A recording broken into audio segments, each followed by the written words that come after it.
Good afternoon, good morning. How you guys doing? And we had a little technical. Good afternoon, good morning. How you guys doing? We had a little live technical issue. If anybody that comes in on board, could you please confirm that you can hear me? I really appreciate that. I just created it, from scratch. I would love to hear somebody from the viewers I see. If you can comment and let me know if you see me. I mean, you can hear me.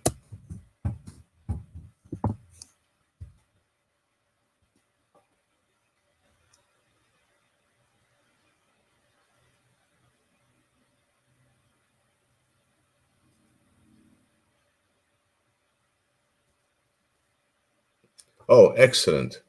Thank you so much. Some errors been happening on this live link. Nagato Abarra, I really appreciate that. And I'm going to start and probably give it a few minutes because it's supposed to start a lot earlier. And we had a little technical glitch. So hopefully this will do. I don't know if Israel is online. You can see us. I really appreciate that.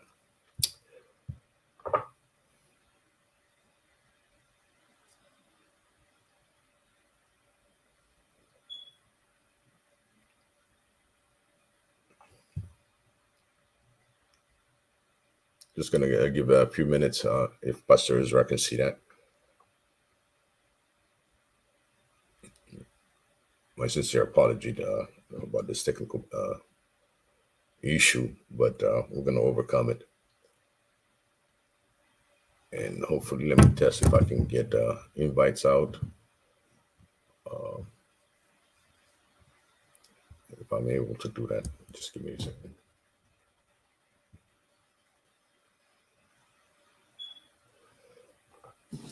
I think whoever that's listening, I'm going to end this broadcast because still it doesn't give me the link to StreamYard. So bear with me. I'll be right back. Thank you.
Okay.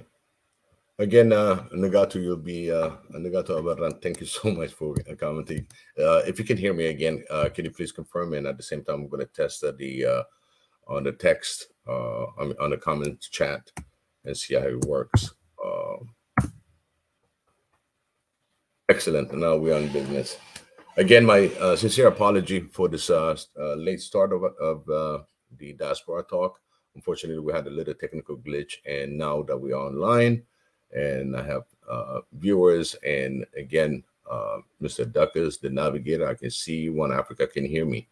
And Nagato, I really appreciate for your confirmation, and you can see the StreamYard where you can join me.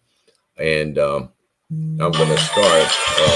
I got a call from Israel, so just give me 1 second.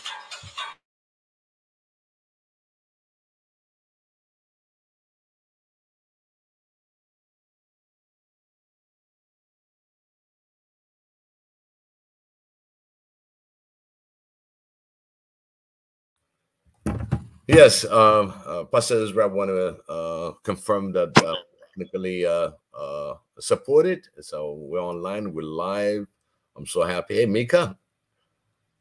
Yes, yes, Biggie. Um, Thank you so much. I tried, I created on the Streamline, and the problem was I cannot even comment or send text. So Pastor Israel just fixed it. So we're doing good.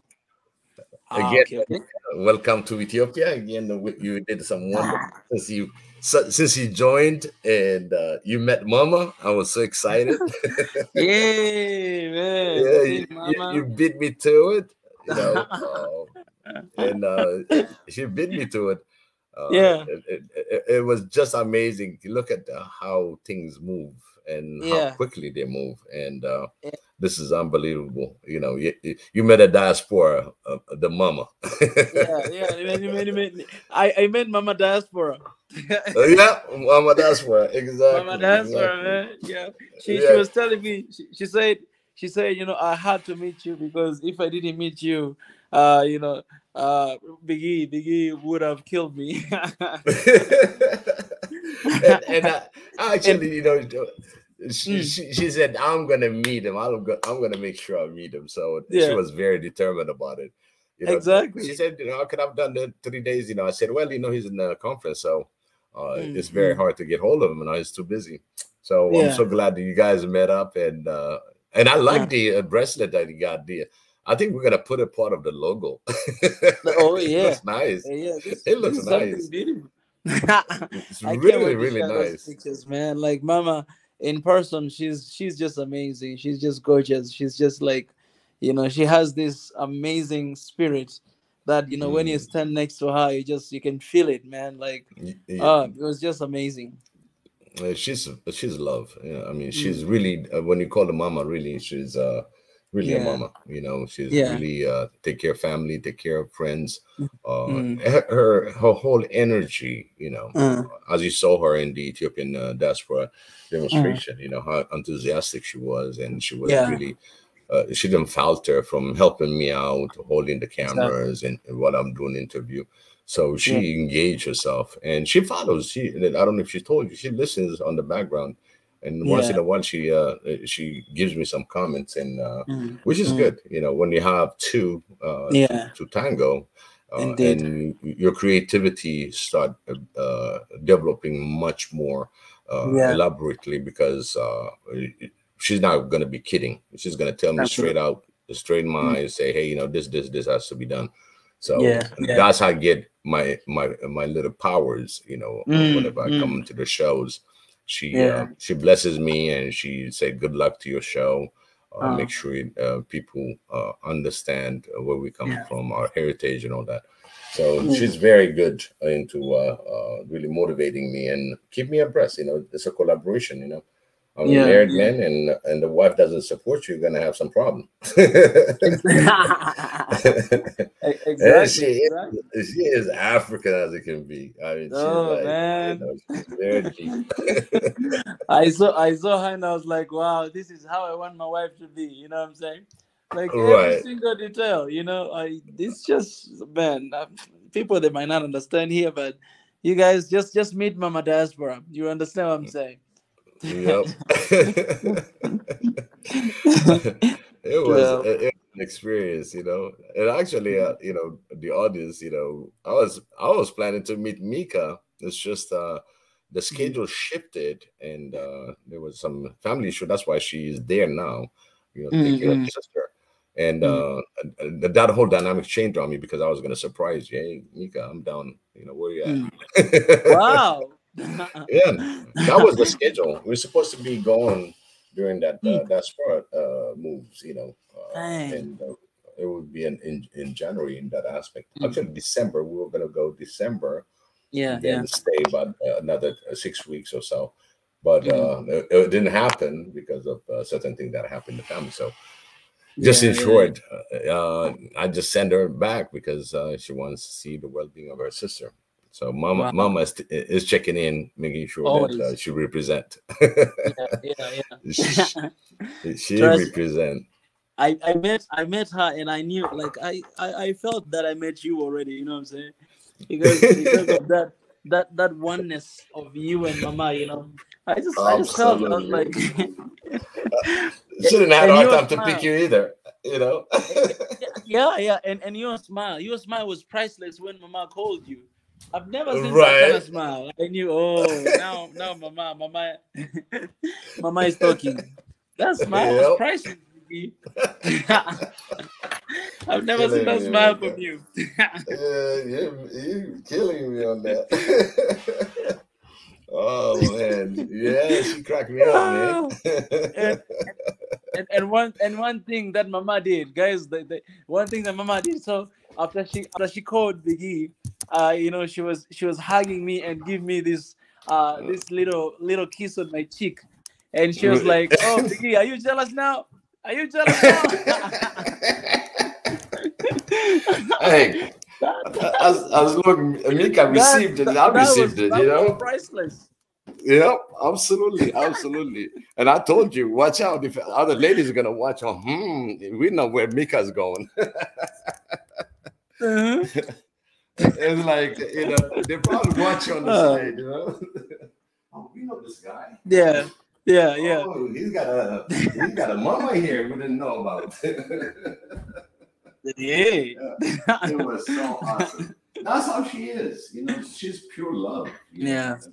I'm Yeah. I'm very blessed to have such a wonderful Yeah. person next to me, You are. supporting me, loving me, her extension of love, and she's done it before. I told you in the WhatsApp, and she united two people that never would meet, and she saw both of them being independently. And guess what? They're married now. Wow. That's the kind of person Wow. she is. She look at one person, Wow. she look at the other person. I think they're a perfect match, and she did it. And Wow. they're still grateful. The couple's always close. Thanks to her, this thing happened. They're married. Yeah. Yeah. And, she's an amazing person when it comes to sharing, helping others. She's very sensitive. When it comes to humanity. The unjust that goes on. All that is kind of, sometimes, she gets so deep about it. That's why sometimes she doesn't want to come to the live to the show. She just listens and she sees the things. And one of the things that she liked is the change that they put together. She said, "This is amazing." She said, "This is amazing. If people don't get it, they didn't get it, and they will never wake up." She said they will never wake up if they don't see that change, if they don't feel that information flow. And she's like, they're not awake. But she said, I can see people really commenting and getting involved, and they're spending all their time, to put bits of information here and there. That is encouraging. You see what I mean? It's very encouraging. So whatever the work we're doing, whatever the mission that we're on, all of us, as one family, it says a lot about it. Yeah. And I got Pi that's joining. And in fact, today I'm expecting Jonathan to join. He's got something that he's going to present. Actually, he's going to introduce us to some of his students. And God bless him.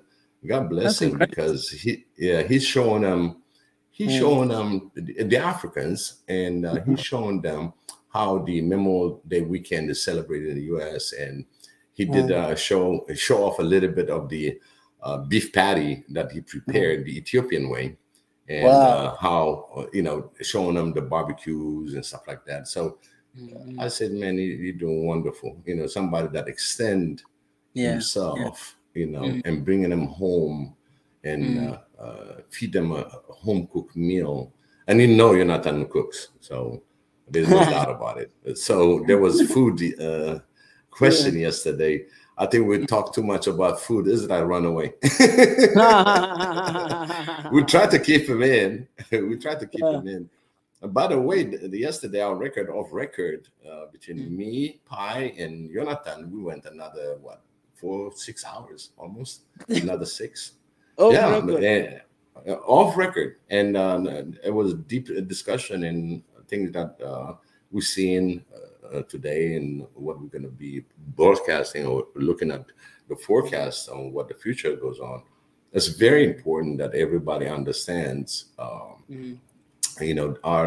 this is our time. This is the time of change, and that change starts with yourself, as you said it. And we played the video on standing in front of all this youth and putting all your heart in it and pouring it in very simple English, no sophistication. And we see the uploads, and we see people are taking it in.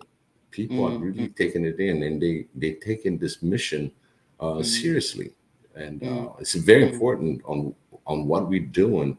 Now we need more collaboration. We need more networking and more of togetherness, and think borderless Africa. Already I said it over and over. Think borderless Africa. You see another brother, that's your brother. You see another sister, that's your sister.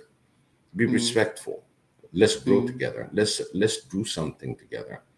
And the change start right there. Giving the respect, the honesty, brutally honest. When you see something is wrong, say it. This is wrong. And do not just criticize the person, just the idea.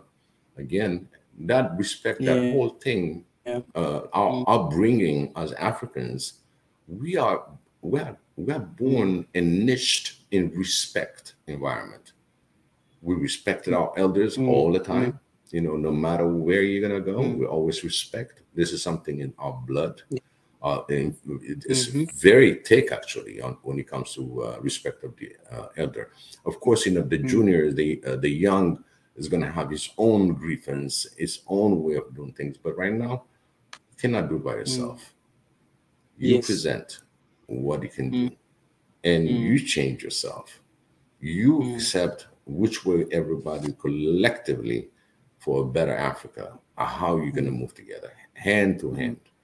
And door to door, your neighbor, it starts. Within your own family, you create that environment of oneness. If you cannot create that oneness within your home, very hard for you to create oneness next door. So we got to be very careful on how we behave. What is our focus? What is our mind? Our mind should be one Africa.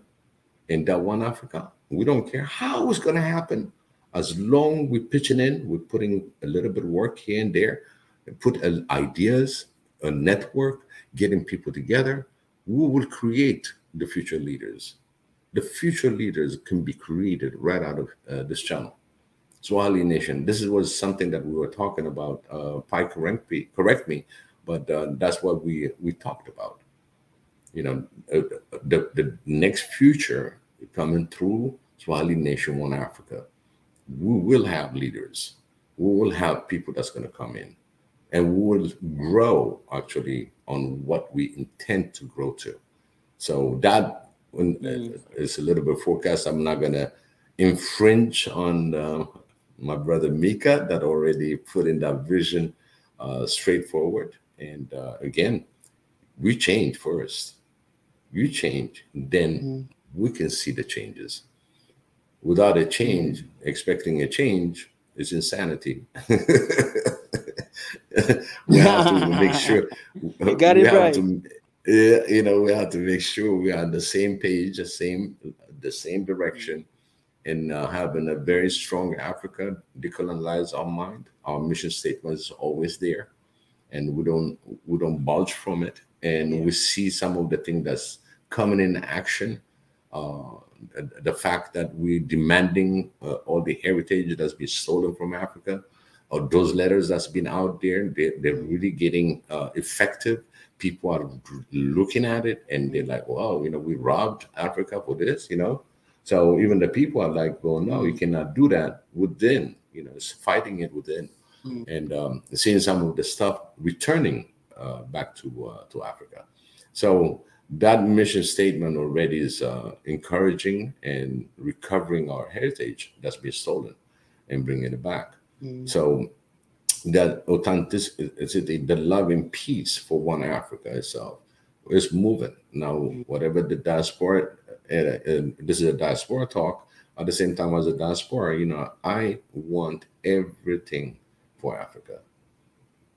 Her integrity, her oneness, her power in her people. when you say Africa, you powering up. Nobody's going to look her down ever again. And now this is the time. We're not going to let anybody stamp down on us. Oh, yeah. And one of the things that I mentioned last week, and this is something: stay united, stay strong, don't falter. Always look for that unity. If there's a little break in the link, connect it, fix it. Do not let it go stray. Got to bring it back, because he's got a different idea to better it. Keep it close. Stay strong. That's the strength that you have. You won't go nowhere, because we got the same road ahead. Together, we'll give you that. Don't falter. That's one of my things. And then let us enjoy each other. When is the last time that you just sit down and say, okay, I'm gonna see if you're gonna go entertainment, or if you're gonna go anything. Enjoy your heritage. Let's enjoy each other. There's a lot of things that I don't know about Tanzania. Share it. Bring it over. There's things that I don't know in Nigeria, but they all scatter them. And my thinking is just like a share point where you can pick everything African. Anything from the fashion show, from the entertainment, from anything that you're purchasing, or even to get to know cultures. Why certain cultures are the way they dress, and where that dressing comes from. Why they do certain things. That itself is enjoying each other. Every country's states in Africa, they have this colorful culture, very colorful, different language, different music. Everything that you see, we have it in our hand. We just have to take time to really embrace it and immerse yourself within it. You would love it. And I'm telling you, one of the music that really get moving is when I listen to an African music. And they have reggae music, and the African music also takes it to another notch. That's beauty. So let's enjoy each other. Do not underestimate yourself. You have much power than you can think. Each individual is harnessed with power. And that power, do not underestimate it by sabotaging yourself. Oh, I cannot do it. Oh, tomorrow, maybe after tomorrow, not this time. Just determine what you want to do, and always keep yourself positively that you're going to achieve it. Make sure you don't underestimate yourself. You only need maybe a little big brother or young sister or big sister that gives you just a little clue to keep you on fire. You got that fire that starts. So do not underestimate. Do not say anything negative about yourself. This is one of the changing yourself. The other one is we should face all troubles heads on. Don't try to run away from it, because it's going to chase you. It's still going to be chasing you around. It's going to start looking for you. But if you face it head on, either he's going to pass you over and say, no more, or you're going to squish it there and you already fight your trouble. If you're scared of other opinion, you won't ever win your life. Because somebody has a different opinion, it doesn't mean, that you are scared of it. It's just an opinion. You accept opinion, it's an opinion. Do not hate it, maybe dislike it. It's your choice. But if you get scared, it's a problem. So don't be scared for anybody else's opinion. Don't bow down to no one, but strive for the success of your religion in One Africa. That religion you promise to Africa. That's your religion. Set your mind and emotion as one and make it happen. Changes comes within. I pledge my allegiance to one Africa. Look back and think ahead. That's where I put this, and I'll go deeper in discussion. So, Mika. Yes, my brother. So we got Deborah that joined us. Mm-hmm. Hi, Deborah. Hello. Can you hear us? Yes. How you doing? How are you? Long time.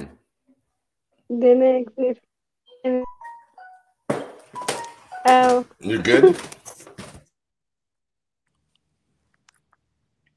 Yes.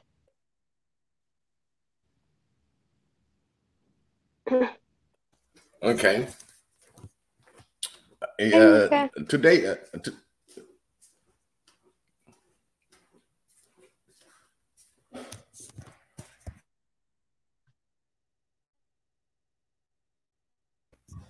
I think Mika's on the other line too. So anyway, I just want to wrap up on that. I want to give him the headlight, the highlight. Today we're going to be talking. This is Diaspora Talk.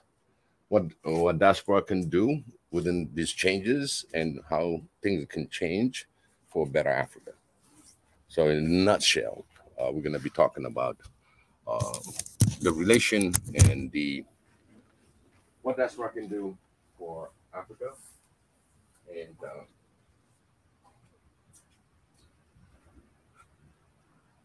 how we can have this lined up together.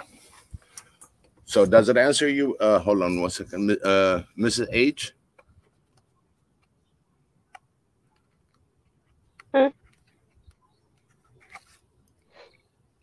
Yeah, because I was reading on the comment.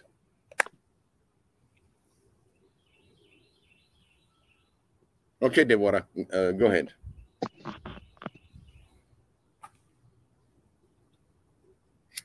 Okay, but Diaspora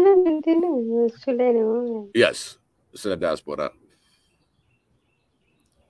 Guys, Deborah speak Amariña, so I'm going to translate everything that she's going to be commenting. Go ahead, Deborah. Sorry about that.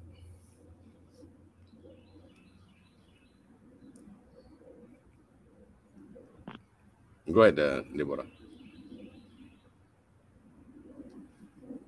Ante diaspora na bentino genal gabanyi.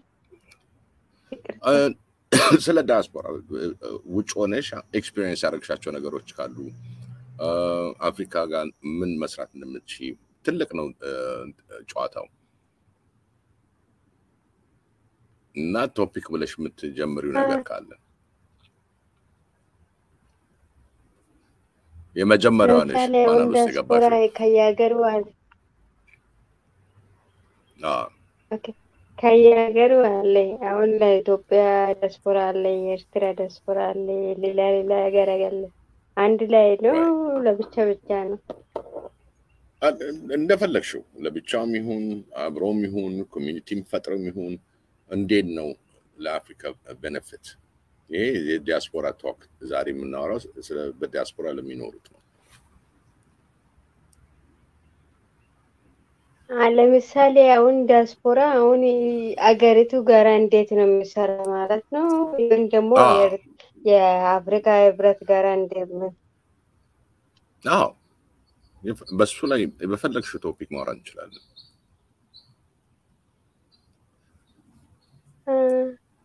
ለምሳሌ የአፍሪካ ህብረት እኔ አላውቅም ለምሳሌ ለሀገሬ ለምሳሌ የሚወስደው ለኢትዮጵያ መንግስትና የኢትዮጵያ ዲያስፖራዎች አብሮ መስራት ይችላሉ የሚለው ብቻ ነው እንጂ የአፍሪካ ህብረት እኔ አላውቅም። ምክንያቱም እሱ ህብረቱ ለብቻ ስለሆነ ለአንድ ብቻ አዎ አይደለም አንቺ እሱ የቆመ እንደምታይ እኮ ነው። የሁሉም ስለሆነ አንቺ ራስሽ ዲያስፖራ ነሽ እና አንቺ እንዴት ነው የምታየው? ዲያስፖራ ሆነሽ ያለሽ ህይወት አሁን ለምሳሌ እንዴት እንደምትኖሪ እንዴት አድርገሽ መርዳት እንደምትችይ ብዙ ጊዜ ታወሪያለሽ። ይሄንን እንዲያውም አምባሳደር ተብለሻል የዩ እና አሁን እንዴት ነው የምታዩ?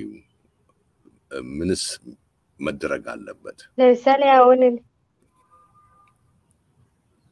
አሁን ለምሳሌ ሀገሬ የሚረዳው መንግስቱ አንዳንድ ጊዜ በባንክ መላክ ብር በባንክ ልኬ መንግስት ይረዳለው። አንዳንድ ደግሞ የተቸገረ ይብዙም ይረዳለው እንደ ራሴ ማለት ነው። አንድ ጊዜ እንትን ትራንስሌት ላድርግላቸው። አንዳንድ እኔ በባንክ ልተርጉምላቸው እንደዋራ አንድ ጊዜ ልተርጉምላቸው። basically you know what Deborah was asking, is it a discussion just on the diaspora in a specific country, or is it going to be anything? Basically what I told her is anything, including her. She's a diaspora, and we can discuss about anything. So the first thing that she mentioned is help for her. She knows on the Ethiopia side because she's Ethiopian, and she'll be helping by sending money support to the government, and at the same time helping others that needs help in her family, friends, environment back in Ethiopia. So she contributes such kind of kindness and generosity, extend that generosity in Ethiopia. Go ahead. Everybody can hear us, right? Just confirming again.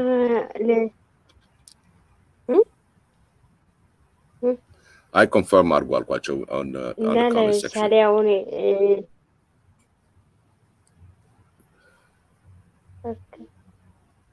Go ahead. ደግሞ ሁሉ አለ። ለምሳሌ የኤርትራና የኢትዮጵያውን ትንሽ እየረዱ ነው አገሩ ምናምን። ሌሎች ለምሳሌ አሁን ዶላር ከሌለም ዲያስፖራ ማገዝ አለበት መንግስት ማለት ነው። አሁን እኛ እኮ ለአንድ በተለይ አገሪቱ ጋር ሄዶ መስራት የሚችለው ካለ መስራት እና ትንሽ አገሪቱ ደግሞ ልመና ምናምን አሁን እኛ አፍሪካ ነው አፍሪካ የሚረዳ ትንሽ የሚሰጠው ብር ምናምን አውሮፓ ህብረት መሰለኝ እና እነሱ ጋር እንዴት ነው የሚወጣ ካለን ደግሞ ዲያስፖራ ትንሽ አገሪቱ ቢያገዝ ቢዝነስ እዛ ሄዶ አገሪቱ ጋር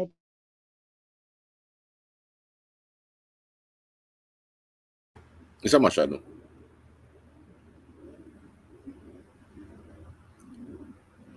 Deborah, you still here? ጠፋሽ? አልሰማሁሽ መጨረሻው። እኔ ያልኩ ለምሳሌ አሁን የኤርትራ የኢትዮጵያ ዲያስፖራዎች ትንሽ አሁን ተነሱ። ለምሳሌ ዶላር ከሌለም በባንክ ልኮ መንግስቱን ቢያገዝ፣ ሌላ ደግሞ የአገሪቱ ርዴታ ምናምን ብሎ ባልገቡም አውሮፓ ህብረትና አሜሪካን ቢሆንስ ትንሽ ውስጥ መስራት የሚችሉ ዲያስፖሮች በግሩፕም ቢሆን በብቻም ቢሆን ቢዝነስ ቢሰሩ ጥሩ ነው እንደኔ ማለት ነው። ይሄ ዲያስፖራ ለምሳሌ እኛ በአመት ለምሳሌ አሜሪካና አውሮፓ በአመት ለኢትዮጵያ 1 ቢሊዮን ቢሰጡ እኛ ደግሞ በአመት 10 በወር ይሁን ደግሞ በሳምንት $2 ብለክን ትንሽ ይቀለላል። አገሪቱም ደግሞ በርዴታ እጀት አትወድቅም። አንድ እነሱ ቢያስፈራሩን እኛ ርዴታ እየጠበቃችሁ ለእኛ አትታዘዙም። እኔ አንዴ እማረሳል እንትኑ ምንድነው የአሜሪካ ሰመንታ ቦራ አለች እንዲ ሁሌ መረሳ መስሎ ነገር አመት አልፈዋል። እኛ ምግብ የበላችው ለኛ ትታዘዙ ምናምን አለችኝ ጊዜ ሁሌም በቃ ያስተዋላል እና እኛ ቢያገዝ ሀገሪቱን ቢያገዝ ለምንድን ነው እነሱ በምግብ የሚሰደቡ? ለምንድን ነው እነሱ በግዴታ የሚሰደቡ? አዎ እኛ ሞኝ ሆነን የኛ ወርቅ እኛ ሁሉም ነገር ወሰዱ። ግን እኛ መነቃት አለብን። በተለይ ዲያስፖራ ደግሞ ሀገሪቱን ማገልገል የሚለው Okay, I'm going to translate even this. ዛሬ አሁን አይቼ ነበረ እንትን አንድ ጊዜ ይህን ትራንስሌት ላድርግላቸው እና she said now she talks more in the east about the Eritrean and Ethiopian community where they're pouring when they're pouring all their money and their supports through financial institution and all that, it helps the country. It has. So if we really commit ourselves, just commit yourself, giving $2 a week, that can build. So all diaspora, either they go and help out and create businesses or do businesses in Africa, which are going to promote more of the well-being for the countries. But at the same time, just putting $2 and putting it, if everybody put $2 every week and everybody is really serious about helping us diaspora, that will put enough money to help out the country. So that $2 collectively will grow in millions. That's what she's saying right now.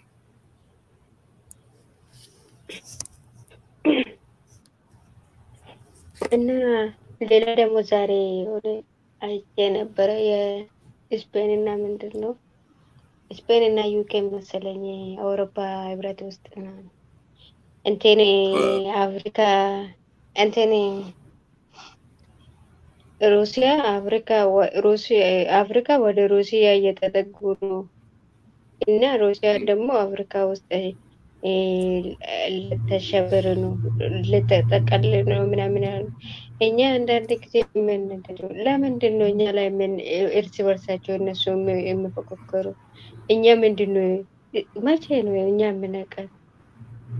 ለርዴት ሁሉም ነገር አለን አፍሪካ ውስጥ ነፍጠን ጋዝ አለን ሁሉም ነገር አለን ግን እነሱ በብር የሚያታለሉኝ ሁሌ በዶላር በሉር የሚታለሉኝ እኛ ምንድን ነው የሚሰራን?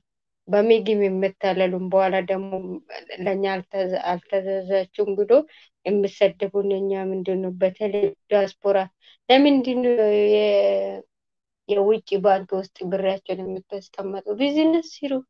ቢዝነስ ብትስሩ እኮ ለሀገራችሁም ትሆናላችሁ፣ ለራሳችሁም ትሆናላችሁ።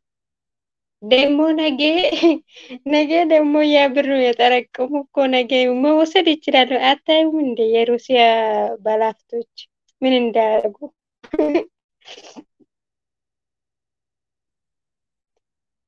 ስለዚህ የራሳችሁን ብር ሁሉም ነገር ብትጠቀሙ አገር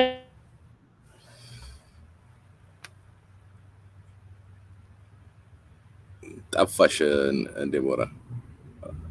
Connection is no መሰለኝ. Anyway, to translate what she said,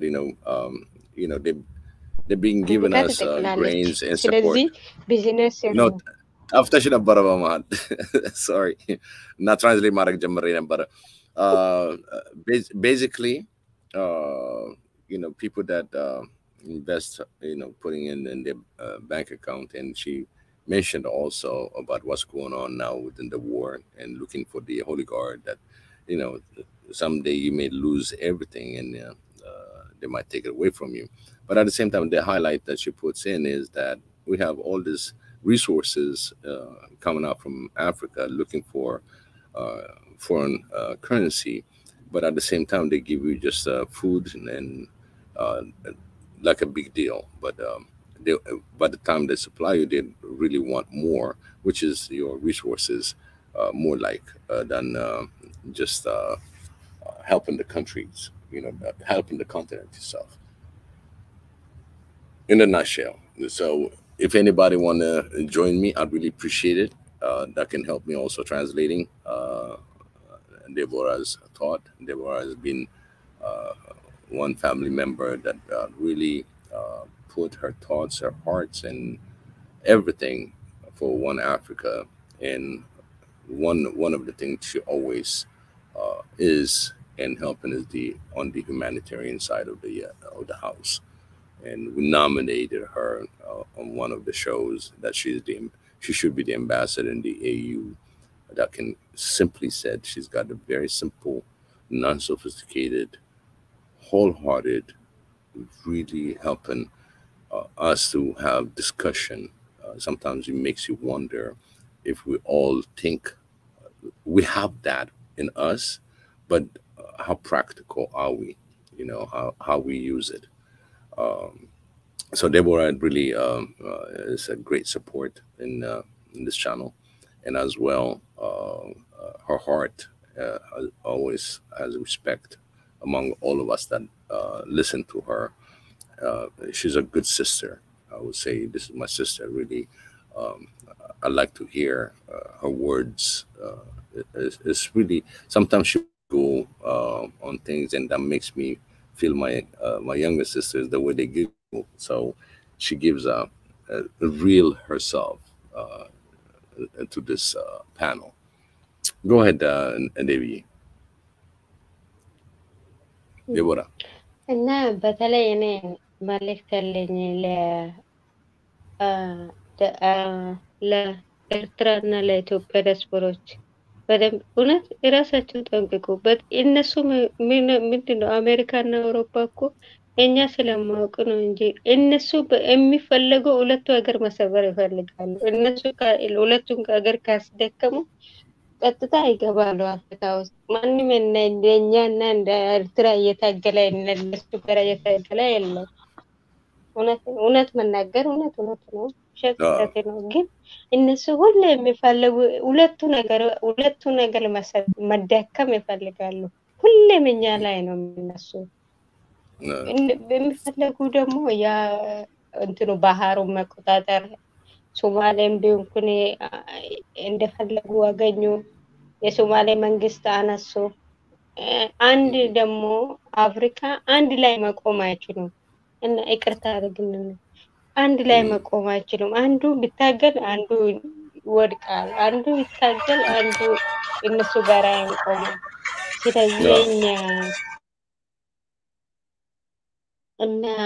ስለዚህ በተለይ ዲያስፖራ እኮ እናንተ አብሮ ብትሰሩ አብሮ ግሩፕ ብትፈጠሩ እኮ አገሪቱ ውስጥ አለ ትንሽ ይነቃቃል፣ ትንሽ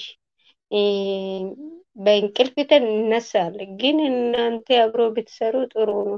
በተለይ እኔ ሁሌም የምሰቅቁ የኔ ብር እኔ ዲያስፖራ አይደለም ግን እኔ ብር እኔ ኢትዮጵያ ነው የሚቀመጠው። እኔ ችግር ቢፈጠር እኔ ብር አይሆንም። ግን እናንተ ነው ሁሌም በተለይ በሆነ ሪክሻ ቢያነሳ መጀመሪያ የሚዘረፉ የኤርትራና የኢትዮጵያ ዲያስፖራዎች ናቸው። ስለዚህ ራሳቸውን ጠንቅቁ፣ ሀገራቸው ውስጥ ግቡና ሲሩ። የወይን ብራችሁን ደግሞ ወደ ወርቅ ቀይሩና አስቀምጡ። እውነት Oh my God! I got to translate this. ምክንያቱም እኔ መናገር ስለማልችል ነው እንጂ ሁለቱ ነገር በጣም ነው። ሁለቱ ነገር ሁሌም ያው ትዊተር ላይ ሁለቱ ነገር መሰበር ይፈልጋሉ። Yeah, ልተርጉምላቸው just to put what she says is that when it comes to the West, the main target will be Eritrean and Ethiopians. Right now, basically, they literally have their way in Somalia. These two countries, they always had issue now to make some regime change or whatever that they want to change, so they can enter the countries and have control of that whole region. every time that they struggle, they're putting a lot of fight, they're putting a lot of struggle on that part of the Horn. And one thing that Africans should stand together for whatever that's going to happen to that country. That means that tomorrow is going to be you. So she's warning that, you know, just like it's happening in Russia, like you see it. And in fact, you know, she's not that far from what she's saying. There's a lot of resolution that's coming out. There's a lot of other kind of, if you work with the Russians, then we have to really call it off, get the oligarchs if they are investing in those countries. As you all know, there's I believe a resolution that's been out there and trying to change Africans that really voted in the UN, those that were pro Russia, or those that really voted against the resolution and all that. Now they're coming directly and trying to pass a law in Congress. So basically, the first target that's going to be always struggling is going to be more of the Ethiopian Eritrean fighters. You know, these are the thing that's coming down. So basically, she said, you know, you put in all this money as long if you really miss within those laws, so basically they're going to go after your money. So she's saying, you know, just invest your money, but put it in gold, or just buying gold or any other precious metal, right? You know, from investment aspect of it, because you never know. If this thing passes, then anything that you're going to be doing, if you're not within the law, then basically they can annex your money. So it's kind of wise. We'll take your advice, Deborah, because you know, we don't know what this law is going to do for the future of Africa. In fact, I saw Resolution 538 that's coming out and being pushed after they got the other trying to pass it. Now they got a second one that's out where they're talking about. Actually, we always talked about on our show, Deborah, if you remember, and I said, you know, we should create the second USA, and everybody asked in the panel, what is talking about? It was United States of Africa. So now they're coming back again to really say, hey, you know, we'll have a formula to create. And in fact, on quote unquote, they said the second United States of Africa. So they just jumped before the first. Where's the first? Now the second United States of Africa. They meant the second USA. And right there, I find some flaws in the resolution itself, and I'll be putting some links and stuff like that everybody can read about it. A great point, Deborah. I really appreciate that. Those of you that are in the comment section, if you'd like to join me, I'm putting the chat, the StreamYard. You can click and join me. This is going to be great. Anana Dreams, nice to see you. And Late Pocket also advised that I don't have Tanzan today, but Late Pocket, I'll do my best to translate, because sometimes she takes me in the emotional part of my emotional part department, and I know something that she's talking about. So if I did not translate it any better, please join me and help me out translating it straightforward. Abuyak, thank you so much for joining me, Miss H. You know, Frederick, and I just want to thank all of you that are in the comment section. And if you can join me, I really appreciate it. We can put some thoughts and something that's going to benefit, at the end, you know, benefit us all, whether you're in diaspora or whether you are in Africa, and how to have this relation together and make it work for the best of Africa. So those of you who wants to join me, I really appreciate if you can join me. Deborah, go ahead. I'm just going to let you go. Go ahead, Deborah.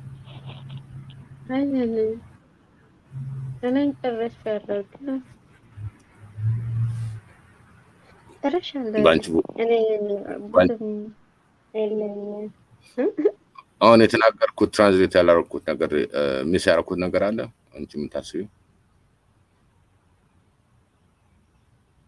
ምን ቃል በቃል እኔ አይደለም። የሚጨምረው የለኝም ግን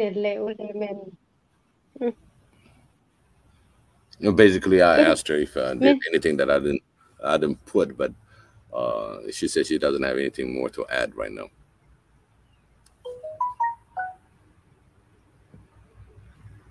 All right.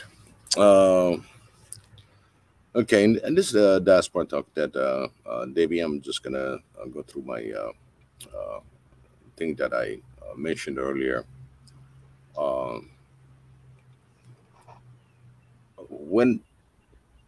When it comes to change, and in fact, Mika did a great. He spoke very well on the African Young Africans Summit. It was in Ethiopia, and Addis Ababa. That was really great. Things that he said, more the changes comes within yourself, and that change. It start with yourself. So in order to really say, okay, I'm changing myself and I'm adapting to certain ways and I'm trying to focus on certain things. But again, change comes with a lot of effects. And I just put in fact, I spoke about it last week, and it's a model where when you make a change, there is an ending of the old. So if it is this thing that's going to be forcing yourself to do something different than what you used to do, then once the change that you want to make, you'll enter a neutral zone. This zone, you're going to debating with it, whether you want to accept it, even though it's a new idea, it's a good idea, but we're still going to go through this neutral zone once we put that set of mind for change. And after you decide within the whole aspect of it, you change what you need to change or have the idea and you place it again. Now you're going to have to accept it for a new beginning by ending the old. So it sounds like a lot of people just change happen and then people just accept it and they just go forward. Now there's this zone, I call it, where you'll have critical thinking going. You got a lot of things that goes on in this neutral zone. Even though the idea came in through you and you want to make that change, it's going to take a lot more on a personal level, and you end up in this neutral zone. This neutral zone is always good, is very critical for advancement. And since you have the idea to begin with, why you had the idea, now you get deeper into really accepting it and to move forward. And that is the change that happened in the process. And it can go in corporate level, on work job, whatever, anything that been ending the old way of doing business. Now the new way has a lot of question, and maybe it's getting you out of your comfort zone. So you still end up in this neutral zone and make the decision of you accept it, or it's something that you must accept to survive it, and you don't have no choice. Leave whatever that entity that you were participating in. That's neutral zone will give you a clarity of how you debate with it.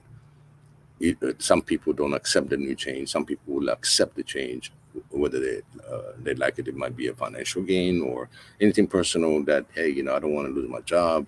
I'm just going to accept and move on with it. So when it comes to us as a diaspora talk, is every idea that we're going to be putting out there, you'll have the most genuine idea out there, and you convince yourself 110% is going to work, and you try to influence as many as possible to come to have this okay. because it will give you that process on that neutral zone where you're going to be collecting information that helps you to really are now from that 90% that you thought is going to work, or 100%, now it gives you that 10% or 20% more that's going to make you move forward. So when you do that kind of blanket changes, okay, I thought of change. What does it mean, change within yourself? So there's a lot of things that you categorize yourself. Okay, I can change this, but what's the goal?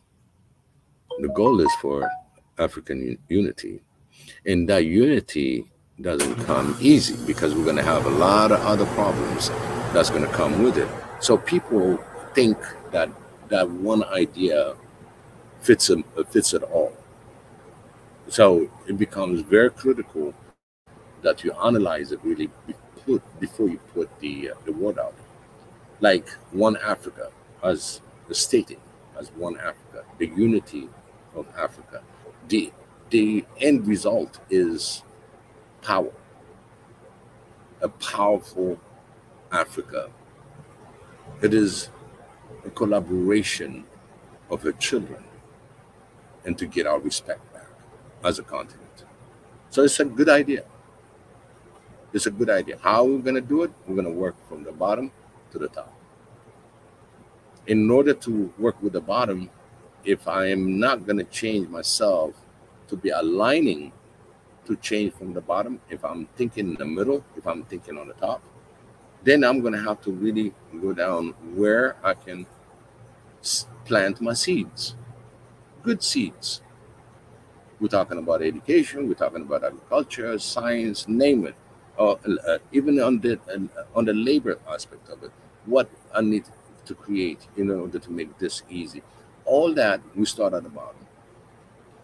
As you said, all the leaders that are put to be leaders, they're supposed to work for the people that voted for them.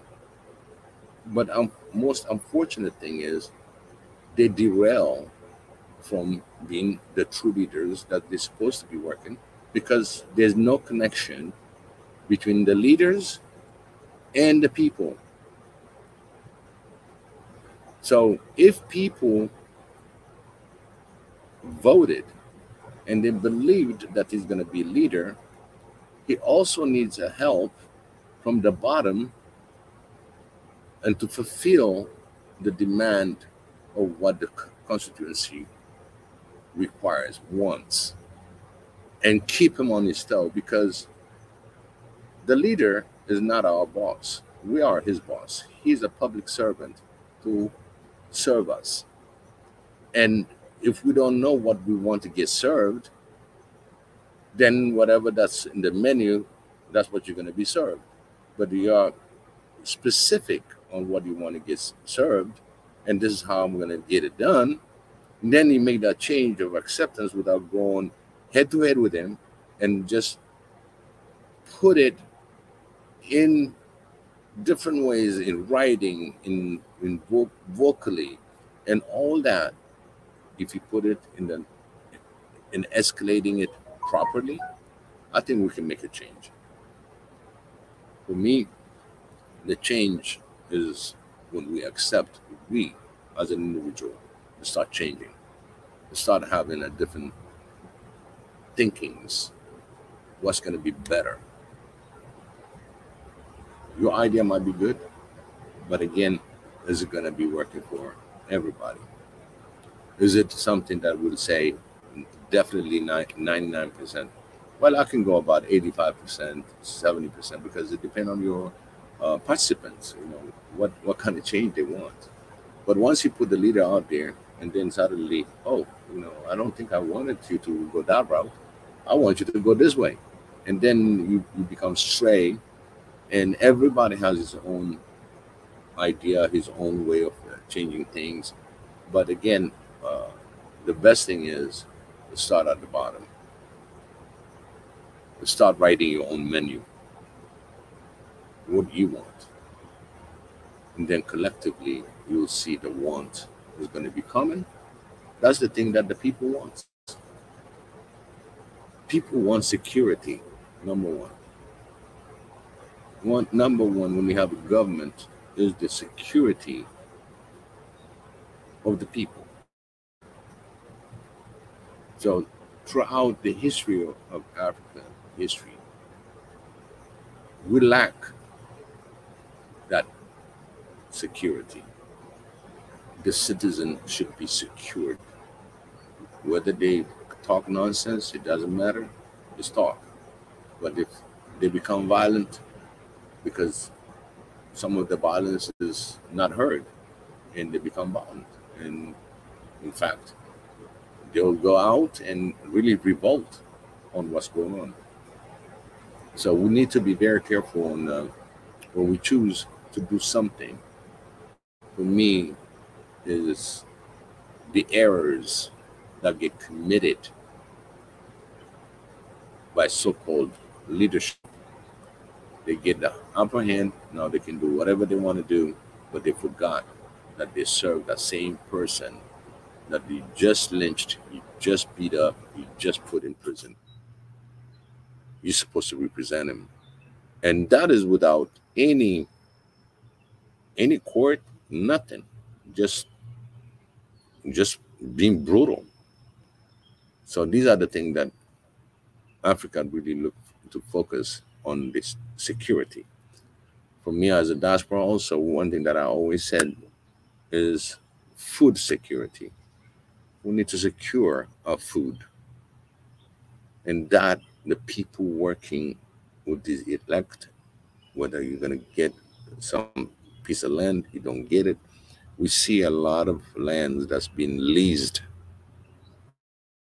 prime land, that can be part of the food security, but they've been used for other goods, not to help the country, but to whoever that came in to invest in, basically leased it, having the extended land where he's going to bring all the goods from Africa, whether it's food, benefit, whatever that is, without any benefit to the people that just displaced. They displaced people to lease that land. These are the things that we talk about security. And when you see that, when you see people getting killed, when you see certain things, the diaspora always revolts and they will say something about it, but there's no follow through. And then this happened, oh, it's normal. No, we can get away with that. No, this happened, we can get away with that. So everything that the government that you elect, if you're going to let them try and test you, and then you don't do nothing about it, then you have a problem. You have an issue. So one of the things that I would add is make sure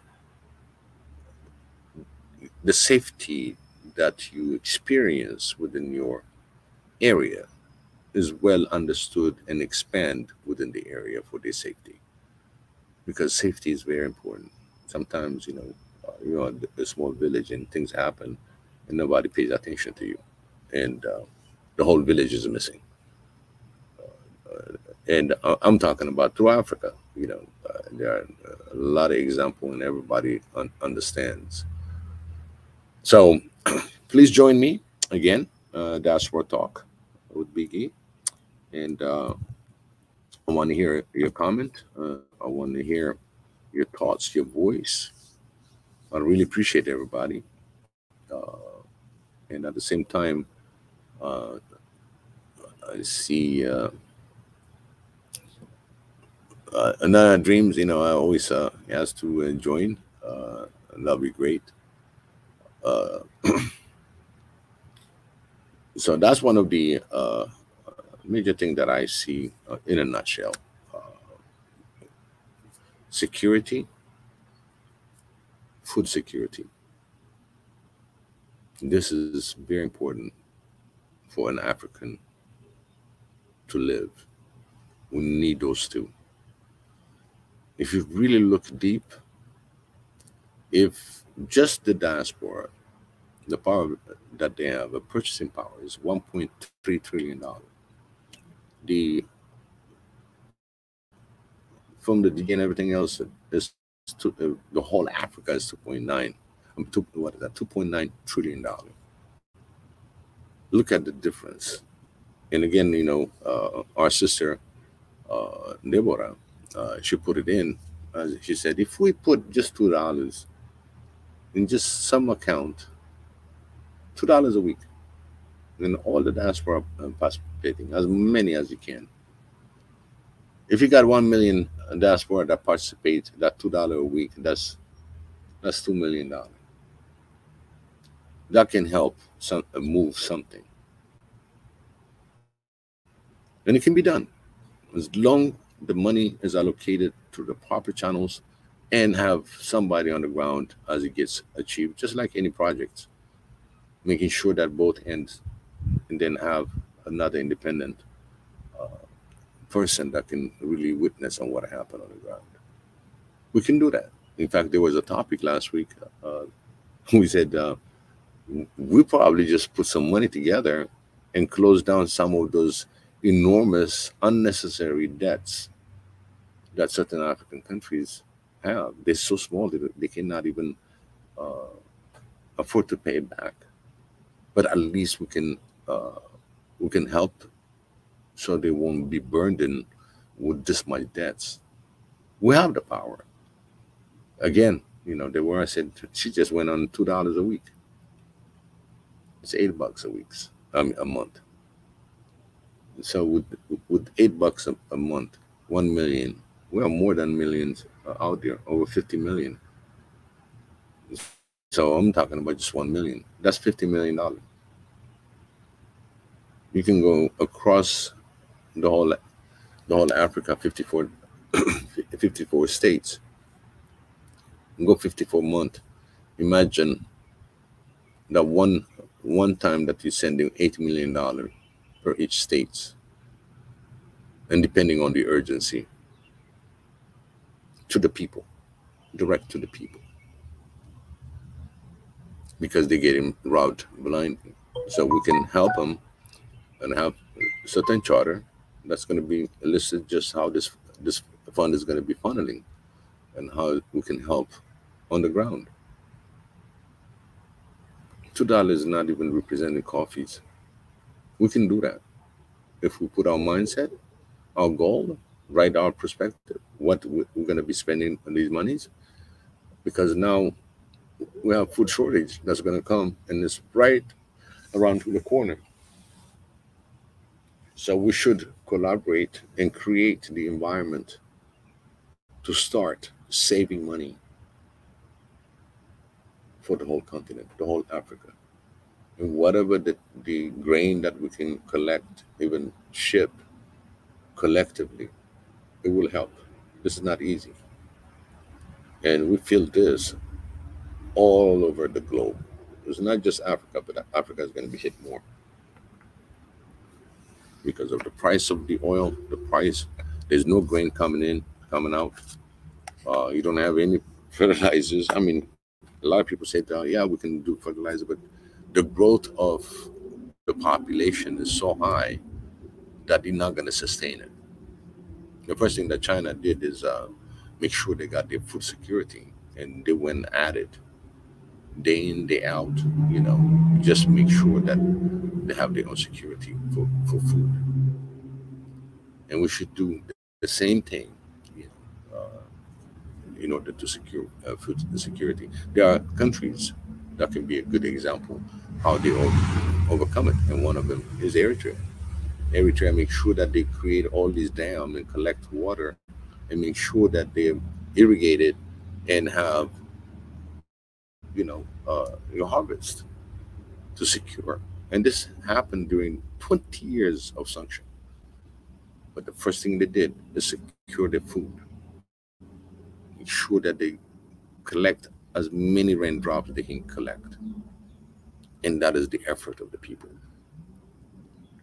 It's not just the government, the people's effort. People build those dams.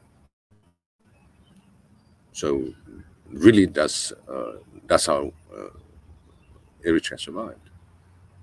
In fact, helping out in Eritrea was kind of a no-no, because they're not in the same agenda as the West. But now, in general, right now, whether it's West there, East there, it doesn't matter. If you don't have the grain, if you don't have the food, you'll have some issue, and it comes within. And that issue, we start looking at it now. We start looking at how we're going to be helping out Africa from the diaspora world, because it's real. This is not something that I just put it out there. This is for real. There will be shortage, and there is shortage already of food. So I think I'll focus as a diaspora talk. I'll focus more into that section, because I'd rather start collecting now and have the funds on the day that is getting out. So each of us, if we have organization that we support in Africa, again, keep that in mind. Put a couple more dollars into helping people, like people that help orphanage, people that help the blinds, people that help different places. Any of those organizations that you participate on, as long as you know the money goes straight and it's doing some change on the ground, add a couple more dollars. It goes a long way. So we need to really look at this time that we get. We got this security for the whole Africa. I'm trying to put my thought together, and there was something that I lost the word for it. We have to be very vigilant when it comes within the change. Very vigilant on what's going on the ground in Africa. You know it, you see it on a lot of statistics, a lot of the people that are really in the West. We see the numbers and how these numbers affect Africa. So those, again, that helps in diaspora. I really, really, really am grateful that we have people that really put their hard-earned money and share it for those who needs it. Keep it up, because they're going to need it more than ever. And if you can add a couple more dollars into it on your contribution, it really helps, because the inflation is so high. Gas prices like crazy in Africa, way crazy. So anyway, I'm going to read Domor Damari. Greeting. Abuyak, I see that is, and I'm gonna list it where it says, isn't it for security crisis mainly a problem for the Somalian region, the arid desert like region? Yeah, I can see a certain part, because again, the sub-Saharan, the desert itself is expanding day in, day out. There are certain things that may be able to get done. I heard some of the Chinese company that they converted some of the desert back to arable land, and there's another science that we probably need to look at to have a little bit more of a good land, and know how to bring certain source of water if there's a way to collect. So there's another study that should, for these very arid where you cannot get anything out of the soil. That's why a lot of people are moving. Nothing can be done. I leave, and eventually the deserts start taking over.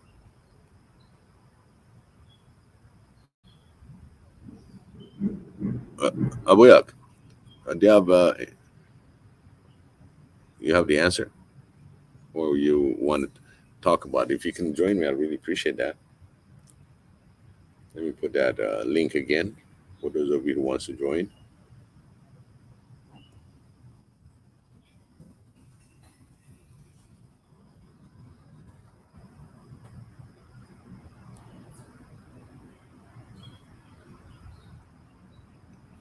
Well, let me tell you something about this micro dam. Eritrea has over 700 of those. I mean, they collect whatever the raindrop they can get.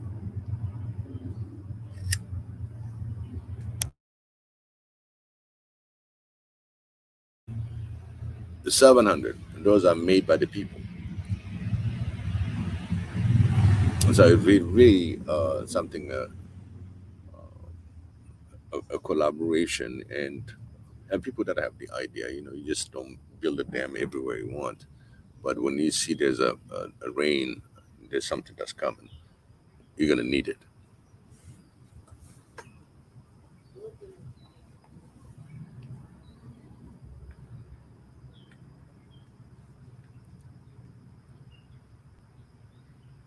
One of the things that I also noticed there, and there's a good arable lands where people are not. Hey, Abiyak. Welcome, Abiyak. One of the things that I also noticed there. Abiyak, welcome to the show. Thank you for joining me. Hello. Hello. How are you? Go ahead. How you doing? Yeah, I'm fine. Yeah. I was wondering how because Somalia is it's not like Eritrea. It's I don't know how many big river lines Somalia has, but I think they're mostly in the southeast, right? So I was thinking, yeah, I don't know. How can you? To tell you honestly, I'm not the expert in that What about domain. Puntland or something? Right. But again, there are different things, different techniques that have been used, and I will defer to people if anybody knows about building those micro dams. I would love to have this kind of conversation because Africa needs it. I mean, just creating a little dam and having a source of water, because people go miles, kilometers in order to get their water.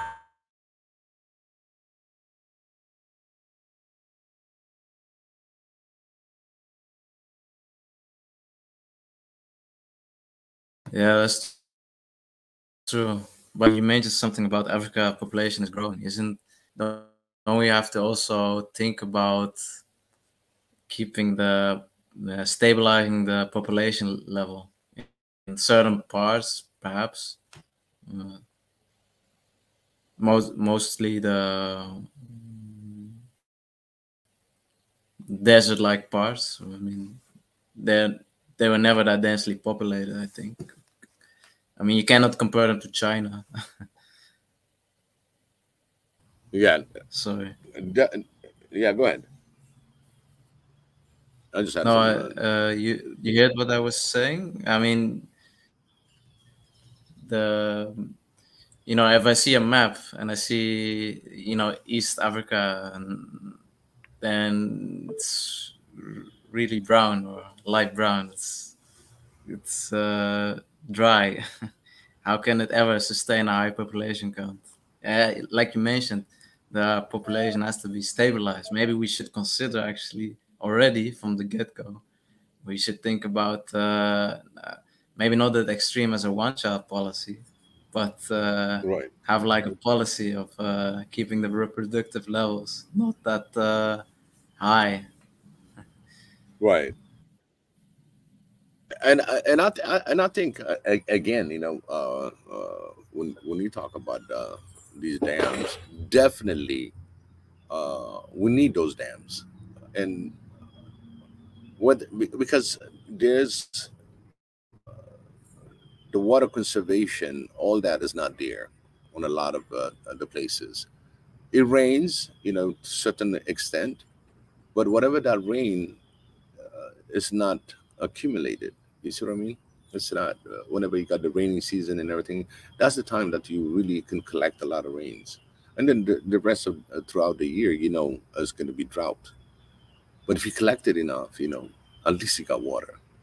But in order to make that kind of decision of building those dam or macro dam and whatever the rivers that you have and how to use those sources and how to get more of the water and use it efficiently, I think it's a key. It's a key. Either you don't have no rain whatsoever, which is going to be really arid and dry and pretty much the desert taking over, or you have rain but you're not collecting it. You're not creating a dam to get all that water that rained during the raining season. Even in the Yeah, desert, it rains I once in a agree. while. You know what I Definitely, mean? that's like, mm, yeah, We need I to work agree. on That's that. like, yeah, that's so. That is something so standard that you have to implement. Every government has to think about that. How is? Do you know something about Ethiopia and microdams? Are they also ahead building it? Yes, in Investing Ethiopia in they're it? building it, and especially now is the major moves is the hydro. It's more for the electricity, and at the same time, of course, when you preserve that kind of water, you still have water for the area. You got the Omo River, you got the Awash, you got Nile. I mean, up north between the Eritrea and Ethiopia, they have the Kazi. I mean, we got rivers also, and when the rainy season comes, we got a lot of rain. We got a lot of rain, And and they're then, creating and building yeah, dams. yeah, yeah. Well, but this is the thing about there's that's why I understand why there's a lot of why Egypt, is feeling internet.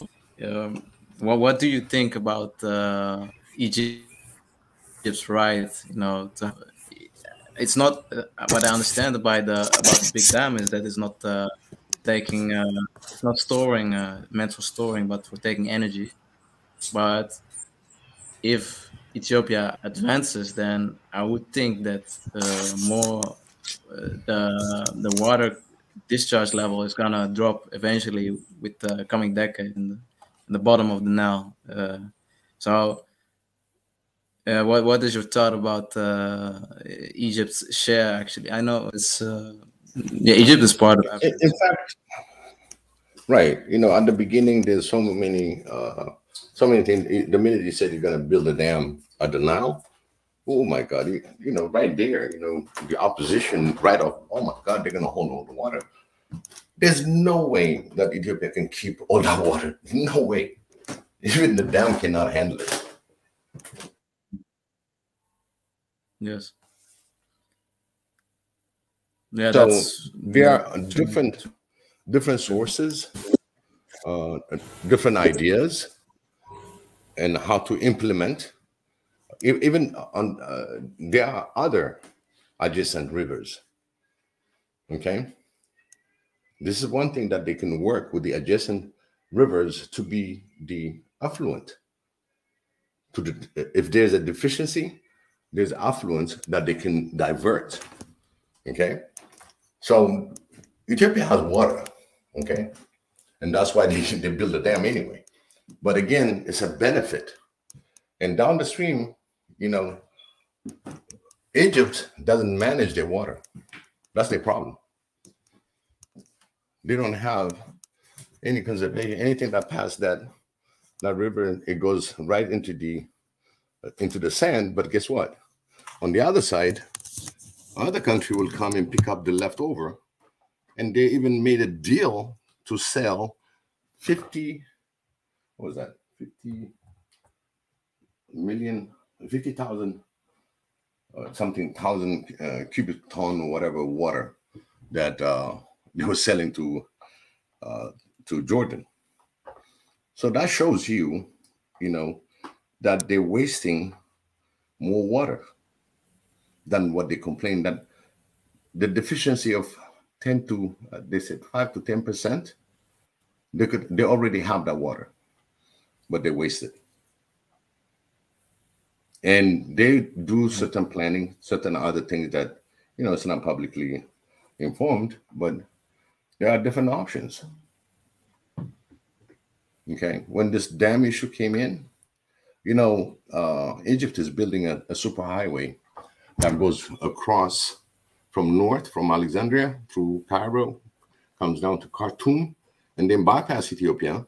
But one thing that, for whatever reason, he thought of it. He said, damn, I'm bypassing 100 million people.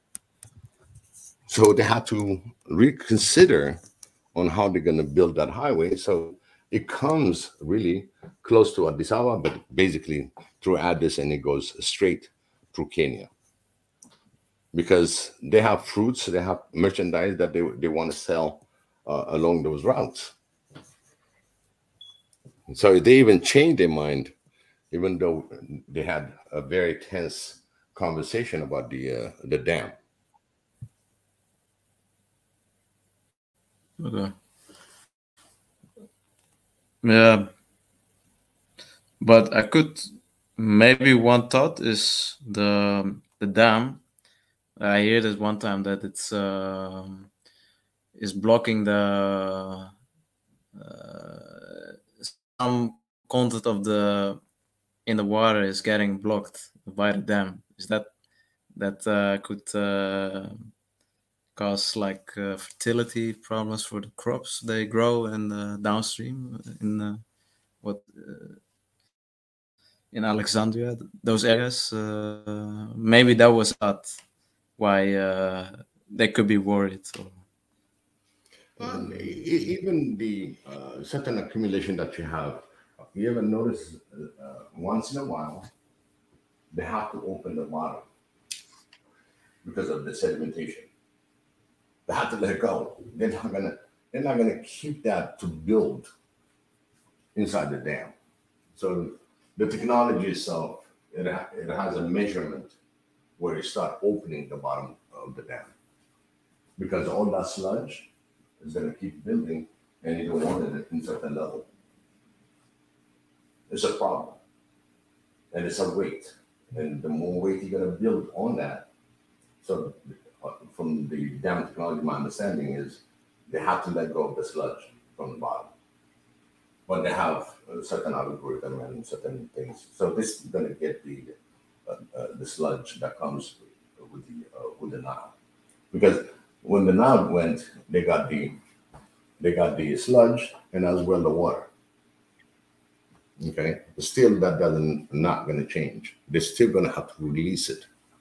They can, even if I keep it and I'm going to load trucks after trucks to give someone else, I still don't have the ability to get rid of all the sludge. Even though the wealthiest country that have all this, it's not feasible, to really collect that. So it's still, that aspect has been resolved.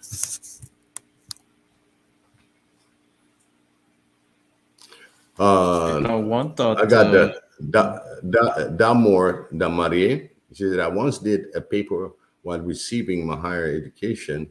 The course was political science. The topic was how to prevent wars of resources. Water was the subject in the analysis that was over 2 decades. You see, water is always going to be an issue. Anytime you're going to build a dam, people not going to take it easy,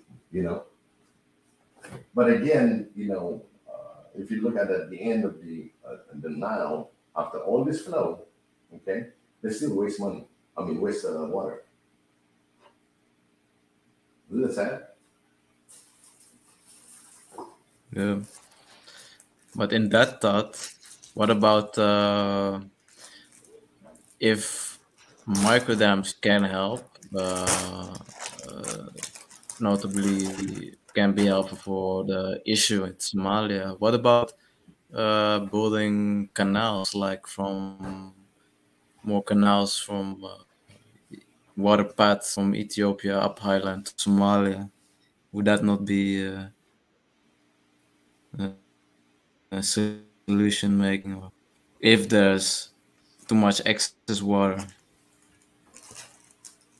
Yeah, I mean the thing is, anything that where you have excess water, okay, and you know all that water is going to go to waste after you put it down, after you use the hydroelectricity, after you get all your irrigated area and all that, you still have the excess that's going on. Yes, you know you can build it and reroute it, just like you know they're doing for Jordan. You just pipe it out, okay. And if you got a land that's really on the brink, you still have some fertile land that comes through it. You know what I mean? And you can use that to encourage your ecosystems. I'm not an expert on it, but I would say if you want, there's always a way. There's always a way to do it.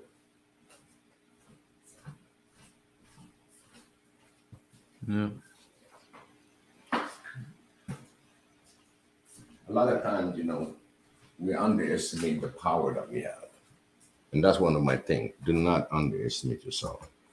If you really, this thing is dire, there's always a way.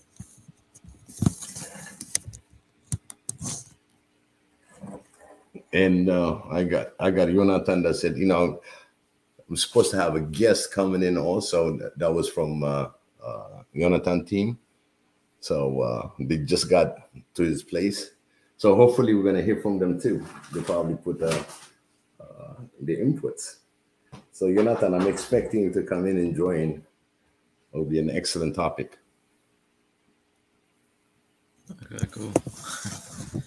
So again, you know, when it comes to irrigation, Africa has water. Okay. It's just how we can preserve it, conserve it, irrigate it, and help will be part of that food security.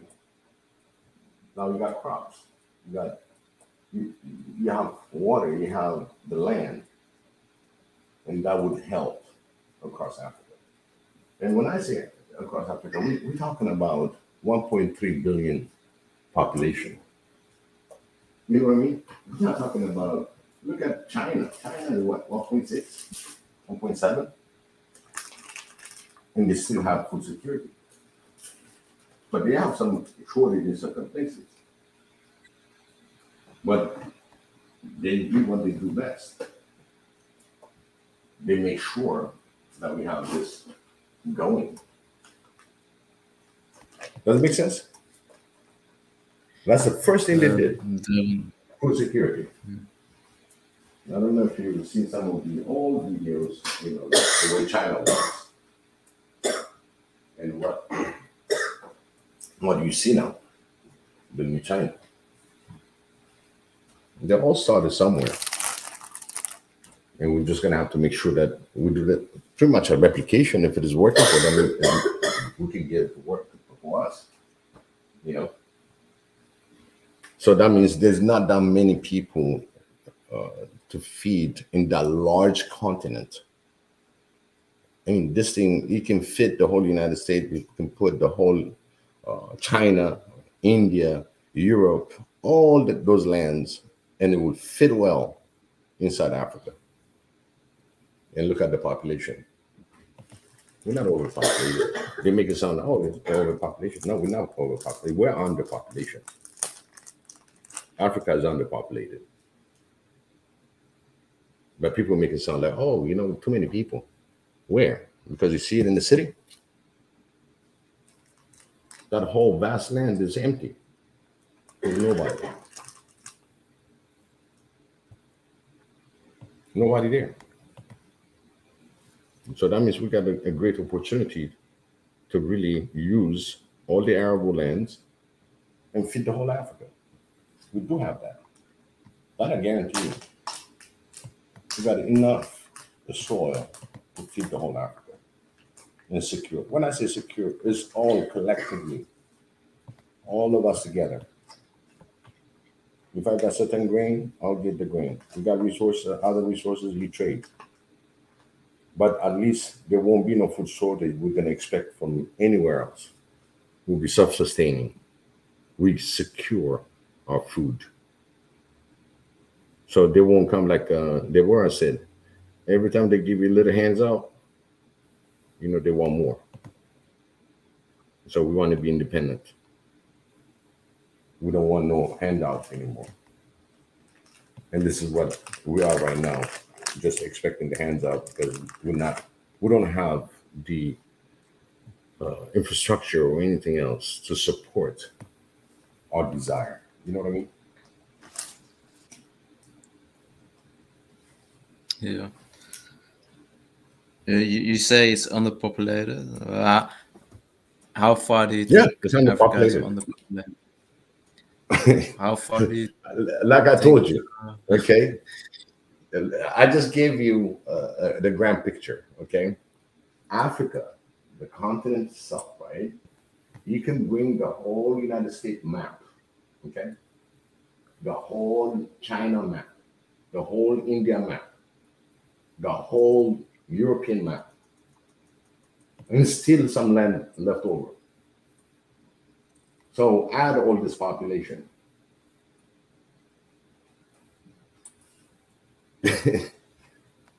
You see what I'm talking about? China is 1.2 billion, right? I mean 7 billion. You got between China and India, that's 3 billion people. Yeah, give it about 3 billion people, and they fit already. India in that equation. Yeah, India is about 1.3 or something like that. Oh, they're both actually 1.4. I see it now. 1.4, both of them.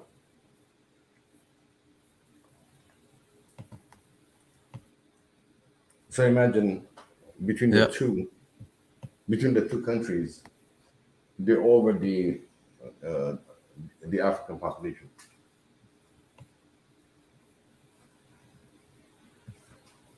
And yet they fit inside Africa comfortably.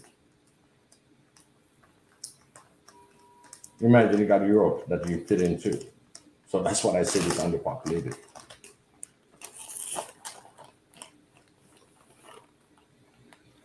But do you think the land is occupied? You don't think it's that will be a huge change, if Africa became very highly popularized in the future. Well, they expect by 2030 we're going to be like 2.5 billion. 2030.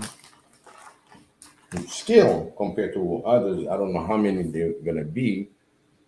If they end up living in the same geographical location, what's going to happen?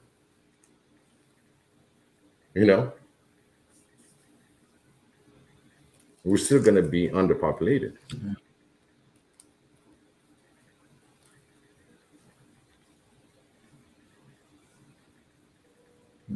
That's the understanding.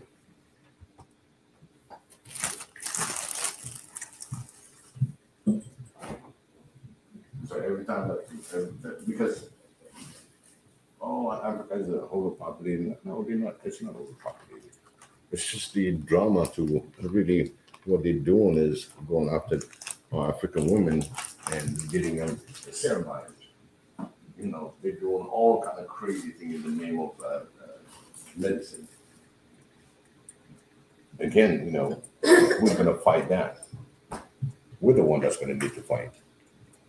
We're the one that's going to identify that issue. We're the one that's going to make change. And these are the changes that we're trying to make. Not trying, but we need to make. these securities are very important. Like I said, one, the security and peace of each nation should be secured for the people. Everything, if you got somebody that's going to accuse them for crime, it has to go through the process, through the courtship. Not just by hijacking them, by assassinating them, or doing all kind of crazy things. So the security of the people is very important. So that means you secure pretty much their future. Does it make sense?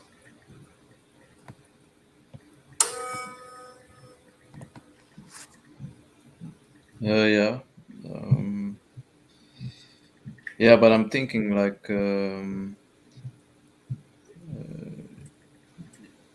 you can have like a higher population, but then what's the plan? What's the meaning of is there like a plan for is it well thought out? I don't think so. A certain thing that comes naturally, as the population is growing. So what's the first thing that you need? Food. You simply to supply the people with food. And food security will grow along with the, hey, there's this much now, do I have enough food? Then they're going to have to really make the calculation and say, hey, I think I need this much ton of food. So they have to increase their production. Because you're not going to use the same, otherwise you're going to be back to the same square one. You're still not getting supported.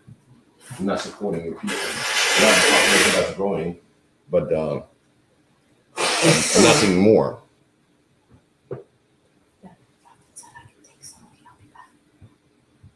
Just come down and take some. I'm just gonna take a photo.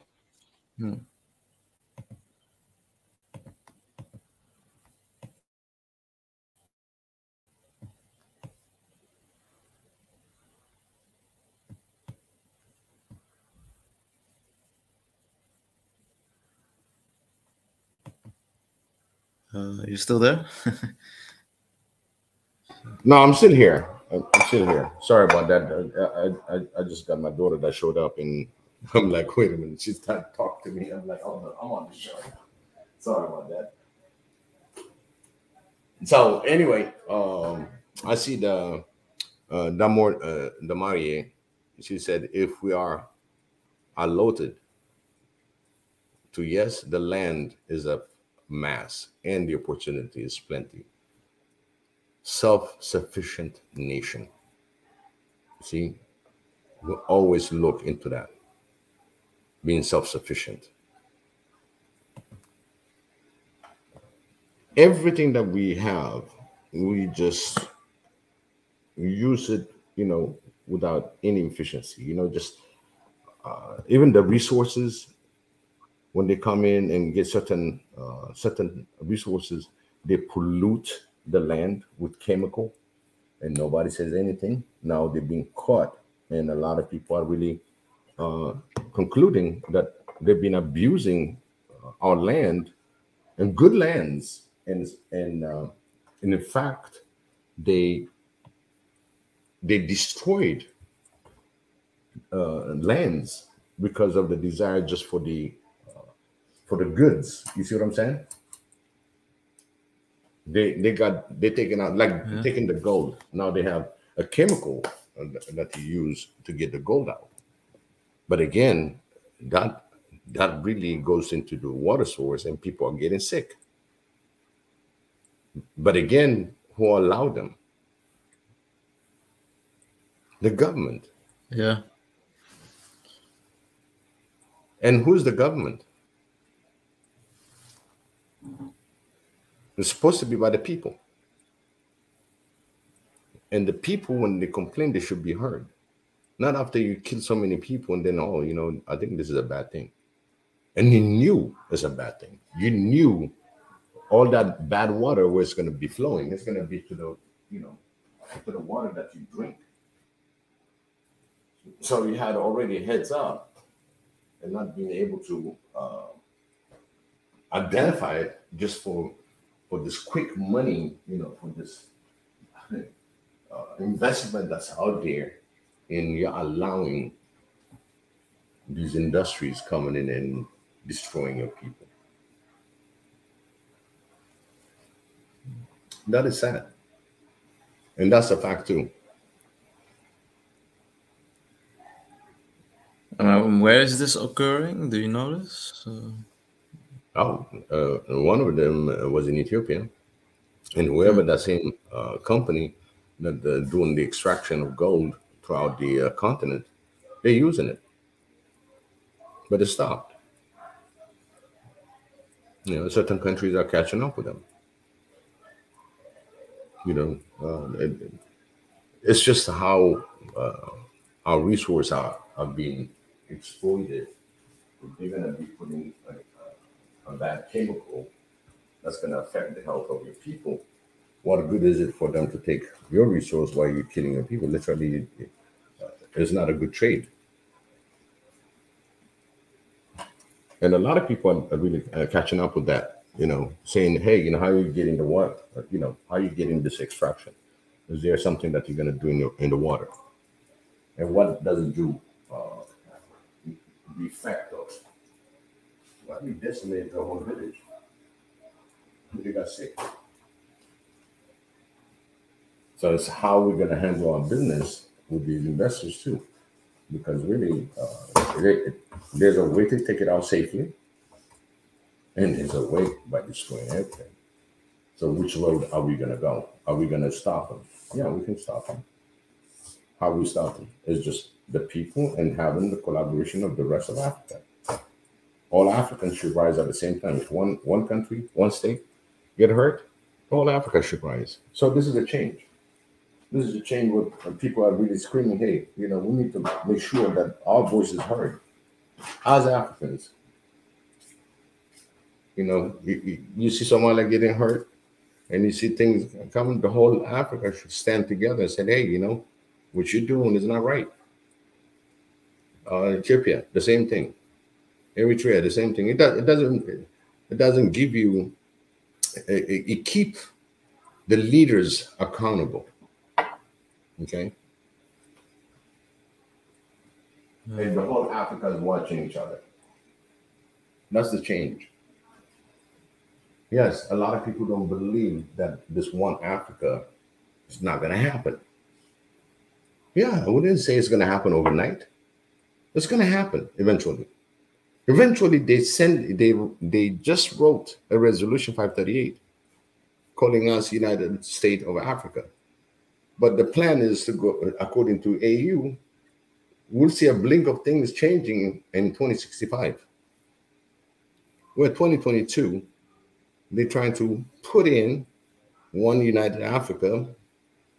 They're like, well, what difference does it make? We divide it, or we put it in one big pie, and then we'll divide it later. So basically what they want, instead of dealing with each nation, now they realize, why don't we unite them, okay? Which is, I don't know how this whole thing is going to work. They have a plan, okay, for one United States of Africa. But at the end of the day, God knows if Eritrea and Ethiopia is going to be in there. Because these are one of the states that's saying to all nations to be self-sustaining. If you're going to be self-sustaining, and if I'm going to be part of the whole pie, then any resource that's going to come out, people like that, they're going to say, hey, you know what? Why don't we sit down and discuss it? What's the price of what? Oh, what's the price of this? Oh, can we do it from this? They will have resources left and right because now you're one. So really, the acceleration will have so much effect.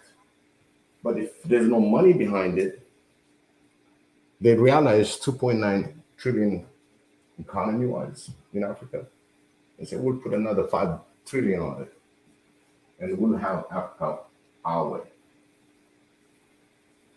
You see? But that resolution, it's all about the interests of the West. It's all about interest. So we need to be very careful and to really read and see changes that's coming. Be aware of your environment.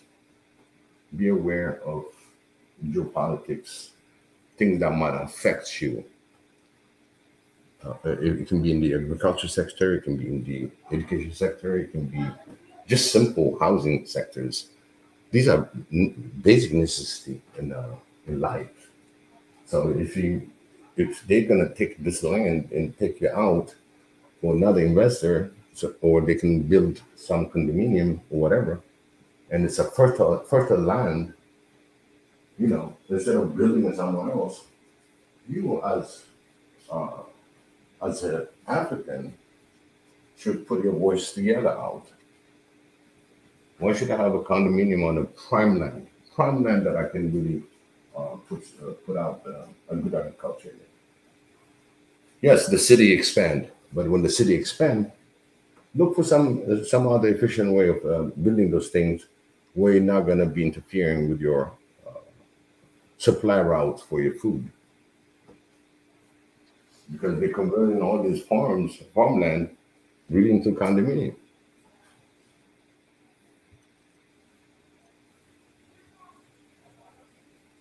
I got AG that's joining us. Hi, AG. Hey, Biggie, can you hear me? Yeah, I can hear you. Hey, how you doing, brother? Doing good. Long We time. have Aboyak also on the panel. Hello. Hey, how are you doing? Doing good. I'm good.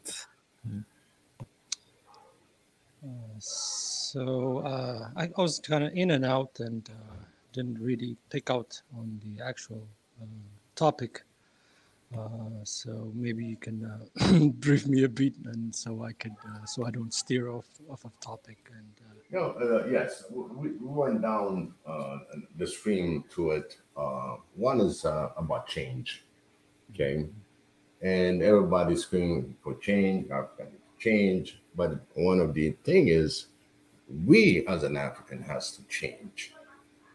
We have to make change. Now we have to see not just your neighborhood, but as the whole sustainable continent.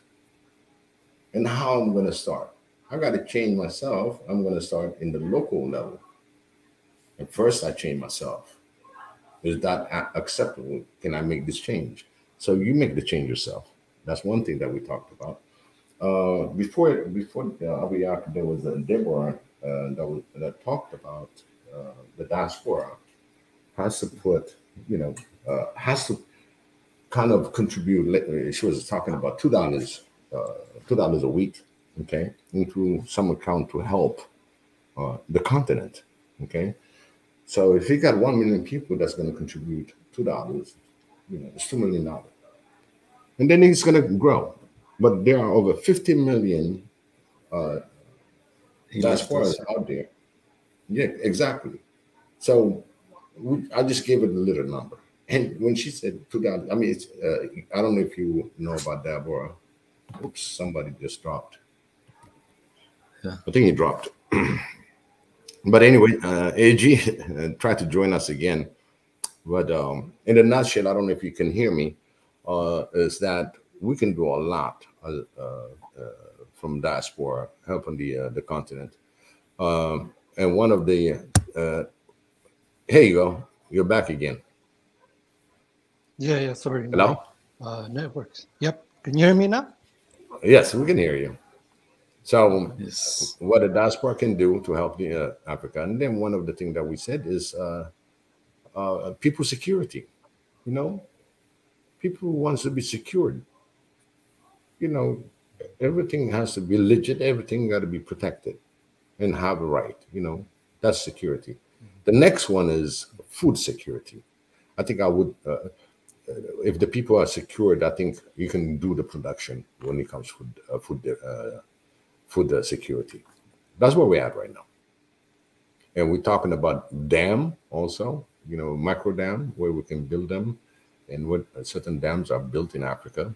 And then overall, I said, Africa is underpopulated. We got a big continent.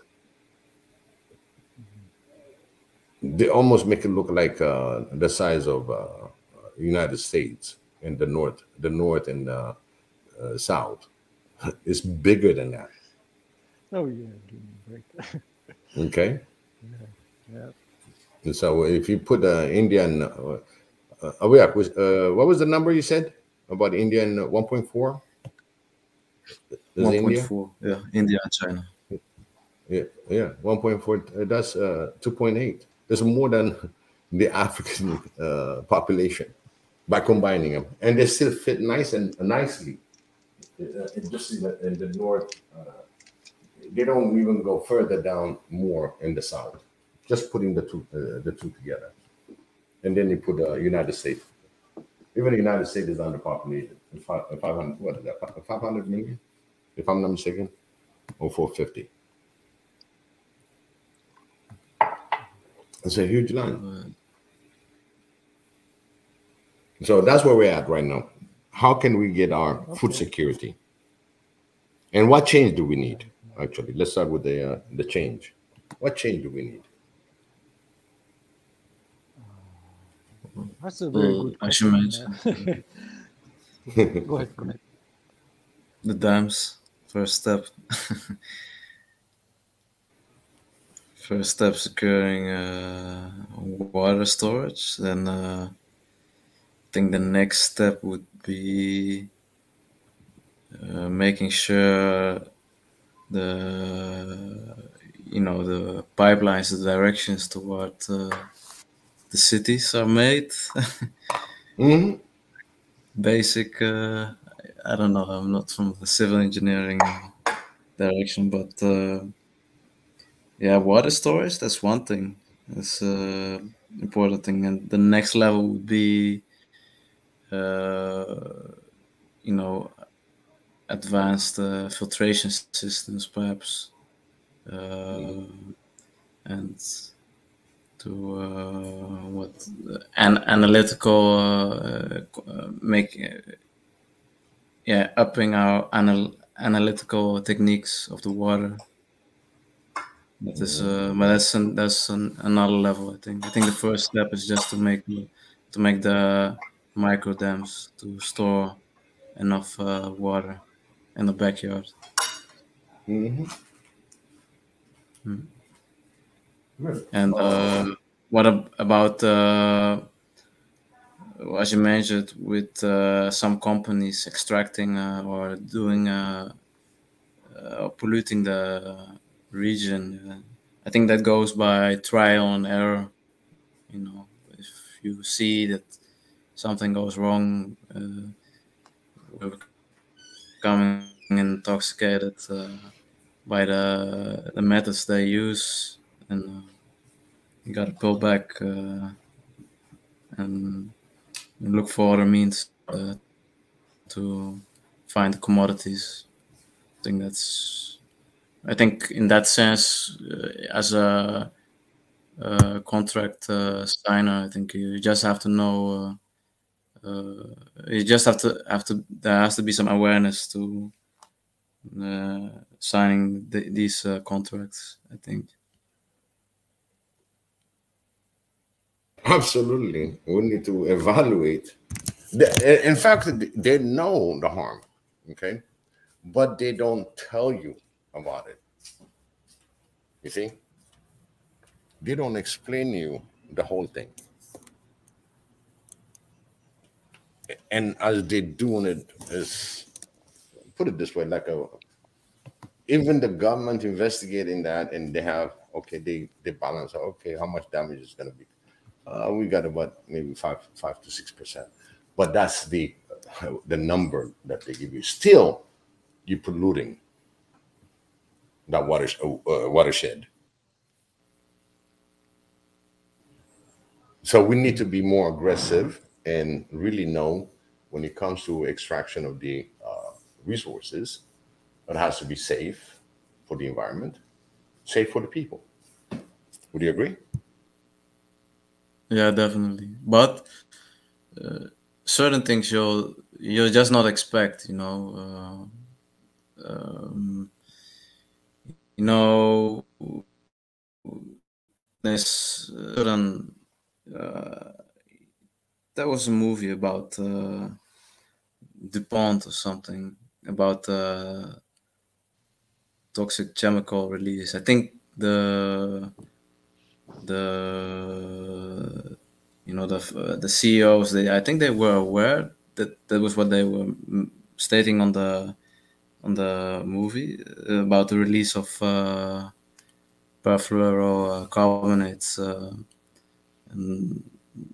but I think they didn't. It's hard to say if they know the damage still it would leave out, because certain things you just have to experience before you can really weigh up to cancel down or tone down this industrial activity. You know, this you know, in Holland there was this thing about companies that releases perfluorocarbonates, but they already had made a law. They knew at some point that it was damaging, but they made a law and they say don't release so much. But then later on they knew that they had that the minimum tolerance they accepted was too high still. So they say only some nanograms per liter is allowed now, and you know, it takes years. It took some years to come up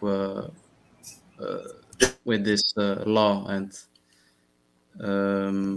you know, you don't want to miss out on the industrial productivity, so you gotta weigh in, I think.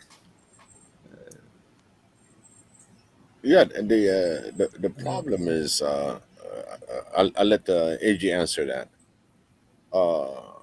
The cause and effect and the extraction of those things, and what is the long-term damage, what is the short-term damage, all that. When it comes to certain to Western country, they still get psyched within their own laws. They still get misled. And some of the information, once it reaches like Flint, Michigan, the way the water jet was polluted, okay, that was there. Nobody wanted to talk about it. Then eventually, when they caught up with it, there was a lot of corruption behind it. And so, how you see it, EG, right? Yeah, AG. Yeah. So I absolutely agree with the comment made earlier about weighing in when it comes to industrialization, because we can learn from them, from the Westerners, and how it really ravaged the planet, and it still continues to do so. And looking at it, so historically, it has progressed from like the early farmings to that, and now the information age has reached its peak, and we're looking at more of highly technological advancements, where you have all the other things. So necessarily, we don't have to go through the same process, because of course, there are certain aspects that are needed when it comes to industrialization, but not each country in Africa has to follow that. Let's say there are more industrialized countries like in the West, and there are some parts that are trying to go that route, but in my opinion... AG, we can barely hear you. Just went down on voice. Sorry about that. Oh, okay. That's all right. Now we can hear you. Yeah, we can hear you now. Oh, you can hear me? Okay. Yeah, we can hear you now. Okay, so what I was trying to reiterate is we don't have to really go we don't have to go through the same process that the Western countries went through and try to go, you know, being industrialized first, and then we can just pick it up from the where it is right now, because as long as there are countries in Africa that have developed when it comes to industrializations, they can pretty much be those providers. And then there are countries that are still, you know, good at the farming and the other aspects, and they're so we can. That's why the unity of the all Africans is a must.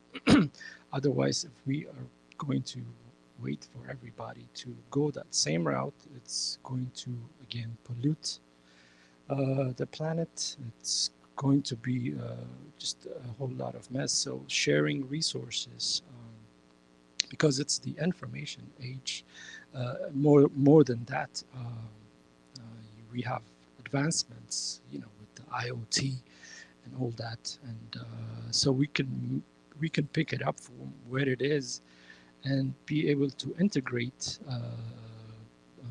you know, resources using these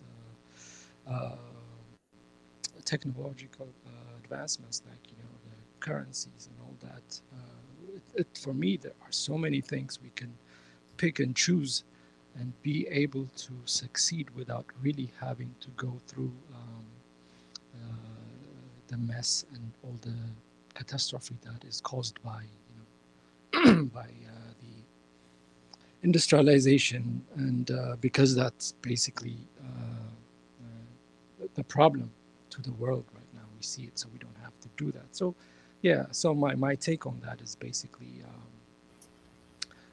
just we don't have to, like, there are nations in the eastern part of Africa, like, you know, that you don't have to, like, it's not suitable for farming, like Somalia or some part of, so it's, if it's desert and stuff, but there might be that some other resources, like you have, you can do the solar energy usage, and so basically pull out what a specific region can contribute in that sense, and be able to you know, share these resources for the common benefit. So that's why even for the better of the planet, it's a must that Africa unites in this way, first and foremost economically, and security for sure. I agree with you, Biggie. Food security, true, but unless we address the issue of localizing these and empowering local farmers and all that, if we are going to buy food from elsewhere, and, you know, and all those things, it's going to still be in the same. We're going to continue to go on the same loop. These are the things that are used against Africans. So so the problem itself kind of leads to more cooperation of Africans, not just in the continent, but all over. You have, at this time and age, I think everybody knows, understands, and agrees with the fact that there's no other way than just to stick together. I'm talking about all over the world. The experience of Africans anywhere is similar. So by coming together, I think we know that's the greatest benefit. So that's what I can say. Yeah, one thing that I would throw in here, since it's a diaspora talk, you know, always there's a diaspora issues and things, right? What, for me, the way I want to see is a focused diaspora. A focused meaning career-wise, what you do on your profession. Now we're talking about food security. And within food security and as well industrialization, how can the diaspora help in these sectors? How would you match the expertise that's needed for the continent? Or put it in another sense, how can we get them to engage at that level? Okay, so that's a very good question. It's one of those things where you have to just keep on brainstorm and trying to come up with some ideas here and there. However, the solution is with each and every one of us. The knowledge that Africans have all over is so powerful. The question is, the real question is, how are we going to extract such things? We might pool the data as far as what is needed, as far as to go about developing the nation, the continents, with industries and all that. So if we look at, I mean, we can just start off with what we have and what we don't have, and figure that out. And so in my opinion, I don't think there is a lot that we don't have. But there might be things that we need to build as far as, how to share such resources, along the way. So having said that, it's also an individual approach that each and every one of us now understand that it's a responsibility because of what we have experiencing, and will experience. So if I say that much, then what next is the question, right? Yeah, what do you call it? Funneling the diaspora expertise and as well the finance, the understanding with each state to really have such expert panel from the diaspora. What is focused work, not the political part. The political part gets a little bit distorted and you get lost in there. But if you really have in the making of a dam, okay, this is getting done, or on the agriculture, this is getting done. Do we have anybody that can really look at it from industrial aspect of it, and if anybody has the expertise and people that are really who have a highly educated and highly professional in several part of what Africa needs. For me, is the funneling it. Is funneling the big brother. Put it that way, the big brother that can really help a younger brother out in Africa, and that can be the whole state, that can be the whole continent, where they're going to have a common goal.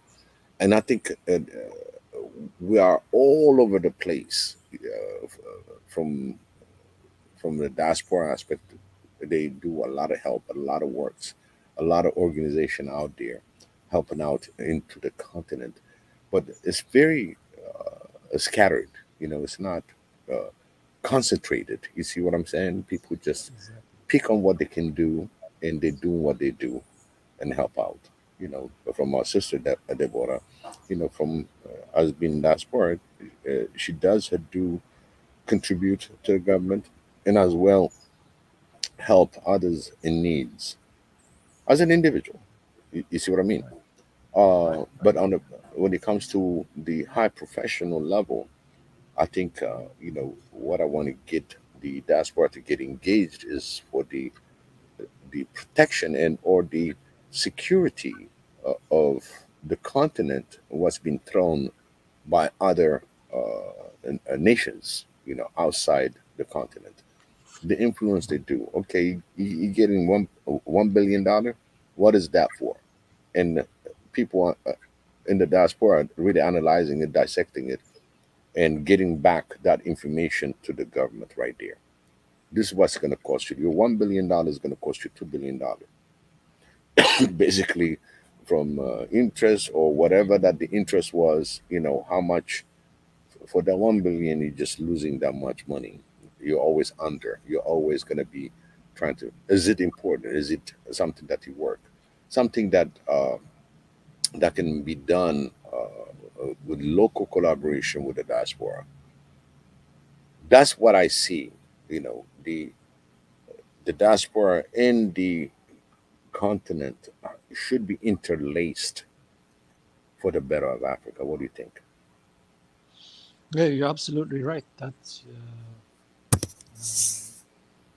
so accurate that I can't add anything to it. And the big question is how, because there's so many constraints when it comes to that. So I'll have to go back to what I kind of said earlier, like really understanding where we're at with the world development. And so we can make use of technology, really. We can make apps. But these, not really relying on the technology, but Africans here, we have this community-based approach. So you could start off with small communities that could, I'm talking about in diaspora as well, that could that could be bundled up in that regard, and somehow be able to communicate with somehow the African folks, and be able to communicate that way and be able to share resources such, because again there are so many. If you look at how we could use these technologies, there's so many things out there that we can use. Everybody has a cell phone these days. Everyone has a smartphone, a computer on their hands, and a network connection, and they can use apps and have all sort of things. So, and then as long as there is commitment in being able to integrate in community-based, so some folks can really contribute that way, and then yeah, I agree with you. Getting into the political aspects is not as productive because of how things are, and I'll leave it as such. Right. But in other aspects, but going down that road as well might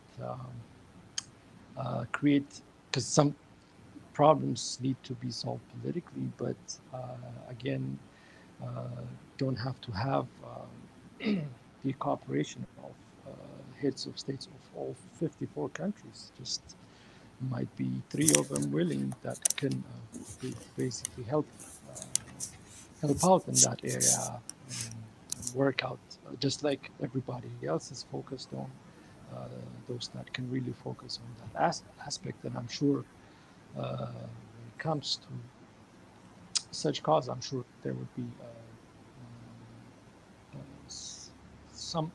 someone who would be willing to volunteer in that aspect, because it's such work that can really make a change, other than just thinking, oh, we got to make the heads of states accountable 100%. That's like a forever job. That's homework given, like that's an endless homework. So that's a difficult route, but Right.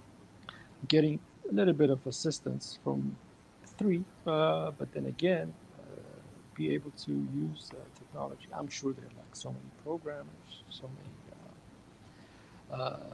talented folks that can make these things happen for us.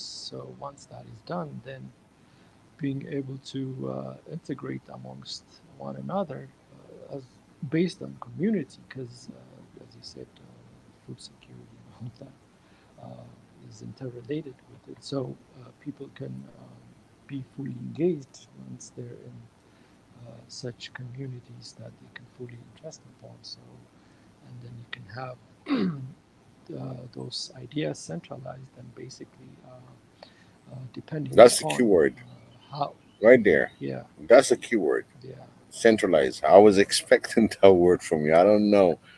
That keyword, centralized. Okay. Centralized. So I'm gonna spin that out, okay, to Aboyak. You see there? Yes, yes. If you follow on when he said centralized, one thing that's centralized that we know is AU.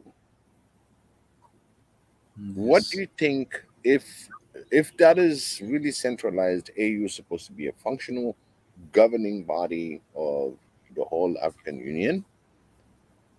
Would they be efficient to invite on their specific need, okay, and to invite the diaspora to help on those non-security, okay, not in the security aspect of it, but on the advancement of technology, advancement of industrialism? Do you think they should be playing more role since we're talking Oh, about centralization? oh, definitely.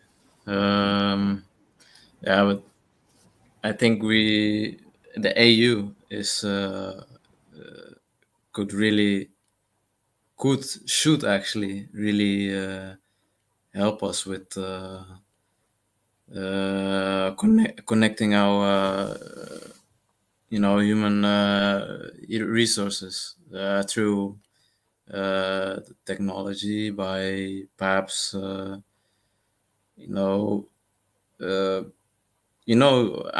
I'm sure you're aware with LinkedIn. I think everybody is aware with this web page. If we have like for Africa this kind of thing, then you can just do a quick search, and they have an expert. He's from Africa. He knows something about. He has some skills on dam working. In that sense, the AU should actually think about this, about establishing such networks. I think you would agree with me, Biggie. Absolutely.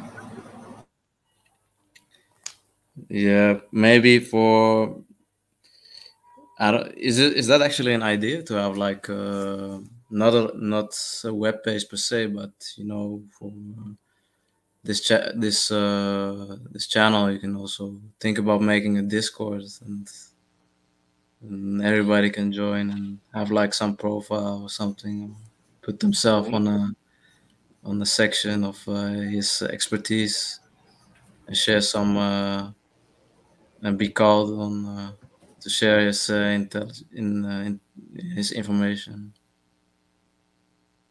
But, And at the same time, if you notice that you mentioned Lincoln, all the professionals and all that gather and put the idea, they are putting a lot of information out there to the world, that you can really pick certain knowledge and you can literally contact these people and make whatever that you want to make out of your programs. You see what I mean?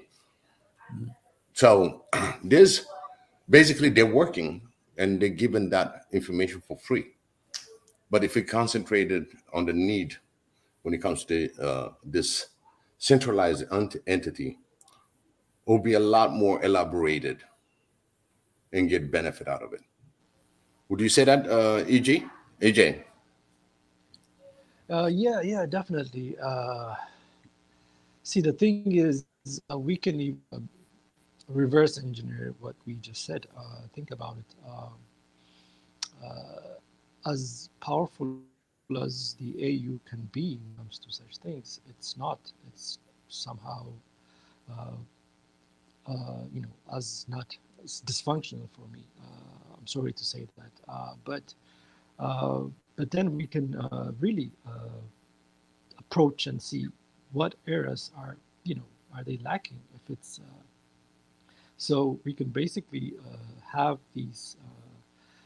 Think of it as a module and be able to cater to that need, because there are certain things that that is hard for these heads of states or for the governments to achieve because of the pressures they have, and we can't wait for that to be fixed because things have to be done. So that has to be brought down to the grassroots level and be worked on. And uh, as long as that module is properly organized, just like what we talked about earlier, and has everybody engaged in it, then it will alleviate the pressure from the AU as well. And then, uh, things that they cannot. And there are things they can do as far as politically, and with making the laws and all that. So it will be somehow, working hand in hand with our organization, as long as there's an honest approach to this problem. So that's my take. But definitely, when it comes to, let me give you an example. So if we say we need such technology or this and that, I mean, if we have the resources, we know, and we have the people to make it, but we got to be able to have the laws passed among the continent so they can be implemented. So there has to be laws. So then they can, step in and help in that way. But then actually doing it, they cannot do it at the micro level because of, the reasons I mentioned earlier. So it's more of first starting it at what we're doing, the grassroots level, and picking out what problems we want to work on as priority, and then what this big organization, because centralization is very important, and see what they need to be done from then. So when you cross these two lists, you'll find something that that is dynamic and can really make a change in a short period of time. And that would be a good motivation for others to get involved from the diaspora. That gives opportunity. There will be key factors and milestone achieved, and that would actually encourage for others to join. There's a lot like us now doing this One Africa. We're all volunteers, and we're all trying to bring information and bring in different people to come into in the panel to discuss everything, nothing left. Okay, we might have some more that we need to discuss in certain entity, but right now, from since this is a diaspora talk, and at the same time, what diaspora can be really interlaced into the continent decision making. Really, when it comes to technologies, we got people that you know from doctors in different field, experts, brain surgeons, heart transplant, name it.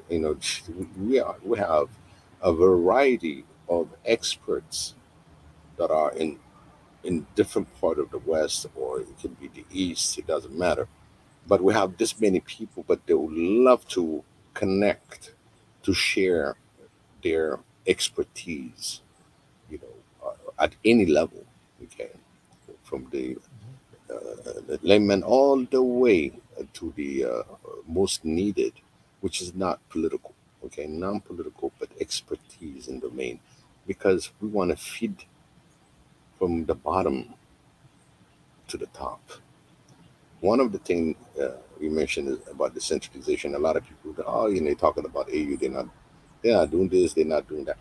But there's a lot of things that they put out in there. But again, it's a program. They run it this much. They're gonna wait until everybody comes. That means you got all these head of states that's gonna be signing for it, like trade, the free trade agreement, for example. It took a while to get it signed. Okay, there was certain information that Africans cannot, other than the IMF, World Bank, whatever that they assign you. There was another bill that passed through the AU. Uh, you get a $1 billion, then you can go to $1 trillion, something like that. And it was signed in Addis in Ethiopia. So there are programs that's been out there, but now it's how to get this centralized entity and become really the African Union that it's supposed to be. Because there's certain things that are controversy, because now remember, now you got 54 state gathering, and they have it once a year where they bring all the projects in, they discuss on what is needed. And one of the things that has been mentioned is that as an organization of AU, we should have our own platform. It seems like they heard us on our discussion here because we got Triangle. I don't know if you know anything about Triangle, AG or Abiyak. Oh no. Yeah, I followed it.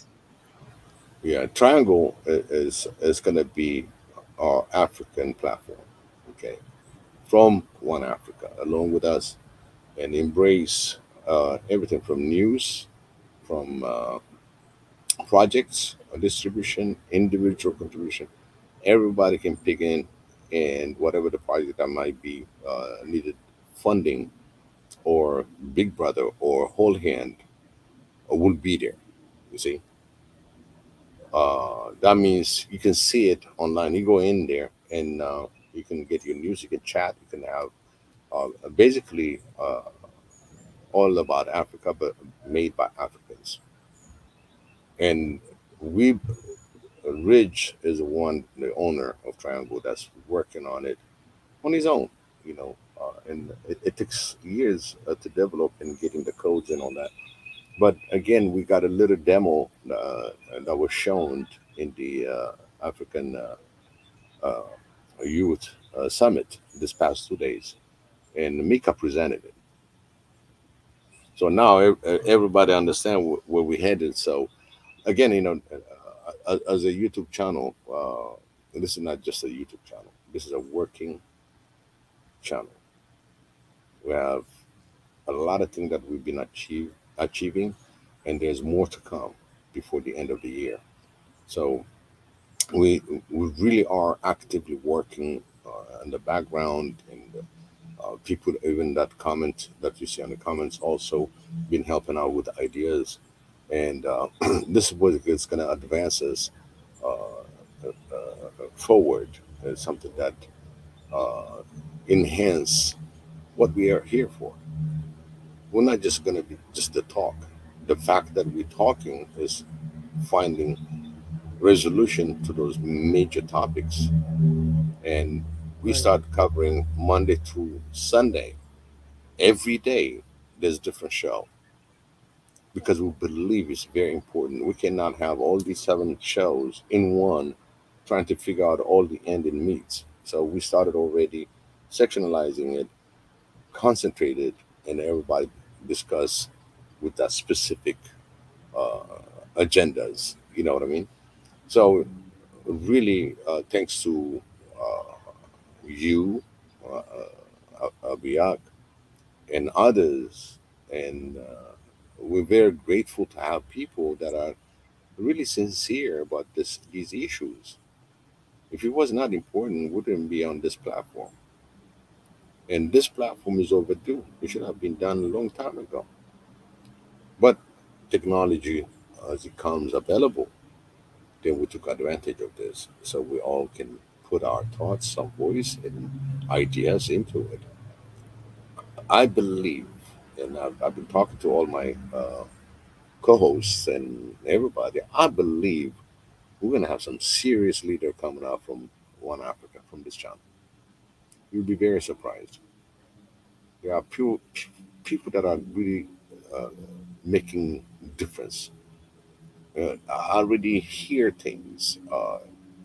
Well, we were talking about it, and this was One Africa topic, but it became a, a sensation. It became something important. Certain leaders they'll be mentioning those things randomly.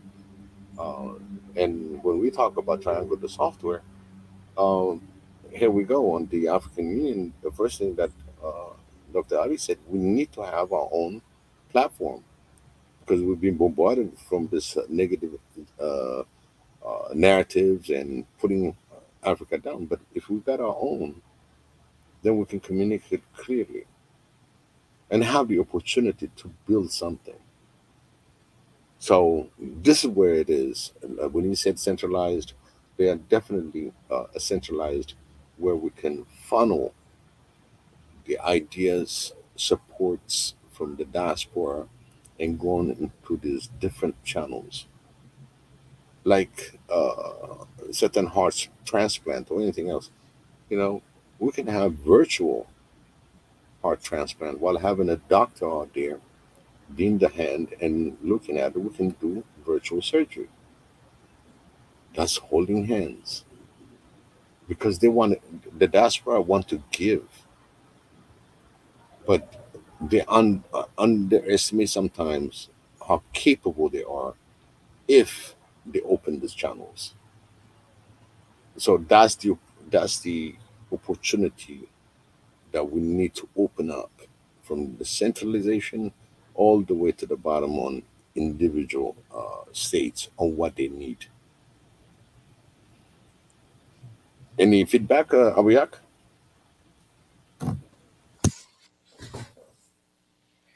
Uh, yeah, I fully agree with what you say. Uh, it's quite a lot what you have said. So yeah, I have to process things, so it takes some time to give a response. Absolutely. I just put you on the spot. It's all right. It's all good. How about you, AJ? No, yeah, because I have to go and check out. I mean, I knew about the summit, but I don't really check the contents of it. So definitely have to look into it. So I'm so happy that such things are, have been worked because I mean it's important to have your own platform and be able to properly use it as much as you want to. And besides, it's like it's all about interfacing one another. This room, you guys do a wonderful job. I try to come around and listen and participate and all that. I mean, it's so inspiring, especially most are like young. I'm not. I don't know if I consider myself young, but I would like to be. But I'm young at heart, anyways. But this is coming from the young generations. It's from the young generation. So what it means is this is. The young generation because all these things that were that were all the pressure is not really working. The young is once the young is has awakened and that's it, game over. So at the same time, They're engaging. Such thing, right? Yeah, big time. And it's really encouraging and inspiring as well.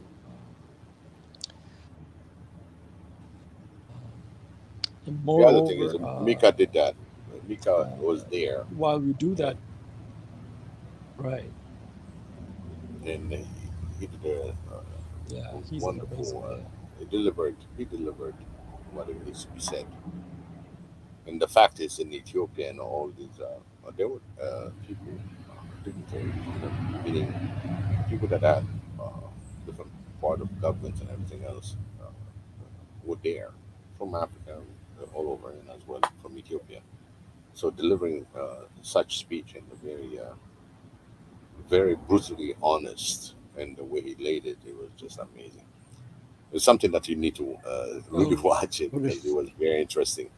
Very interesting. I mean, it's just amazing.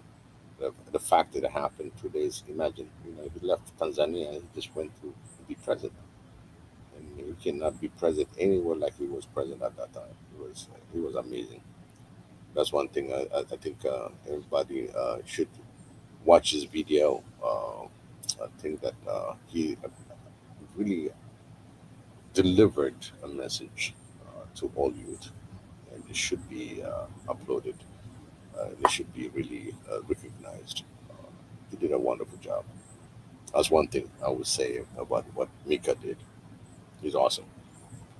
So we need really a lot of Mikas uh, that can collaborate uh, with each other and make a better Africa. You cannot say it any better. The key word for today is centralize. And centralize, have our say, and interlace the diaspora with the continent. Correct. Go ahead. You were saying something, AJ. Expand. Go ahead. So sorry, I didn't mean to cut you off. No. Go ahead. No, I said go ahead. And be able to expand on the definition of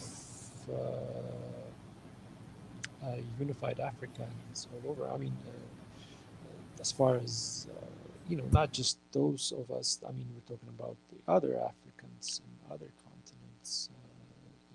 So everybody should be able to will integrate as long as the proper platforms are laid out in such a way that because the experience, because we can definitely learn from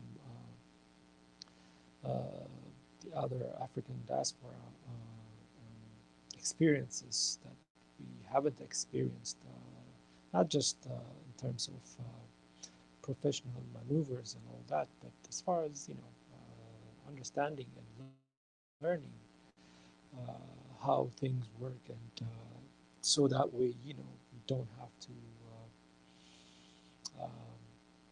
go through some routes that are really costly, and basically so in that sense what I'm talking about the whole of Africans, African Americans, or in the islands, and everybody. So that should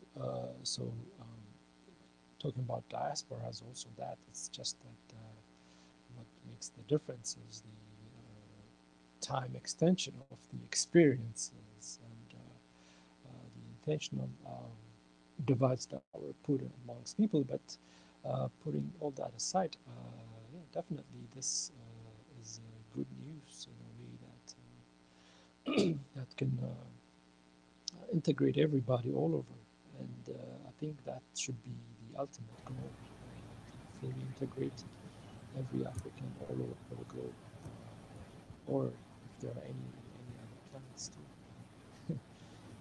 Yeah, I got subway group of learning.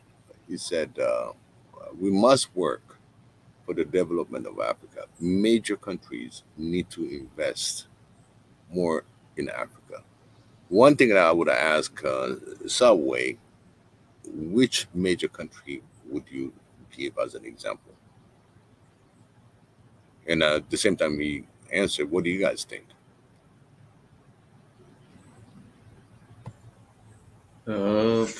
I think major countries need it. I think everybody wants a piece of Africa, so for its resources anyway. So there's a lot of win to have by working with Africa. It's just that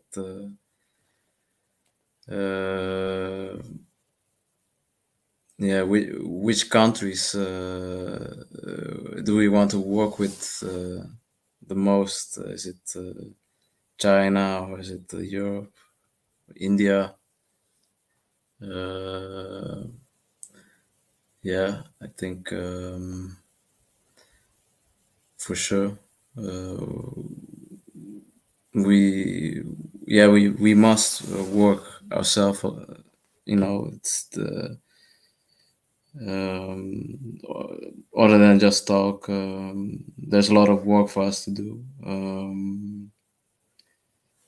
Yeah, I think everybody wants to invest in Africa because there's a lot of win to gain from it. So, yeah, I don't know if that answers Subway, but Yeah, one of the thing that is a major country. I hope is within the African continent, or if you can clarify that again, Subway Group. Can you clarify which major country needs to invest more in Africa? If you can elaborate that, and then he's got a second question where it says, guys, what's your thought on Chinese company and governments capturing Africa and its governments? AJ, would you take that one? Okay, sure. So, which country? I mean, the Chinese companies are basically have done a lot than any Western had promised for decades and decades, and not do anything but bring about other issues. So, if you had to compare it with with the Western and other countries, then definitely the Chinese are very helpful in a way that there aren't that much constraints to their assistance or developmental aids. However, that's not to say that it's the best thing that ever happened to Africa, or that there might not be any caveats to it. There will be. Just like any country has its own interest. However, the interest of, as long as, but how I see that situation, or that this question is, uh, when it comes to infrastructure, I mean, there has been great things that were done because of the involvement of the Chinese or whatever countries helped. I don't have the data. However, every now and then you see reports of abuse, mismanagement of resources, and all that to the locals of the Africans. So if you look at it from the government level, it seems like all nice and hunky dory, and but at the ground level there are some issues, and I don't know if it's because of the lack of regulation amongst the governments of the Chinese or the whatever. I don't know, or if it's intentional or part of the game, giving them. So these are some of the drawbacks with this. So as long as we have a plan uh, into how we can reduce, contain, or be able to isolate such drawbacks is very important, because if we cannot contain them, then if they cannot be contained, or they could overspill, then that's a problem. So now we can say, oh, this aid is not good for us. But if we can engage, if they can be engaged, or if they cannot be engaged, and this is due to the lack of the local government, or the heads of state not saying anything because they feel, they feel pressure, or they they can't do anything about it, again, that's a problem. So really, it becomes more of an individual or a case-by-case scenario. However, but one thing we know is we know which countries that we shouldn't work with. That's a good thing. But countries like China or some of India or whatever, even though they have their own interest, I don't think we cannot contain them, or have we tried to contain them with laws, policies. So basically, it all comes down to having a functional. Again, this can be a good question of transitioning ideas between states or countries and the Union, African Union. So if countries cannot do anything about these problems that are caused by these foreign companies, from Chinese or whatever, then it's definitely something that the AU can step in and then be able to fix that at that level. Because at the end of the day, it's everything is a give and take. Cooperation is a compromise. Anyways, there are things we need, but then again, we don't have to ravage the lands and the resources in the long term. So really, it comes down to are we willing to tackle these problems that we are experiencing with such corporations at a government level, and be able to draw laws and regulations to kind of restrict such abuses. But if there's no willingness to again from these governmental bodies of Africans, then it becomes a huge problem, and it's So an idea that I threw that quite a while ago. Yeah, quite a while ago, I put an information where I voiced it out, and that is accountability. Okay, when it comes to any, for me, in my opinion, whenever there's a foreign entity that's going to enter the country and does whatever infrastructures or any investment that they come in with, I think they should have the local of that native, like a project manager, that is an umbrella under an oversight committee that's going to overlook on all the investment that are within the country. So you come in and you want to, let's say, take Dubai, for example. If you go and do some investment in Dubai or any other countries in those areas, the first person that you have to have is a local person. So the local person that is working on these kind of level of projects, okay, whatever the projects are, don't you think they should be in charge also when it comes to the abuses on things that they see, and report it to the oversight committee that's been assigned and to oversee what's going on? What do you think about that, Aboyak? Yeah, that's definitely smart idea, but then again, I don't know if there's gonna be a local person out there that has enough expertise to understand what the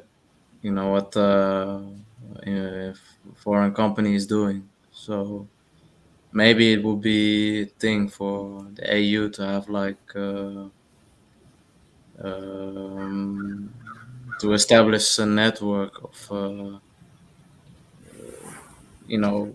Pan-Africans or Africans that all have some kind of expertise to be put out there somewhere else. Is that not Is that not something? Yeah, I think even when they do any investment, okay, uh, most of the like mining or infrastructure and everything else, and they come in on behalf of the Chinese government, definitely something is signed between the state and whichever department that is. They're going to be signing some agreement. And what I'm saying is, when they come in, there's always a project manager that's available. You don't have to be the expert on how they take it out, on how they do it, but at least you'll have the direction. This is how they're going to build it. This is how they're going to extract it. This is how they're going to be doing it. These are major components. Then what's happening is they also abuse the system once they are on the ground. They got their own runners, they got their own things, and then physically abuse the laborers, the workers. But if they have somebody that's running the project along with them, I think that would change the dynamic. What do you think, AG? Uh, yes, that's. I think that's a question that kind of puts our focus more on efficiency. How can we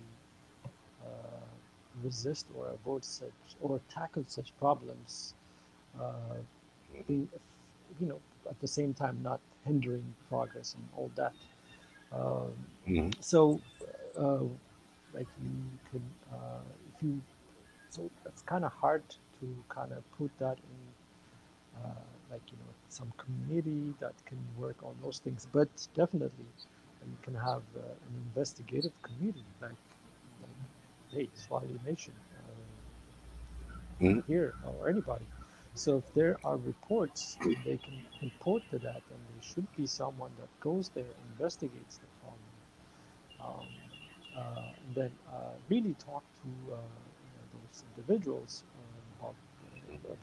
these allegations, and then bring the report to again back to the central idea to the African Union or whatever, and then at that level, then it could be addressed. So it could be more effectively done than to go through a committee that is um, that's aligned with the government and all that. So maybe an investigative committee is the best option, in my opinion. That could, as soon as such things are heard or they come about, is just being able to investigate. Uh, then be able to pull out all the facts and the data need to be examined, and then at that point, then if there are agreements between the two nations that really that bans such practices, then yeah, you can go back and challenge whoever country is making these things. But if there are no, in my, I think I have a feeling that there's not even covered. They're not even covered by the arguments, and maybe that's where the thing you talked about can help as well to be able to mitigate such agreements at the heads of state level or the government level, and say, oh, this needs to be put in there. Basically, there are the common pillars of they could be like respect the locals, their wildlife, their habitats, and all that thing Hmm. really are protected. So making sure that those things are maybe those things are not to the best interest of these countries, but and they say, oh, if we have this, then we will lose this infrastructure. We need this infrastructure. Even though the locals are dying. So this is being hypocrite. Such thoughts can be really. Right. And I think that's what I was saying, like in Eritrea, for example, uh, it can be NGO, it can be any business entity. Okay, if you're gonna come and work in Eritrea, you have to have the same counterpart project manager that's going to work with you. Okay, you always have someone from the state of Eritrea that's going to be working with these entities. A lot of them refuse because they feel like they've been micromanaged. It was not. It's just the fact that you came in to do that, and this is the timeline that you gave me. This is the timeline you're going to respect, and I have a project manager that's going to learn everything that you're doing, and he represent the state. Any abuse, anything is reported. Believe me, you're not going to abuse nobody in there. You will have you'll be in big trouble. You pack and leave, and then when you pack and leave, okay, everything that you bring in will stay. Everything you bring in, it stays, and the state pays for what they kept. And that's also part of security. Okay. So if that get replicated for me, yes, I'm going to do this. And in fact, in the diaspora, in Washington D.C., they got what you call the minority enterprises, disadvantage owners, like females run companies. So every time this big company comes and work in Washington D.C., they have to go and get the local that's expert on that same matter, and they have to engage them. Okay, the prime cannot move around in Washington D.C. without engaging these CBA holders or DBE, which is the federal, and CBE is going to be the local DC enterprises. Okay, these are business enterprise for disadvantage and minority. That is enforced in Washington D.C.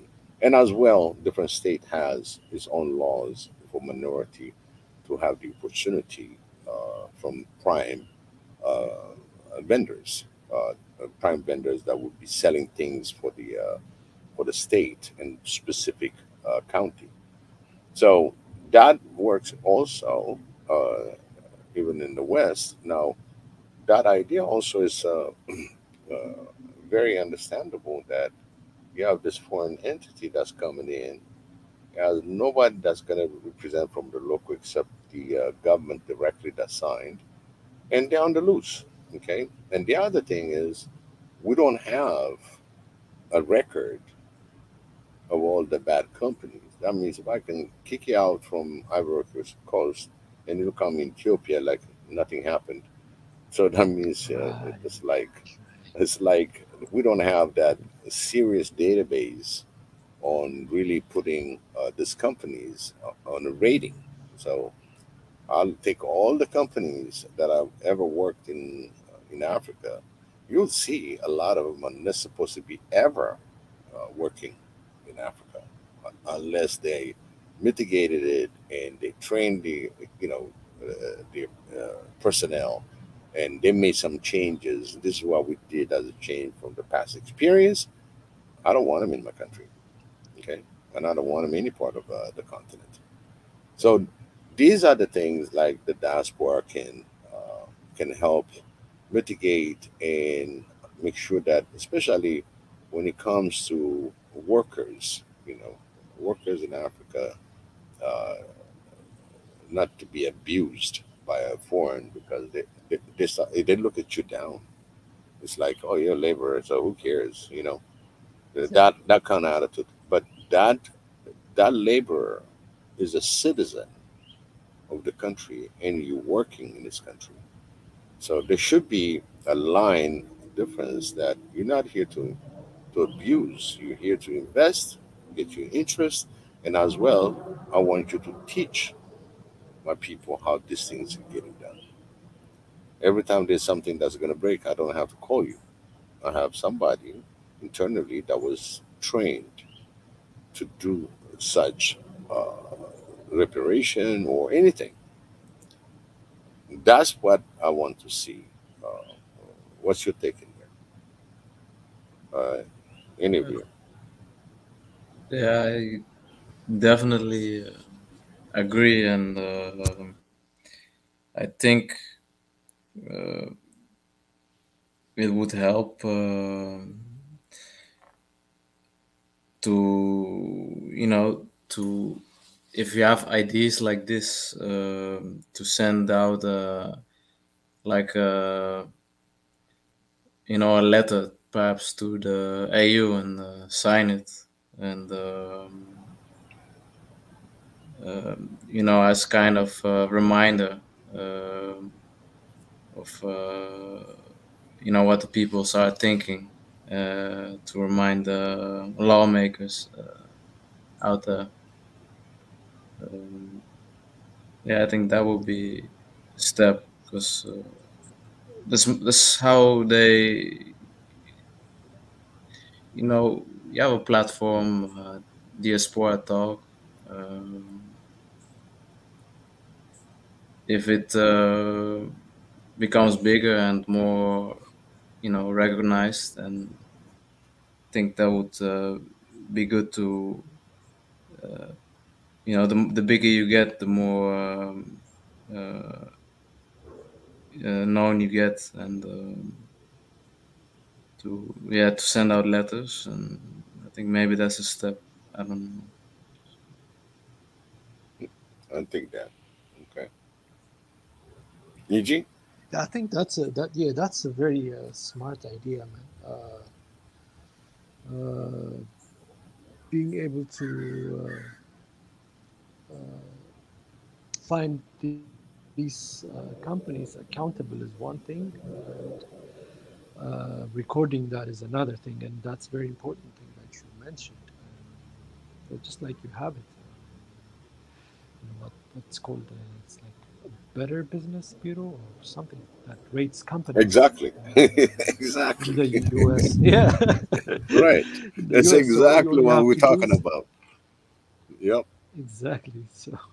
So that same And model replicate can that be through all the states, beneficial. and let them write it the way they want to write it, as long as they got the true guideline. And a lot of the diaspora that experience in the Better Business, we have so many of them that can help out, even to draft that. Definitely. By the way, welcome, Ridge. We got Ridge that joined us. We were talking about you, Ridge, about Triangle. You see the logo? Yeah, I have it right Yeah. here. Yes, I see it. You can see it, right? That's Triangle. He's the one that's working on the software. That is the founder. He's the creator. And Ridge, I don't know if you have it. Is there any way you can share your video, Oh, yeah, of course. the demo? Of course. Yeah, Just there's something. right there. EG didn't see it, so and some people might not see it. No problem.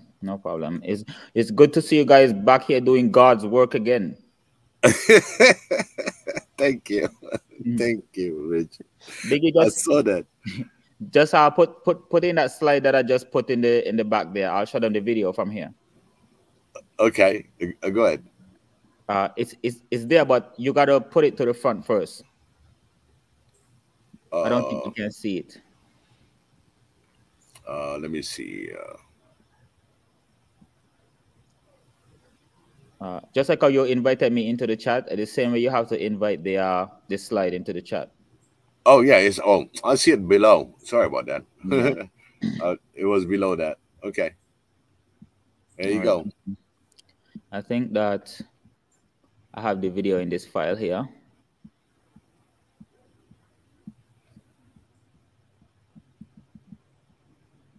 And the video is not here. It doesn't seem like it's here. So what I'm gonna do, I'm gonna play it and I'm gonna share my screen with you guys. You'll be able to see it.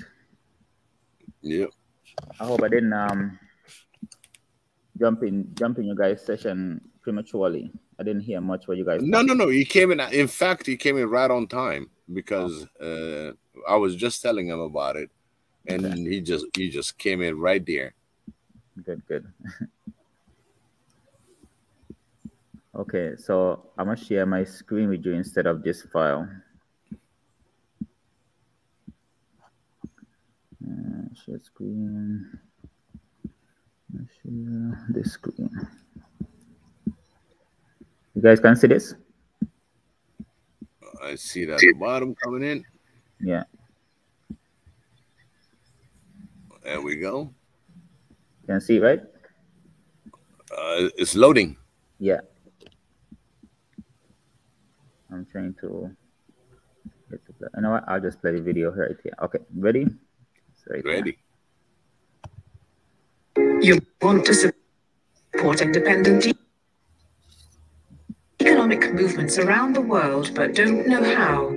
Welcome to Triangle, an independent social economic network right in the palm of your hands. Check on the progress of the projects you are interested in.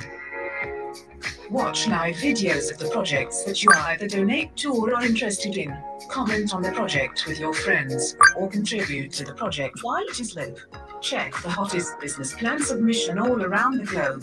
Get an instant update on new business ideas that are submitted through our unique submission system. Upload content about your own business progress. Start a live video to show the world or pictures of your progress. Get personal with people that have contributed to your project and also to the people to whom you have contributed to. Search the globe for all the active projects to see what you might be interested in. Start engaging with the future. Sign up for Triangle.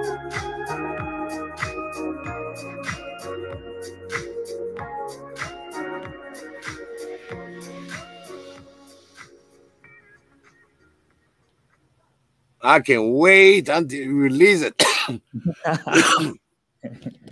We cannot wait. That's what Triangle is, brethren. So, those of you who don't know, if you still have questions, I could answer questions, no problem. Abuyak, you got any question? It seems like AJ just dropped.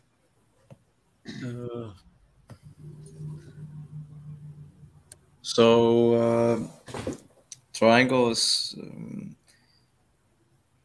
it's like what can I compare it with Facebook or Twitter?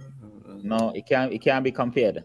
But I'll tell you this: it's a social economic system designed for three purposes only: development, social economics, and intelligent organization. Okay. It's gonna be for building businesses all over the world, but not just building businesses for our people. We'll be able to see the progress of the businesses. We'll be able to upload business ideas so people can contribute financially or even with their skills to your business. We'll be able to, you not just be able to see the project, but you'll be able to see the progress of each project. You will also be able to post job opportunities in businesses if you have it as well. So it's like LinkedIn, Facebook, Instagram, all of them put together as one. Twitter, all of them. But it's nothing like these ones. These ones, they don't have no purpose really, you understand? People are who give those things purpose. This one was built with a purpose. So it's gonna only be for social economics, development, and intelligent organization. You mentioned the element of investing, right? Yes. Okay. You'll be able to. The important part is that if, let's say, I'll give you an example. Let's say I sell cars right now, but what about if I want to open my own car dealership, right? So what I would do, I would make a business idea. I would post the business idea on Triangle for all the other Africans over the world to see it. And if they like my business idea, they can contribute to it, as I said, financially or using their skills. So let's say we need roughly we need $50,000 in order to buy a spot to open a car dealership. $50,000 is a lot of money coming from 5 people. But if it's coming from 10 million people, that's only 50 cents per person, sorry. That's what we're trying to do with Triangle, more like build businesses by getting a little bit from a lot of our people, because we already have the money already. We're just not organized intelligently. That's the problem. So, and then let's say you get the $50,000, you buy that spot. everyone who contributed to that spot could get a notification like Rich bought this spot to build this car dealership, and they'll get progress on how it's going basically. So you have to buy the spot, you have to get the license, you have to start buying cars, you have to start selling cars. All these things are possible to keep people updated with. If we already use these things on other social media networks anyway, it's just for a bunch of nonsense like seeing people's new picture that they posted and all type of crap. We can use it for actual social economics and development. The same technology. So you'll be able to get updates on when I buy the car dealership, get updates on how far the process is going. You can even get videos, drone videos, pictures of the building itself, just like how we showed in the example of the ship going from Brazil to Liberia. You can get all those notifications as well. That's what we are going to do with Triangle. We're going to finish what Marcus Garvey started. Okay. That sounds. I'm stoked.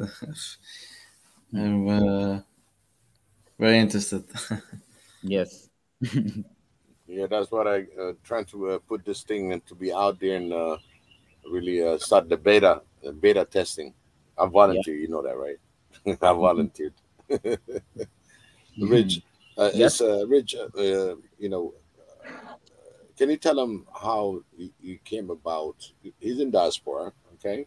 How you came about this idea, and what does it mean for the listeners or people, young people that can listen to you, where you started and how you came about with this idea? So I came to North America in 2011, and before that, I never really came out of the Caribbean.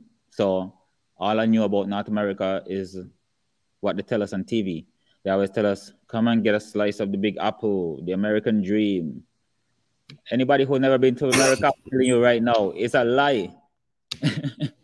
It's a big lie. If you're in Africa right now and you think you're suffering and you think you're coming here to live a good life and get free stuff and everything, it's a big lie. There's not even a public water pipe for a homeless person to get water if they're thirsty. Anyway, so what happened is that I realized that when I came here, I saw my people in the same condition. Everywhere I go, it's the same thing. So when I go to the factory to work, if I get a factory job, it's most black people in the factories working. Then if you go to a high-tech job, it's most white people. I said something's wrong. Something's really, really wrong, you know? So I started observing and absorbing of what's happening. And I asked God, man, I really asked God, I said, what is my purpose? What is my mission here? How can I help this situation? Like, what am I supposed to do? And when I was going to work one day, I had this, about this 7 to 9 second vision in my head. Something came to me and it looked just like the video that I showed you guys. You guys won't believe, but that was 10 years ago. That was 10 years ago. I had that I fell into that trance, and I saw exactly what I showed you guys in that video. And I knew from then, I knew what I had to do. I know there was no turning back. So I studied in school, computer science. I went to school to study computer science to build this thing, because I never knew much about code before that, and only from what I read. And I work on it, I work on it, I work on it, I work on it until I am at this spot that I'm at today. But the most important thing that I think that the reason why I believe in this idea so much is because I realize that our people, we're having an error in perception and an error in perspective. We don't know what's happening in the world. We don't know what's happening. We don't know how we're contributing to it. We don't know anything really. Part of this is a fault of our own, but we have a lot of resistance too. So I created Triangle in order to fix that error in perspective and perception. I created it as a place where where African people can see the consequence of their actions and their inactions. And there are times when one have more consequence than the other, and vice versa. But if we're able to see it then we're able to make a more informed decision when we begin to make decisions as a collective. When we start, and that's the only way you can build back pride in our people, through collective engagement with our problems. Collective engagement with our problems is the only way to build back pride. And that's why I'm building this, because I think that as long as we can fix that error in perspective and perception, and we're able to see the consequences of our actions and our inactions, and we have something built to collect, store, and strategically redistribute our energy as a people, whether that be financial energy, emotional energy, physio energy, plumber energy. If you're a plumber or you're a construction worker, all that energy needs to be collected, stored, and strategically redistributed into the world for our own purposes, and not for giving our energy to people. That's the biggest thing that's missing. We don't have anything to collect, store, and strategically redistribute our energy. And that's this part that triangle will fill. So even though you're in the diaspora, if you're in Germany or something, and you studied engineering, mechanical engineering, and we decide to open a car manufacturing company in Ghana, you as a German engineer will have first bids on whatever jobs is available on Triangle that has to do with engineering, you and whoever else is there. Also, you can contribute to this project financially while you're even looking at it. Then you can get to build your own business, going through the legal processes in order to build that business. But you'll be able to see it. That's the part that's missing for the youths. Then the youths are not going to contribute to solutions that they can't see the effects of. I mean, the attention span is getting shorter and shorter anyway because of these social media stuff. So we have to capture this is to capture their imagination. I need them to see that positive feedback loops are not just to be used when you post a picture and waiting for people to respond and like and share your picture. It can be used for us to build actual organization and build actual businesses on the ground. The same positive feedback loops that they use in social media to keep us on these things forever is the same positive feedback loops can be used in development and an intelligent organization if they're rewarded with seeing where their efforts go to. I hope that explains it. That was great. Really appreciate that, Rich. I know we made you talk about this experience, so I just want to make sure that everybody else that listening for the first time, like AJ didn't see it, Abuyak didn't see it, and one thing that I want to welcome Sanuti. Sanuti, Hi, Biggie. how you doing? Good. How are you? Thank you for joining us. Welcome. Thank you. Thank you. You heard about you know about Ridge anyway. You know about our triangle, right? Yes. I have a few questions actually. I was listening in. Right. Yeah. Go ahead. Yeah, no problem. Okay. I could answer your questions. Okay, thanks, Ridge. So do you this project that you actively working on? Do you have businesses that are actively using it? No, not yet, because I haven't even released it yet. I'm just working with a handful of people to actually get it to a point where I could get the minimum viable product and I could release it the end of this summer. Okay. So if let's say a business, let's say if I open a business somewhere in Africa, for example, and then it's basically, you said you'd be able to see the development of the business. Yeah, I'm going to show you because I know exactly what you're asking. Okay. And I'm glad you asked because this is exactly what's missing. So let me share my screen. Let me see if I could share my screen with you guys again. I'll run you through the whole process. Biggie, I'm trying to share my my keynote slide, but it's not letting me share my keynote slide. Why? It's telling me Chrome has lost permission to capture your screen. Let me see something. Put it on the, on the video to be shared. And then you can take it from there. Okay, no problem. No problem. Actually, I think I might be able to use the slide I was just using. Can you put back that slide in the screen? Okay. I just put it. Okay, good. There you go. You see it? Yeah. So what's your name again? Senoti? Yeah, Senoti, yeah. Senoti, yeah. Mm-hmm. Okay. You just call me Sonu. You can drop the T. Sonu. No problem. That's good. So let's say you want to open a hair salon in Nigeria, right? Mm-hmm. If you look at the top right-hand side, you see new business idea. You see that? Yeah. So if you look at the bottom left-hand side, you see a button there like if Biggie, can you take that wording off the screen? I think it's blocking the bottom part.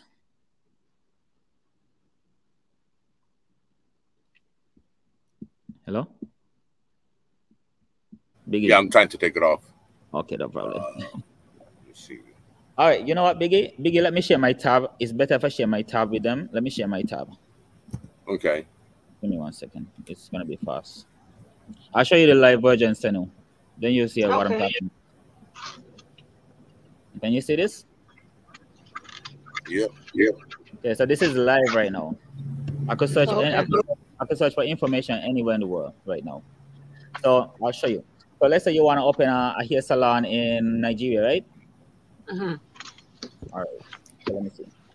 So first, I would like people to come with a business idea, because we're gonna be dealing with people's money, people giving their stuff from the bottom of their heart. We don't want to play with them, right? So I want them to send a business idea. When you send a business idea, this is how you upload it. You go to this bottom left corner here where this button is, and you hit this thing, and it will bring up something like this. These are just placeholders for now, but it will bring up something like this, and then you'll be able to upload your business idea to here by just hitting like this little sign on the left here, the camera sign, and you'll be able to upload your business idea there. Sorry guys, I have somebody come and disturb me. Give me 1 second. How are you, man? Good. You're in the middle of Injera. How are you? Okay, no problem. Guys, so, you see it as it goes live, so go ahead. Okay, let me explain to you guys real fast, and then I'll go. So Senu, you'll be able to upload your business idea here. When you upload the business idea, it will show up on the left here. See this? Who sees this? When I upload a business idea, okay. So when you say business idea, is this an application form that I'm sending it to you to approve if it qualifies, or basically like yes. That? Okay, so and then you would decide. No, it's not an application. It's an actual business idea. Like if you want to. I know. I just said application, but I mean like the business idea. That's what I meant. Sorry, yeah. Yeah, no problem. You send it to this app, and then we'll get it. We can scan it to see like how much you'll need and all those kind of stuff. Because all that's supposed to be in your business idea as well. How much money you need, how much where it's gonna be when you plan to get it, all of those things. And, okay, so I have before you go, so I like, sorry to cut you off, but so is your objective to help fund a business? So our objective is 3 stuff. Basically, development, social economics, and intelligent organization. So yes, we want to help people to develop businesses all over the world, but not just that, develop businesses and be able to show people how effective it is using this globe. Okay, what if somebody doesn't really want, like, let's say let's say if I'm opening a business, I don't really necessarily want help with funding. Let's say I'm just to give you an example, but what I would want is traffic, people to see that business, and also anybody that's interested in maybe expanding on that business or opening, you know, or let's say create a franchise, for example, and then I want to expand different places in Africa. And so I can see that being useful in that sense, but also how do you like how I want to keep certain things private too. I don't want everyone to see everything, how the business is operating, not like certain things you don't want the public to see it. So is this forum where everyone can come and see it, or is there like not everyone can see it. Only people who are involved in building African businesses, basically. Only people who have access to the software will be able to see it. The whole world will be able to see it. Okay. So it's people that are B2B, like business to business, basically, and also if it's just a regular, like obviously they'd have to pay like a membership fee or something like that, or is it just how's that? Or you haven't sorted out that portion yet? Well, I mean, people can feel free to give, you know, and yeah, feel free to give, but the purpose is like right now I'm thinking more about our humanity more than anything else. So you can feel free to give if they want, because I did work hard on this anyway, but I know I can't leave this earth with anything. So why would I hold on to it for nothing? Well, you need funding to maintain it, to pay people to look after it. So I don't think it's a bad thing to ask for funding. No, I mean, of course not. You sometimes, you know, people don't appreciate when you do things and you do it free, or you tell them, okay, it's a platform that you can use, but then they don't really take it serious when they're, you know what I mean? Like they don't appreciate it. So I think it's definitely, yeah. You don't have to charge something ridiculous, but just to get it started. Yeah. But I would love to see an example of one company. Have you recruited or try to ask companies or diasporas that are starting a company in Africa to do like a dummy test, or like have you done that yet or not yet? No, I'm gonna do that by summer end. This is just the beginning. It's not the system is not fully built yet. But see what I'm gonna tell you though. The main purpose is for us to know for us to build businesses and to know where each other's businesses are. So instead of putting your business on Google and all these kind of things, who just push your business to the bottom and put everybody else's business to the top. We have something that's dedicated and built from the bottom up for our businesses solely, but our businesses are as putting our businesses to the front so that we can practice social economics as a people. But it's not only gonna be for that, it's gonna be for journalists, it's gonna be for building businesses, it's gonna be for putting businesses out there, you know, it's gonna be all those things. If you have a monthly Pi asking me monthly subscription, if it does, man, it's just $1, man, probably, because I know if I have 1 million people giving me $1 every month, that's $1 million every month. You know what I mean? So I'm not really into the people, but you can make money from these things, from social media, so many ways, honestly. Yes. Right. So many ways. It's just to get it kickstarted. That's all. But I hope you understand, Seno, because. Yeah, go ahead. I hope you understand, because I know that sometimes it can this looking at this globe here and everything can confuse people, but we need a. I'll tell you like this: we need a space where you can collect, store, and strategically redistribute our energy. It doesn't have to be about money or businesses. It just have to be energy. We need to stop giving our energy to everybody else. Okay. So I have a question for you, another question. If, let's say, you know, the people on this panel, for example, we group together, open a business, start a business, right? So just, is there a way for us to get it to start chatting in there, to get people going? Or is that also kickstart at the end of the summer? I'm just saying, so that people can know for you, at least they know about it, they can start talking about it. Yeah, it's gonna be a great idea what you have, and we need something of our own. We always say that, right? Something of our own, and here's a great idea that you started. You know, we want to know how can we support and get it kick-started. I'm sure there's a lot of us planning to do things in Africa, ideas that we have, business that we want to start, and then use you. Like, we would love to use your platform. I would personally myself, right? Exactly. Yeah. That's what it is. That's what it is. That's exactly what it is. So Myself, right? oh, oops. That's exactly what it is, right? Because that's the problem we're having. Like, as I say, so many of us have businesses and we don't know where each other are.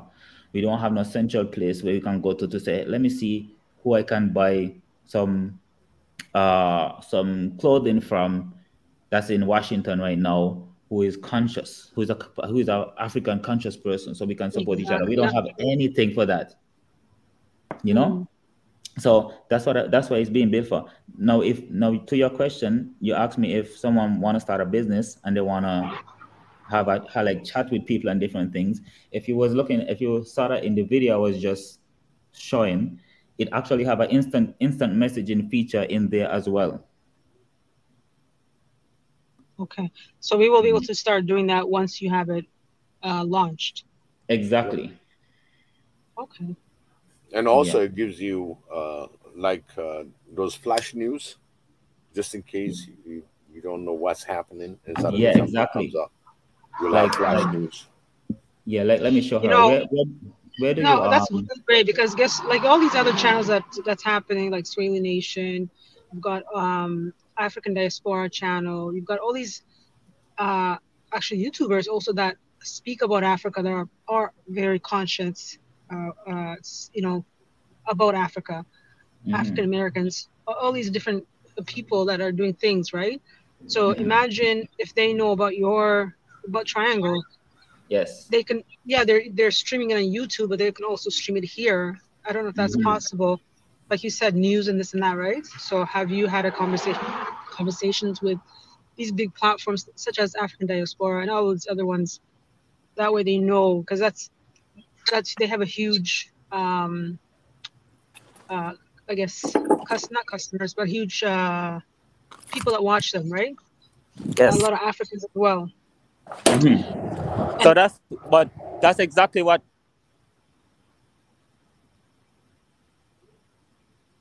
You go ahead. Thank you. I think on the data, because he went on remote. Development. The architect. Yes. Imhotep. The architect. There you go. So I hope I answer all your questions, though. Yeah. One of the thing is on the background, what we're trying to get is in order to accelerate it and have some people that's going to be looking at it 100%, as real professionals, that's going to be rolling it out, because right now it's just a lot of volunteers, a lot of hard workers that we put together for this, like for the code, for the presentation and all that. So at one point, probably just going to put something together. This is our platform. It's going to be our African platform, and helping one another. And like he stated it clearly. So when it comes to that point, again, like sharing it with few of us, it won't be a burden. If it is only by yourself, it's a burden. So trying to get some of this burden out of Ridge workload. He's still working full time. He's still doing this almost every day, day in, day out. It takes a toll. So something that we can help out and get certain things done, so we can get this thing wrapped up and maybe bring it before the summer. But the project is end of summer. But hopefully, we're trying to get it 2022. This was our commitment. But again, we rely on it. We're putting so much pressure on Ridge. So those of you will come with different ideas in the future, very soon, where we can really put Ridge to focus on that rather than having two jobs. Very, very hard. And he's in the West. Yeah, and one more thing, Seno. Mm-hmm. You don't have to have money. You don't have to have a business idea. You don't have to have anything. Just to be here, to be in Triangle.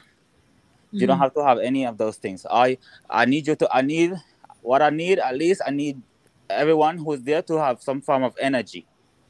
Even if you just talk, even if you're good at speaking and you can motivate people to move further towards these kind of goals. That's all I need. I need energy.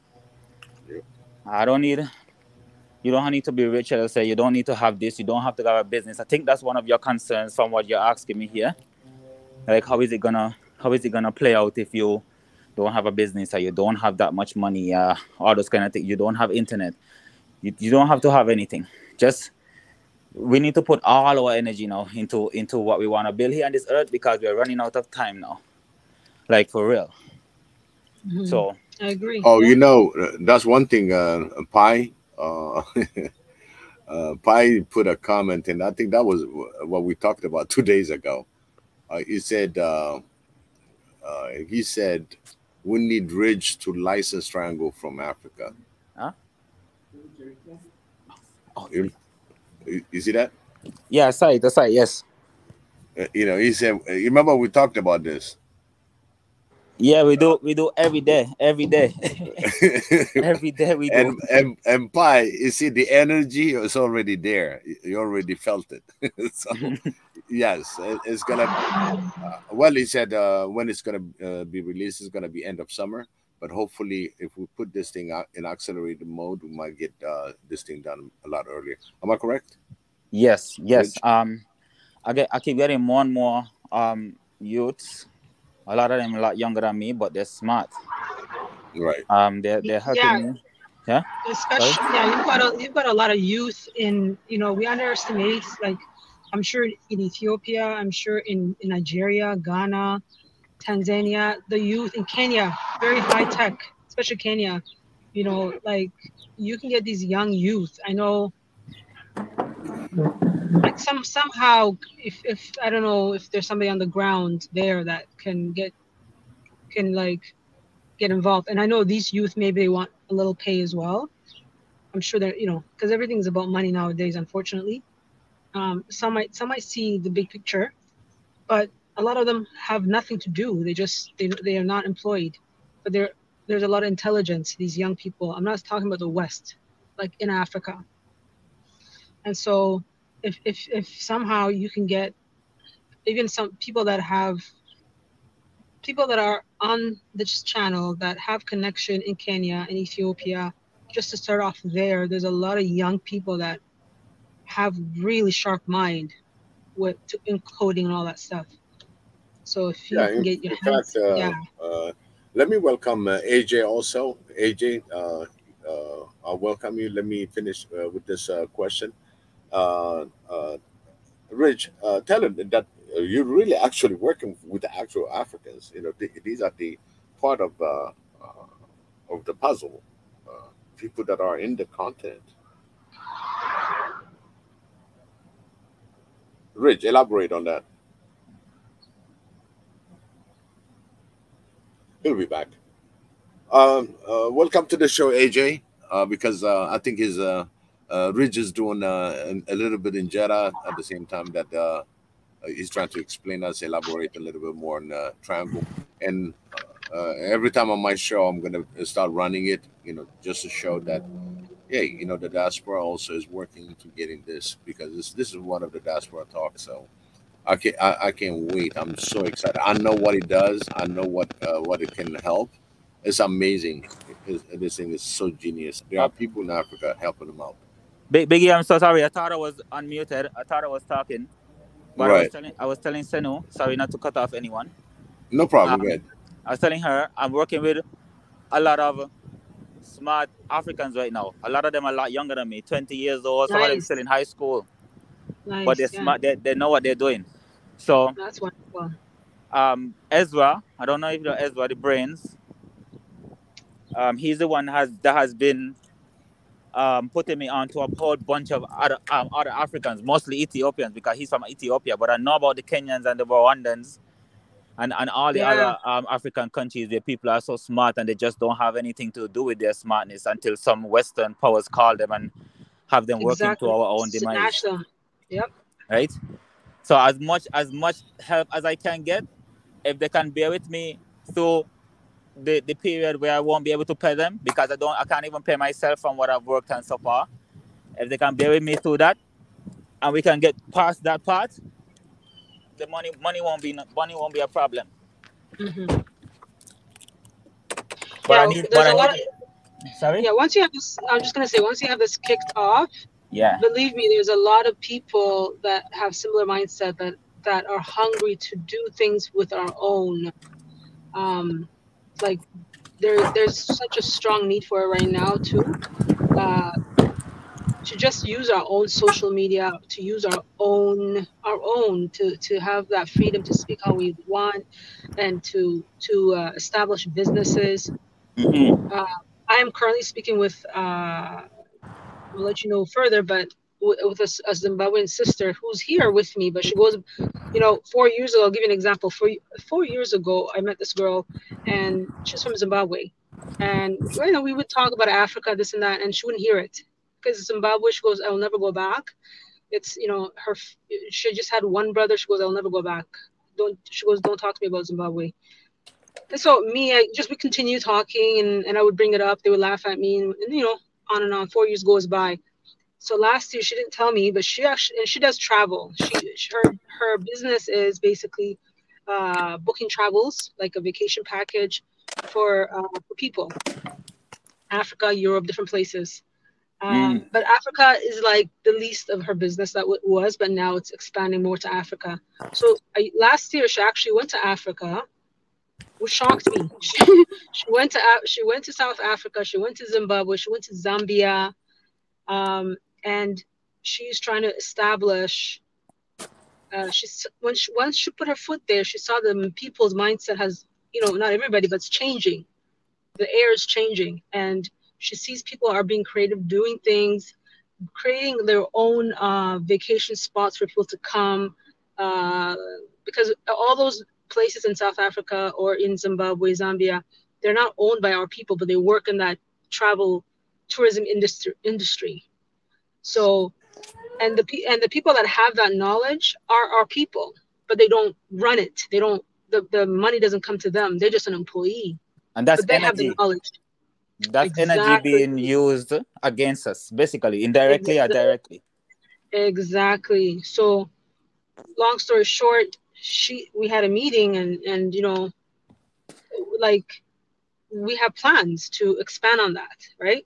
So it's just to show you her mindset. She goes, when I went back, I remember what you telling me these things. I was laughing at you, but I see it now. She gets it, She gets the why are that negative energy that was given to us, whether it's through media, through the newspaper, through different avenues to keep us locked away from our own land. She sees it, she understands it, and I was shocked that she even went. So it's not too late for anybody if you're willing to open your mind. And I think sometimes we talk, we think no one's listening to us, and people are laughing at us, or they're not really. But I think it does sink in. They might be silent, but we're changing people's life when you continue telling people about Africa. Well, I'll tell you this. What was I gonna say? I'm gonna tell you this: is either we participate in the building of a strong, unified Africa, or we're gonna watch it happen and do nothing about it. That's the only two choices. There's no in between now. So, and one of the things that we have to reverse or to get out of our minds is we start wait for people to come and tell us what we have. That's what we're doing all over the world. Everyone is coming to tell us what we have and tell us how we can use it. And when they're done, they employ us and we get 1% of whatever they make from us. Mm-hmm. So that has to be that that's what Triangle is trying to do. We're trying to break that error in perception, because a lot of times the reason why we're not doing anything is because we can't see the effects of what we're not doing. what we're doing, and it has an effect on us. Every one of us, it has an effect on. If something happened to you, if you came to see me at my car dealership and something happened, someone disrespects you, and I do nothing about it, that will affect me as well because I did nothing about it. Right? So it's the same way when people see what we have back in the Caribbean and those places. They come and they see we have nice beaches. They come and they buy 10 jet skis, charge you $80 every $80 every half an hour for that. And we're there sitting down working for them while the ocean is ours. That's what I'm talking. That's what I'm talking about. So that's what. I want to welcome AJ. If I'm you so guys sorry, don't Biggie. mind, he'll be sitting. I'm No, it's okay. No, he's probably got a question. Yes, AJ, welcome to the show. Yeah. Thank you, Biggie. And Ridge, that's wonderful. I mean, it's really exciting to see something like this being launched. We all have different questions and all that, but I just want to say that's an amazing thing you're doing, not just because of because it's just a software to use, but it's it is a big thing and it could get bigger. And so my question actually is regarding that scalability and and how that can grow large and be able to encompass all Africans all over the world and be able to fully communicate as well as integrate, share resources and go in that route and everything. So of course membership and all, I mean, doesn't have to be 100% to be launched. I agree, but there's especially our priorities, like I think are like security and all other things that we think are should come along with it. So those things I think should be addressed first in my opinion. But my question is scalability. How big can it go, being secured at the same time for people to really put out their information, like they say, a business idea or any other idea, and not have their ideas being taken away and rebuilt somewhere, and those kind of things. And well, as far thank as you so much. how Okay. Go ahead. No, you go ahead. You go ahead. Finish. No, I'm done. I mean, that's the first Okay. thing. So I was gonna say thank you so much and sorry for taking your time just now. How we're gonna do that, right? Is that we want to also not just build on the internet on Triangle, but also build on the ground as well. So not everything we want in the cloud or online on the internet for everyone to see. So we're gonna have to build like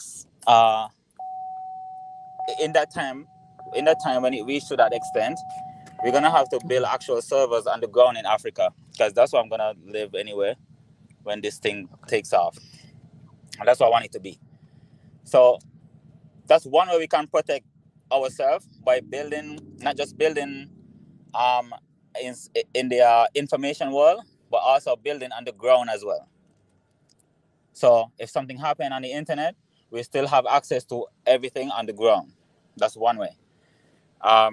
Second, no internet company is ever 100% protected. It's never like that. So usually a computer software is as strong, a computer system or any system at all is as strong as the weakest person in that system. Right. So that's why I was saying that you guys don't have to have anything. You don't have to be rich. Like this is we're gonna circumvent that idea that you have to be rich to do something in this world. This is some Eurocentric type of thinking. That's thinking with no purpose. So as I said, you don't have to have anything. You just have to have your energy. Bring your energy. What kind of energy you have? Do you really want to do something here for African people, or you just want to sit down and watch everything happen around you and react to it? I'm doing this so that we can engage with the world instead of just reacting to everything. So that's why I want serious people to be on top there. Not anybody gonna be on top there, and there's gonna be a screening process as well. That's the most I could do when it comes to. That's the most anyone can do when it comes to security. We're gonna be vetting people. You know, that's the most anyone could do when it comes to security. Rather than that, we just leave the rest up to God, because we know all our intentions are pure anyway. And it's based on pure intention. Yes. Pure energy. And one thing that I don't know if the panel, me and Rich talk on the side. We had a lot of conversations, and the most genuine person I can trust. I can really confine things. I mean, he's an extraordinary, really extraordinary person that puts everything before him. He just give it out. Yeah, and again, I'll say it over and over. Anything you need, I know we've been talking about this, but I'm with you, and I trust you. I trust your intention. I even told him, there's certain business entity about it and everything else, but the only thing he wants is just our energy focus. That if we focus to see triangle to happen, no matter how and how it does, and without any stop, all of us should be so excited for this one software that's going to make change in the social fabric of Africans. This thing is made by Africans and launched by Africans and supported by Africans. If this doesn't really bring us in the brink of unity and understand when you use it, you're so proud, it's yours. This is what we want to convey in there. This is yours. It's your work. It's your brother and sisters that are put together and elaborated, and we need to protect it also individually, because this is a future that's really going to change certain things for African. You buy African, you shop African, you do African, you drink, eat Africa. That's all you live in, and that would bring the strength of what we want to see in the African Unite. So it takes a lot.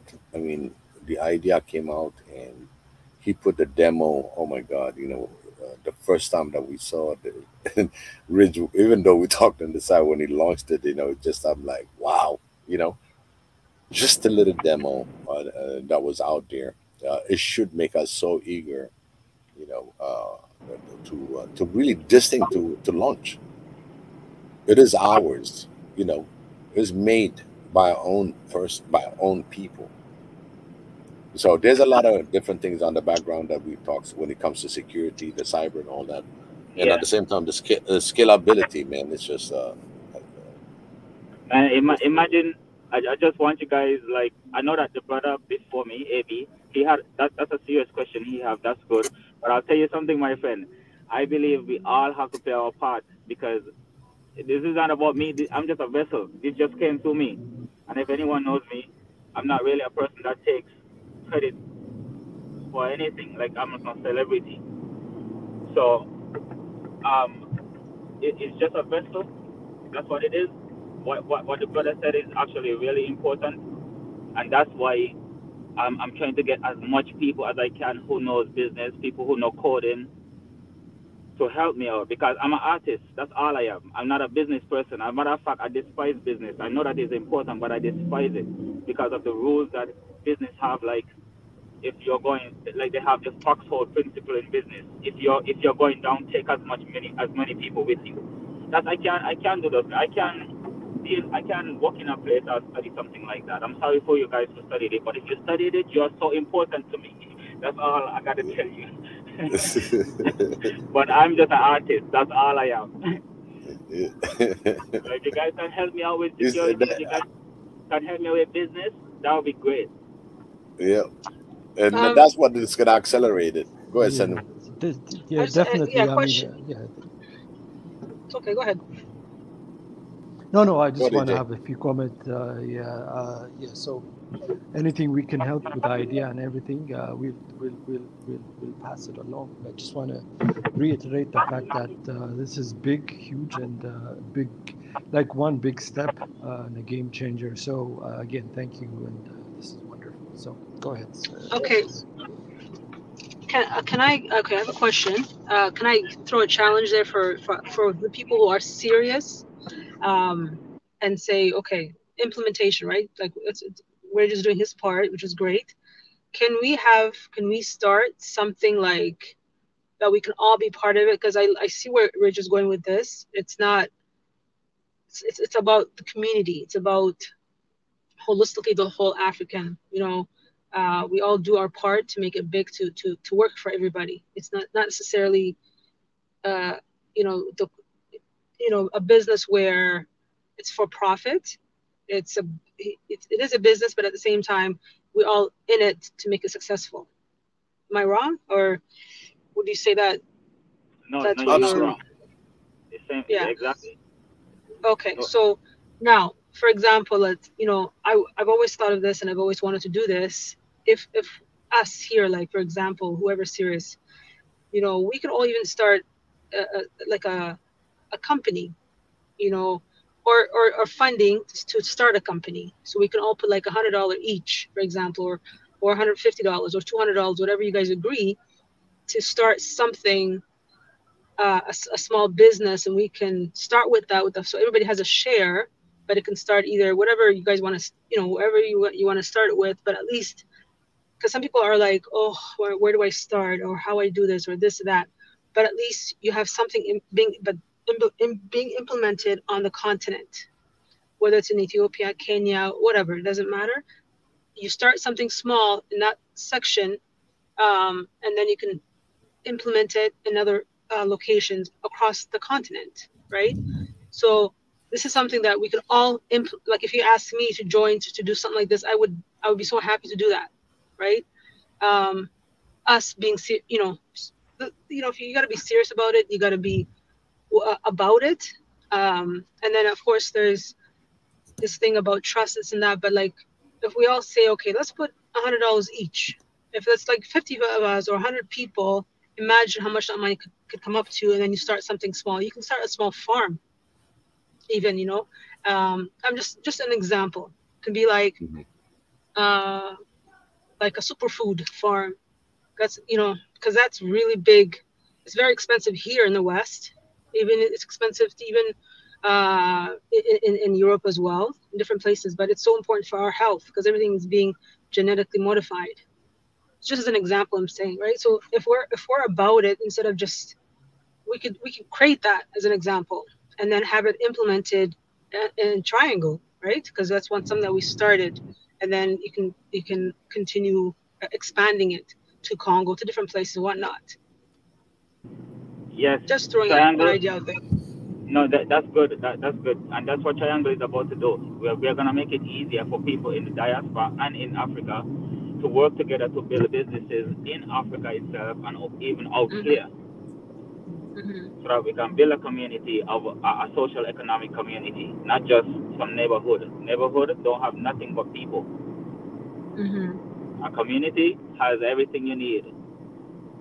Or like even if it's like an education system, for example, like that's big, right?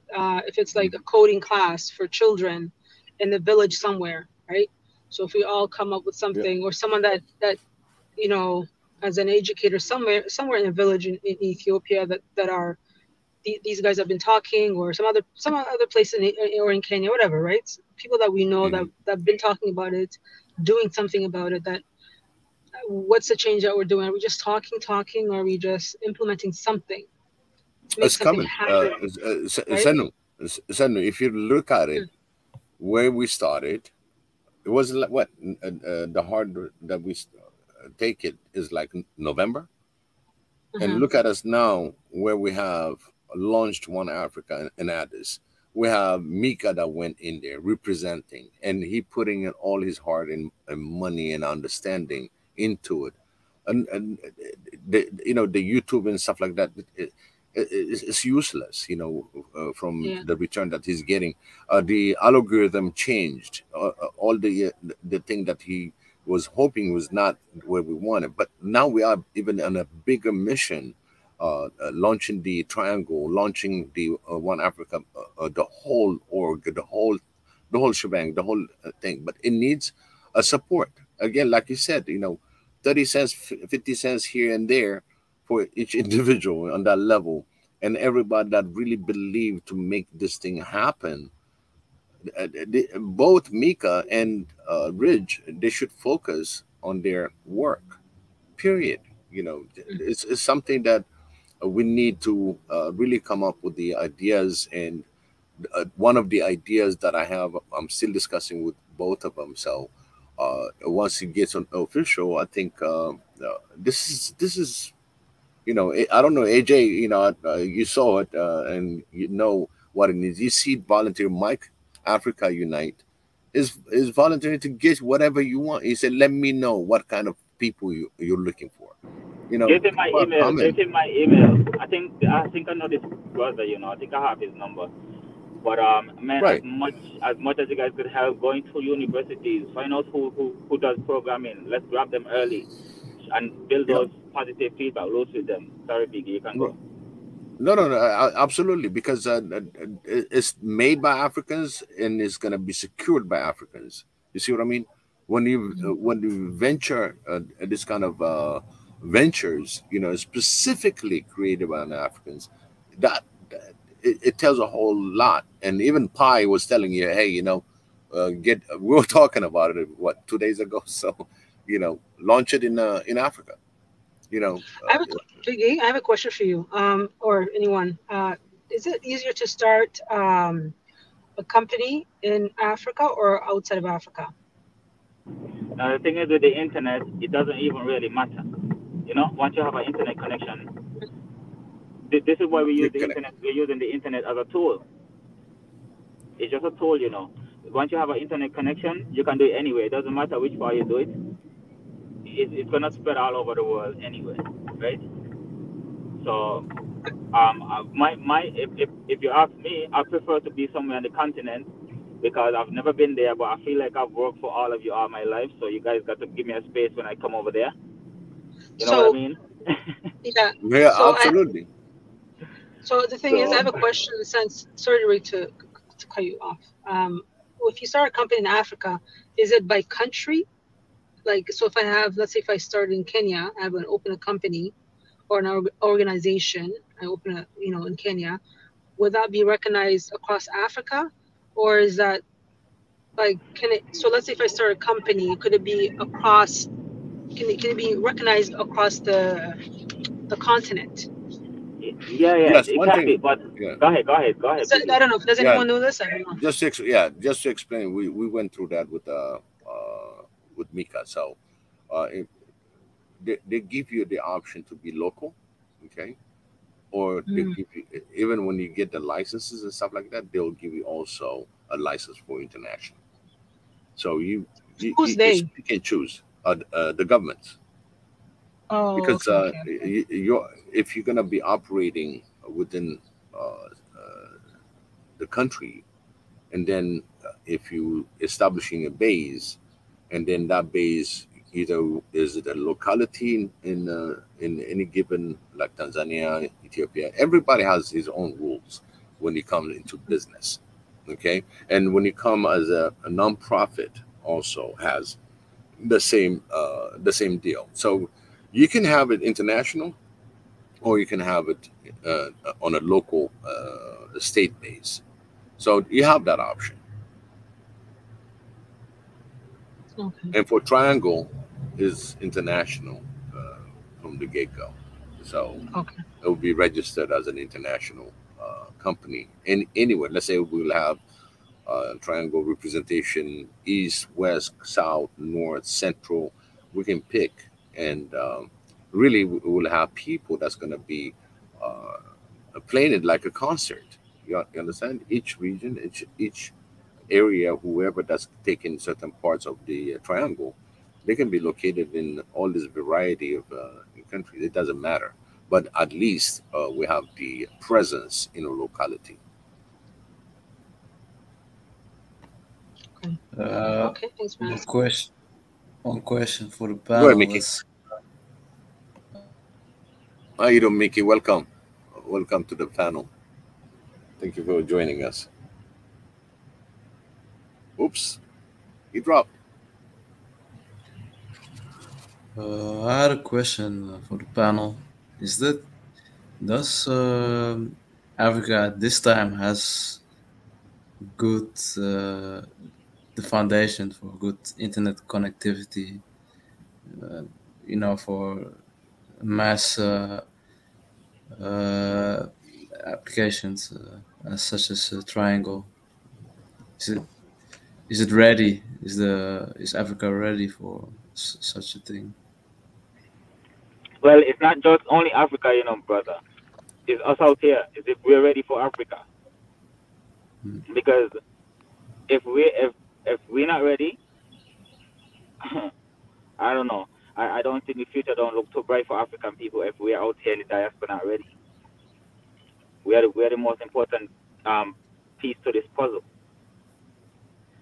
Because our people over there, they barely have control of the resources that make Africa so rich. So I don't know. I think I'll answer this question like this. I already said this is what I was saying. Mm-hmm. I'm gonna say this: whoever don't participate is gonna witness. Whoever wants to react to what's happening to Africans in the world, you can just react to it, and then that's all that's gonna happen. You either react or you engage. It's time for us to engage now, and not worry too much about if it's gonna work, how it's gonna work. Sometimes you just got to move towards things. You know, you just move towards what you want, move towards what you want to see, regardless of whatever opposition you get or however it looks, because you might be surprised that this is released and we go to Africa and we get even more applications than we even asked for.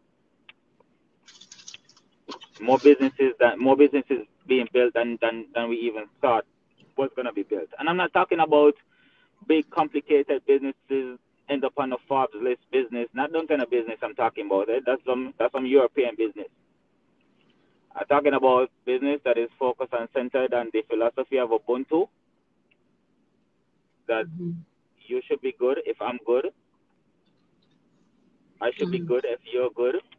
These kind of businesses we want to be. We want to start small. Man, I'm telling you, I remember when I was younger, I was about 13. I just began high school. And I was down on the bottom of the street in my village where all the vehicles passed selling people mangoes.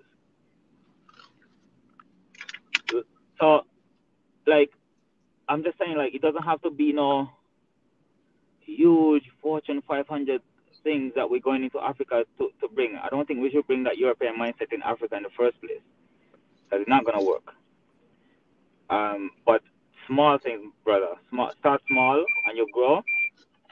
And you learn from your mistakes and you grow again. And you just continue. I hope that answers your question, brother. To start small, did you have a country in mind to kickstart? I was thinking because I was thinking of Ethiopia because the African Union is there. And me and Biggie always talking about that we will need the protection of the African Union because, you know, the devil don't like to lose, you know. The devil over the Mediterranean over there in Europe, they don't like to lose, eh? This idea is going to make them lose because now Africans are being used as a permanent consumer base on this earth. We're stuck in a permanent consumer base cycle. My plan is to drag us out of that cycle. So I'm thinking of starting in Ethiopia because of the African Union being there. Mm.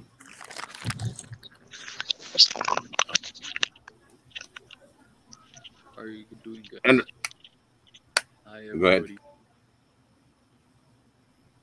I was just going to say, oh, go ahead. No, sorry, go ahead. I don't have anything to say. I thought the brother said something.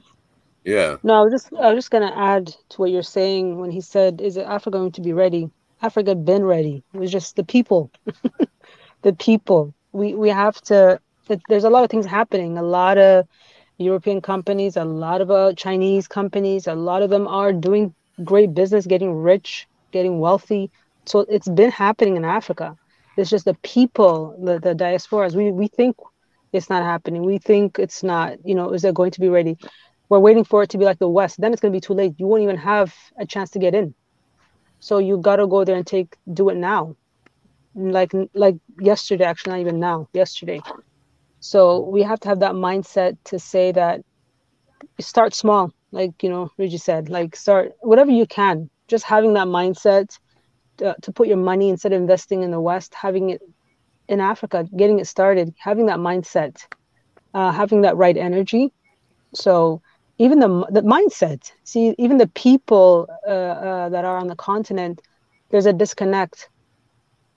Don't believe in what they have. They don't believe in what they can do. They're always looking to get out of Africa to Europe and elsewhere, because that's what they think, the greener pastures that side. So the mindset. So, but really, all the gold and everything is there. It's just we're too blind to see it.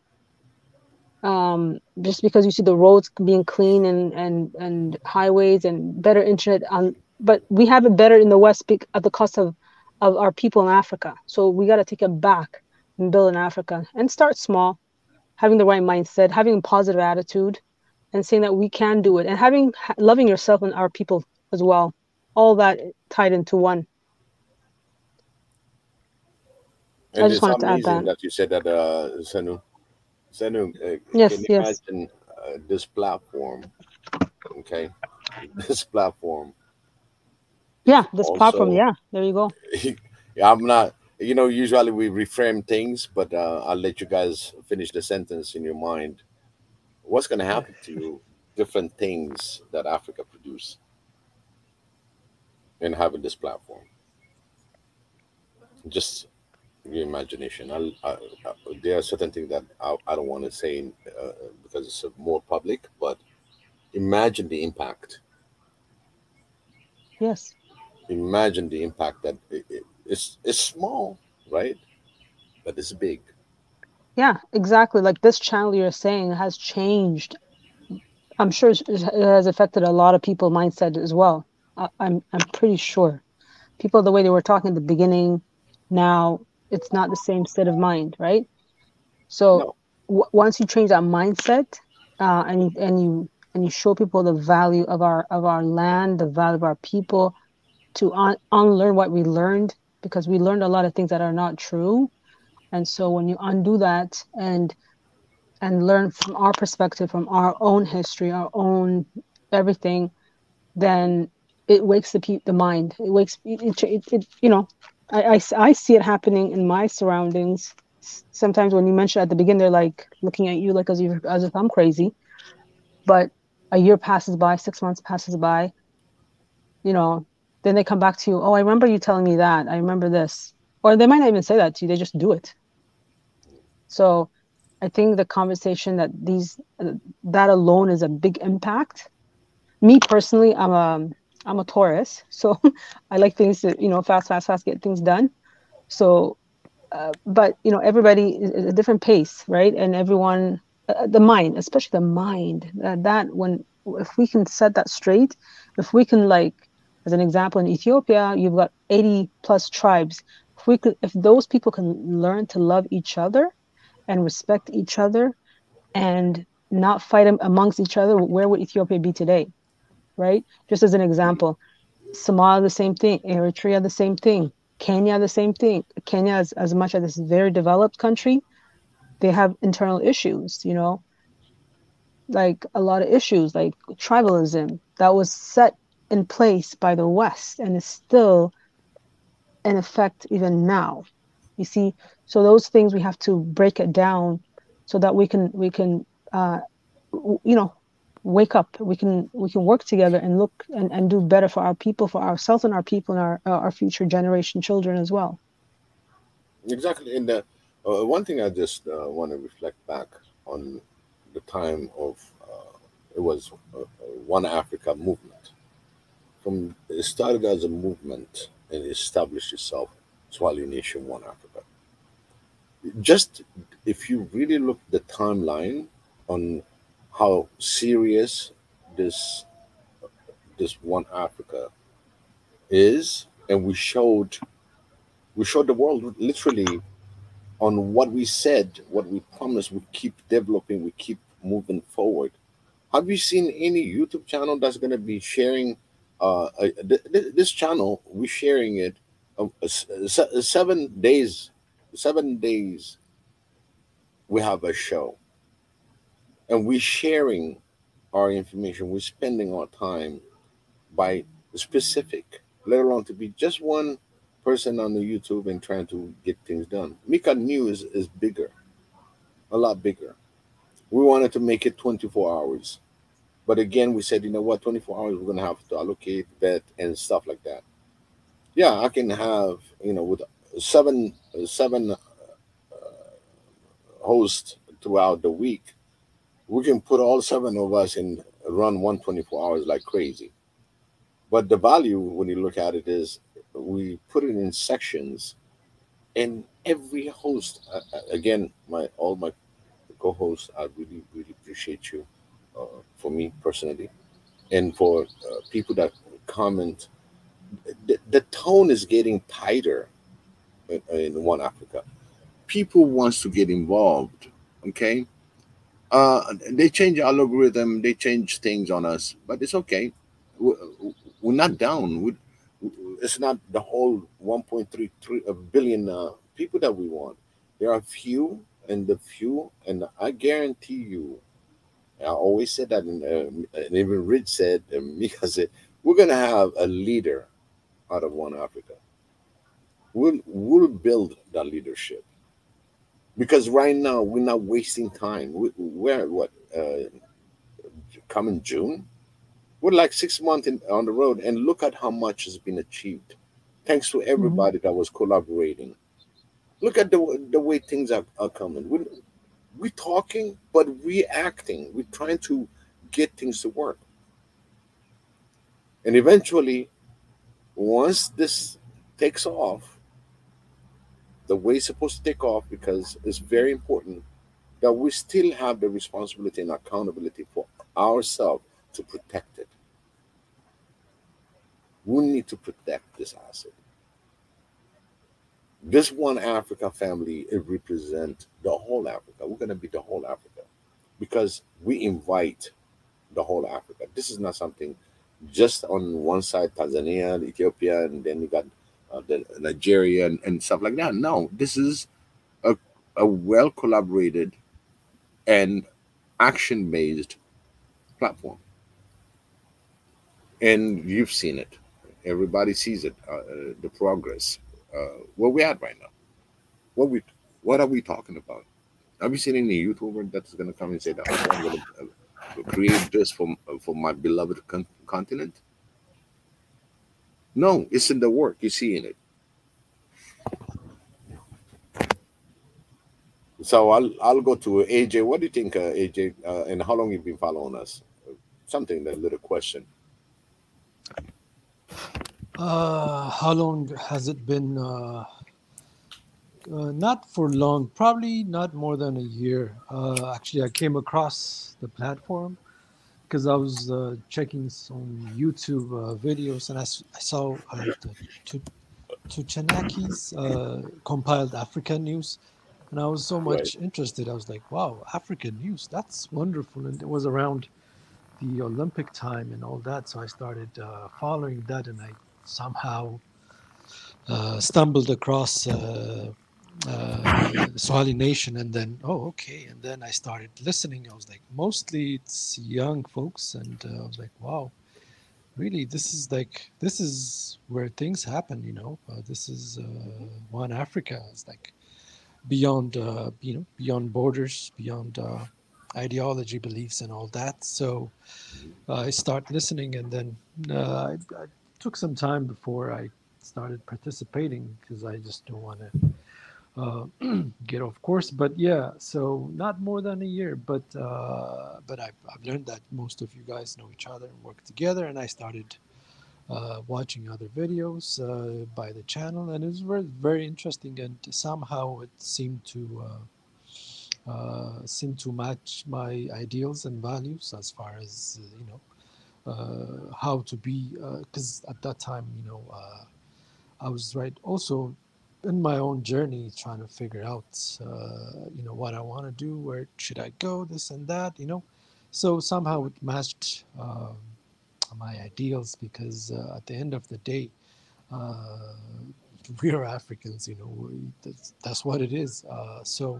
And I started participating lightly, and then I haven't participated as much as I wanted, because I was going through my own journeys and here and that. So with that, I stand guilty. But I mean, I'm always impressed by the dynamism of most of the participants who are really dedicated, like Mika and everything. I watched most of his videos and how he works hard to bring about these barriers and all that. So I was like, you know what, there's something, because I've always imagined us getting to this level of awareness, even though it's individual at the same time. It's so the individual awareness leads to the collective connection. So that's what happened, I guess.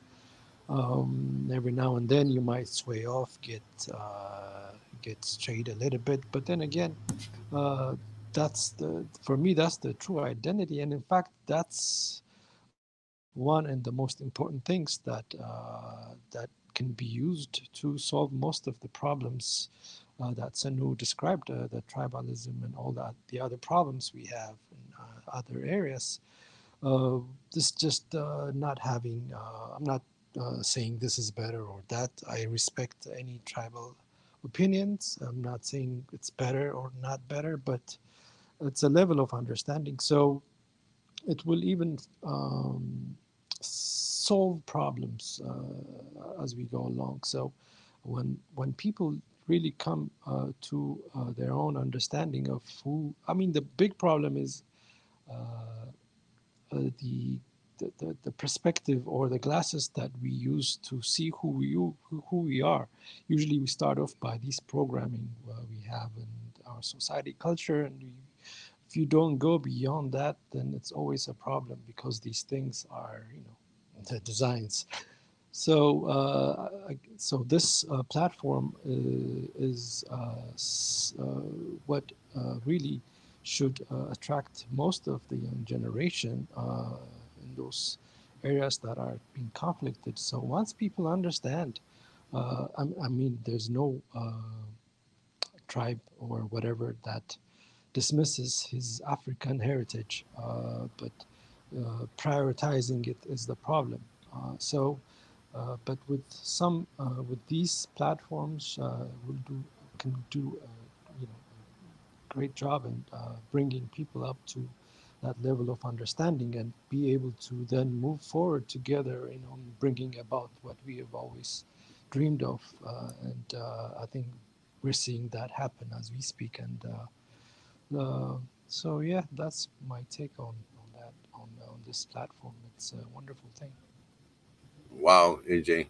I mean, I cannot even wrap it that way, but thank you so much. It means a lot to this platform.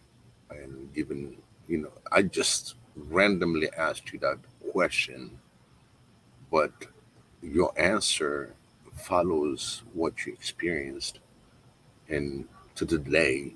And even that you put that little quote, I feel guilty even though I didn't follow everything.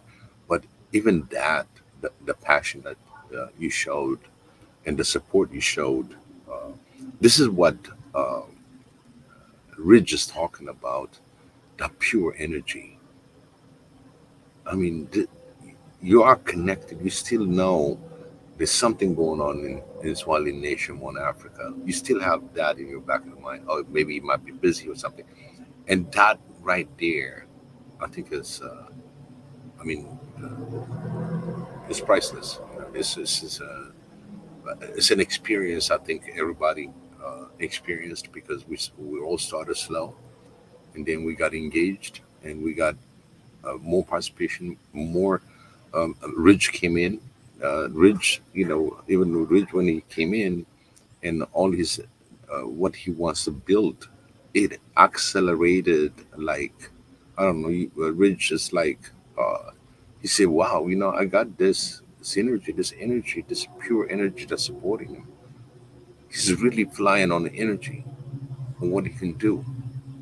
And that really, conquered everybody, even the son who has been uh, around supporting us, coming to panel, taking on different various discussion.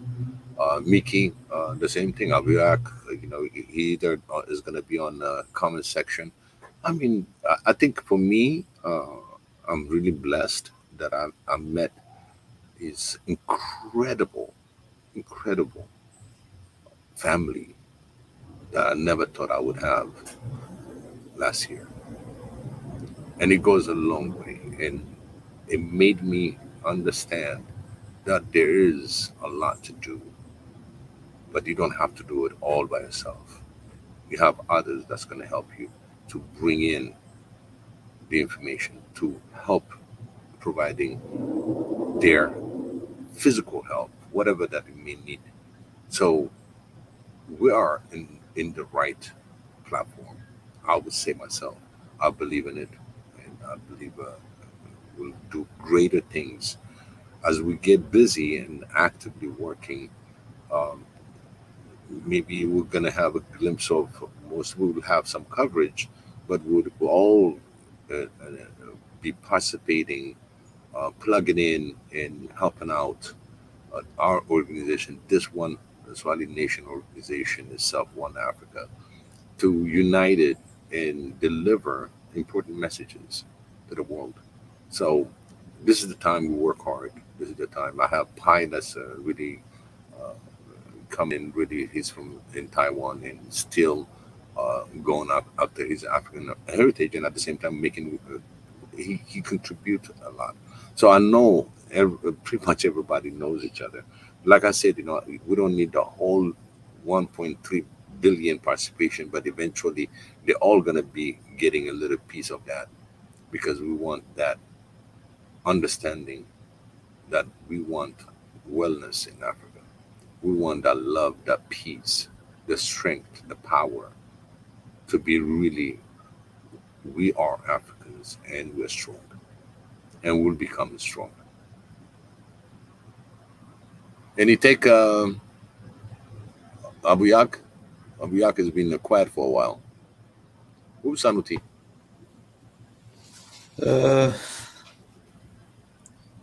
Yeah, I agree. Yeah, panel like this is really great.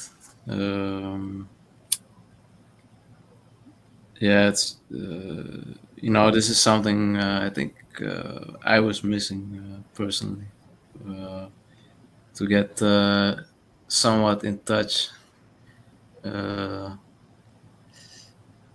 Yeah, and this is a good way to engage, to gather ideas and connect with each other.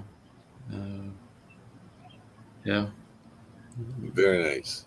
Again, AJ, you got somebody else also that concur, right? I love it. I love it. Thank you. Thank you. Mickey, what's your take? Yeah, I have the same feeling as all of you guys. Like, it was going all through my mind. Like, how are we going to be together and build this continent and the way we want it, and to be family with our neighbors? Simple as that. Like, it was up on my mind because, especially the Africans living outside of Africa, my diaspora families, was always a concern. And on this platform, like, I have a family now that I can speak everything with, brutally being honest, at the same time learning something and not feeling offended in any kind of way. And that's something I cherish from the start of following Mika and the launch of One Africa to this day, it's a blessing, like you said. That's all I can say. A blessing indeed, a true blessing. And finding this family is just amazing. It's an amazing. And Ridge, how you feel?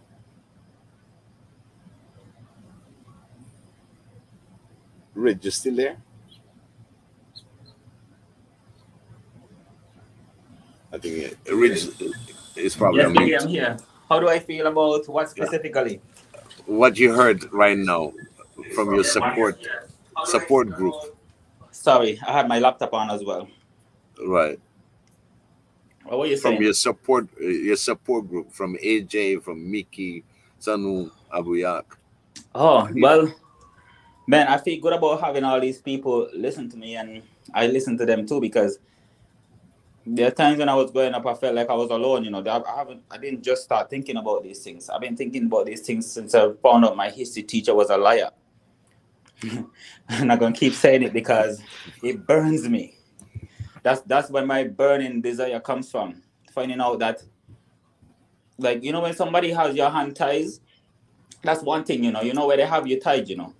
But when they mess with your mind, that's a different type of thing there.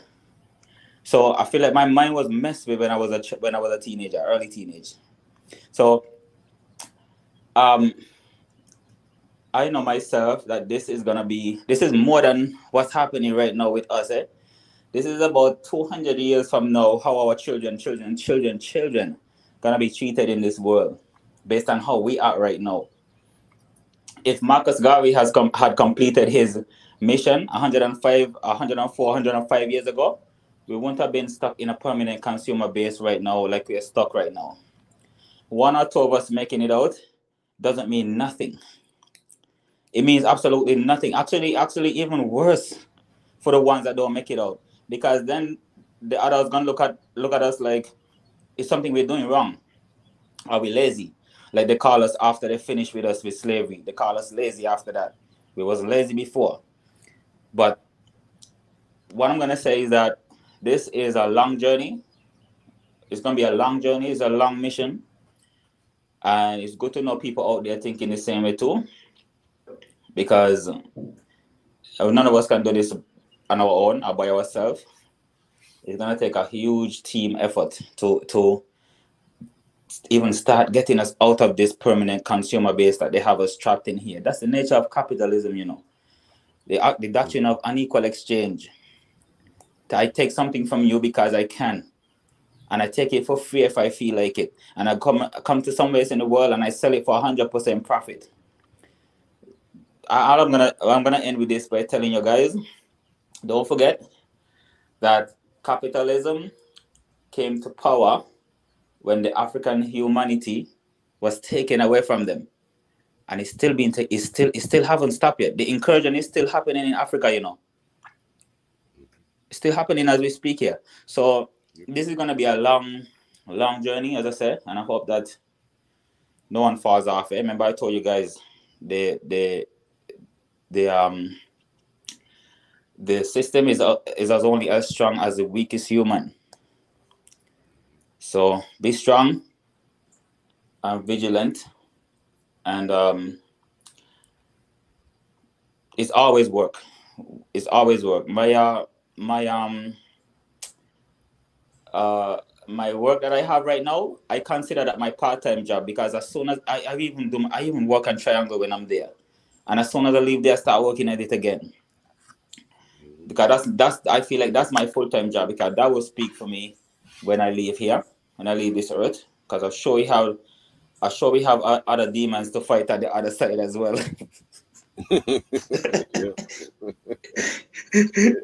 So I love you all, you know. Keep me in your prayers and thoughts and everything. I'll say all I need is energy. This energy that we have on the planet right now, we haven't had this energy for the past 100 years since Marcus Garvey was here. This is the same energy that Marcus Garvey found when he came to North America. That's what he tapped into. That's why he had no social media. He could have been able to to gather what 40 million Africans all over the world just through a newspaper. That's all he had, a newspaper, his voice, and he caught the timing, which is most important. He caught the timing. That's what me and Biggie call catching the train. So we have to catch this train now, otherwise this train is gonna go. And some man from Europe gonna come tell us how they own North Africa now because they legally purchased it. We have to make sure this never happens. We have to make sure globalization never happens. Because what globalization gonna mean for Africans is that we are gonna be hewers of wood and bringers of water only here at this earth. That's what that's what they want to put us into. That's what they want to do. And we have our own minds as well. We have our own future. We have how we want our society to be. We want to put a satellite into space so we can survey our land and find out where all of these demons be on our land. These scavengers sucking up our stuff from Europe. I'm not gonna rant anymore. That's all I had to say, Biggie. Oh my God! I mean, you put us right on space, and I'm telling you, and believe me, we have space programs and everything else, like you said, and they are countries that are really accelerating on that. That's you touched the space. It's just like I said, this train is moving fast. All aboard. So we got to be on board on this train, on this mission, on mindset, on what we want to achieve. The bottom line is United Africa. We want one Africa, borderless and well governed, and with a strong African backing it up. Our diaspora will help a lot more efficiently if we funnel. And at the beginning of my conversation is interlacing. This is the new word that I'm going to be using for our show, interlacing the diaspora and the African. Then when you come to the African side of on the continent, all the different tribal and everything, I want them to interlace and serve each other, respect each other, love one another, and grow together. This is what we're going to be putting in our program, into understanding each cultures. We have so much culture, but we'll have so many strong other leaders that's going to come in, interlace this differences, unnecessary roughness, I call it. They put in mind, so they were able to divide and conquer us. That's how they worked it and keep us tribal. Keep us just not communicating. They will do anything to break it. So we as Africans, we need to interlace each other. It's the Ubuntu, like you said. That we need to put that up front every day, on every show, on everything that you're going to be talking about. So the more we talk about it, the more we focus on it, the more our mindset is going to be one. And that energy, that's the energy that Rich is talking about, to tap into that oneness energy. And that energy will make you greater. When we talked about, how this thing is going to work, or that, we don't care how it's going to work. Let's just do the basics. Let's start with one thing and see if there's any obstacle, any problem that arises. If we don't have solution, we will have solution. We have strong, intelligent, brilliant mind in Africa. Biggie, can I say one more thing? Go ahead. So there is a bill. I see somebody posting it in the chat. Actually, I'm gonna tell you guys. So Seno posted it. So there's a bill right now called HR 7311 that the Biden administration is passing to talk about how they can start countering Russia in Africa. Do you guys know what this means? This is a new Cold War, Mm-hmm. They want to play Cold War in our life after we've been through so much war, It is so, huh? It's so funny that you brought that up, right? I spoke about it earlier on our show. I'm glad you brought it back. Yes, that's what it's in the it's in the Senate actually to make it a law. Yeah, and I just said that also to say we have to really tap in. We have to really tap in now. Honestly, I'll let you guys talk. I'm just gonna repeat the same thing over and over again in another way, but you guys continue. No. You're good. You're good. No, there's a sense of. I'm just saying this also because there must be a sense of urgency right now. You know, there must be a serious sense of urgency. Because on this law, right, that they want to make it a law, right? Now they have resolution 538 that is in Congress, and it's talking about the. We always said, I don't know. You remember when I used to say we're gonna create the second USA? Yes. Remember that topic? We said we're gonna create a second USA because United States of America. Now we got the United States of Africa. Guess what?